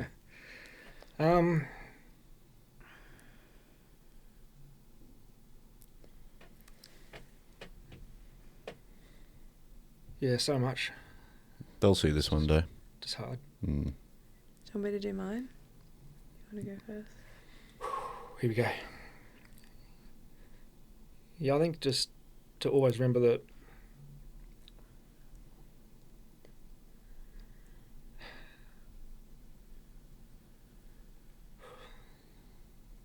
that we never gave up. Like Joe said, he dreams about us every night. And it's the same for us. Mm. Like, I'm always in the car. I'm always driving around the places where I know he might be, and like if he's down the jetty fishing, we're always down the beach, Yeah. racing in triathlons, doing ocean swims and that. And every time we're down there, I'm looking out for a kid to see if it's him. And so he's always in our mind. And same with the daughter, I just wish I had more time with her before she was old. Like, we missed out on so many milestones. She was only 2 when it happened. Now she's 5. And I'm just sorry that we didn't get more time together through those milestones growing up. And I just love them to death. And I miss them. Nice, bro. They'll see this one day. How about we leave one for the one that's coming dinner? Boy or girl? Boy. Boy. Yeah, it doesn't stop moving. Yeah. So. How about we leave a message for the boy? Oh, did you want to say anything? Yeah. Yeah, okay. Just really quick. Yeah, of course. Take your Yeah, a time. little weapon. I'm still here, mate. I'm still waiting for you to get a kebab. When you come back, mate, Yeah, I used to talk to him like that. Yeah. Or I'd be English. Or she Be put like, on hello, Hello, mate. it's time for dinner now, so come and sit down.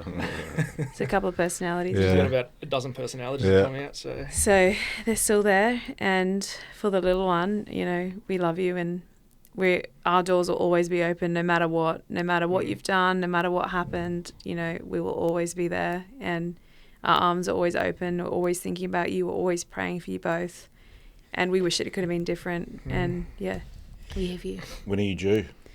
7th of May. 7th of May. But I told Robbie I'm going to get on the trampoline before and just bounce and Go. bounce and bounce until it comes out early. Before we go, though. Yeah. oh yeah, Go. Oh, no way. So I say my daughter's name. I say I don't care. Tallulah. we I don't think you've done this as well. We have an email address that Robbie writes to the kids for. So one day when they're older, we also have a box. Wow. So we like writing cards. So we didn't want to stop Oh writing my the God. cards. So we have our boxes with the kids' names on that we write our cards in, and they go in. So when we do get contact again, Thank you so much. you can give them the whole. You'll be able to Yeah, give her the thank whole you. box with all the Thank you. cards and. I'll open that after. Thank you so much. So Olivia and Rob have got me a nice frame of my daughter. I actually like that photo too. I love that Yeah, photo. love that photo. Yeah. Yeah. Got me a nice key ring and a magnet. We still celebrate all their birthdays, Yeah, Christmas, yeah, I was and all just our talking about presents, this all the last cards and night. everything go in Yeah. that. I just think like when they there's a little card for her Oh, as well. beautiful, man. it's your birthday card. Apparently, this is coming out on your birthday, but it's to her. Oh, thank you. Yeah. I just think it's so nice that when you do get contact, you can give that box over and everything's still there. Those memories, that time might have gone, but they can go through a timeline of. That's It's hard not to buy them presents, and and that's the power of social media. To, when our parents were around and they went through this, they could only write a letter and hope they got it. Yeah. But I've got the power of the internet where we can leave our messages, time and date stamped, and it's not going to go anywhere. That's So, right. yeah. Man, thank you so much. That means a lot. Appreciate Yeah. it. Welcome. Well, if your mum's watching, I've emailed her. I will call her next week. Sorry, mum. Phone blows up. She's Crazy. been a legend throughout all of this. Yeah, Yeah, we're really shout out lucky. She's been a Mum. massive support too. Yeah. Like, Shout out to my daughter. Held his Tallulah. hand for 4 days during the court because I didn't want to sit through it all, and yeah, yeah, we're really lucky. How we feeling? Good. Good. Feel better now? Yeah. Yeah. I know, yeah. All the guests come on, they're like, oh, but I think afterwards. It's just good to put your story there. Close it. Not when I say close the chapter, it's there. Yep. It's there and done. People want to That's hear your about side. it. Yeah. Instead of you running to people in public, oh, what happened? You're just like, Yeah. mate, you want to go here, episode 1. You listen to it. I'm not going to keep repeating. So, Yeah. but guys, on behalf of the Broken Fathers podcast, I'd like to thank you for both coming on, taking time out of your day. Thank you. You're spending your own money for travelling up. Thank you for you. my beautiful gifts for my daughter. Yeah. And I wish you guys nothing but the best. 7th of May. And Yep. yeah, all the best for this year, mate. Thank you. Coming back Thanks with again. twins next time. Coming back with what? Quadruplets. Quadruplets. All right, guys. Thank you. Thank Cheers. you. Bye.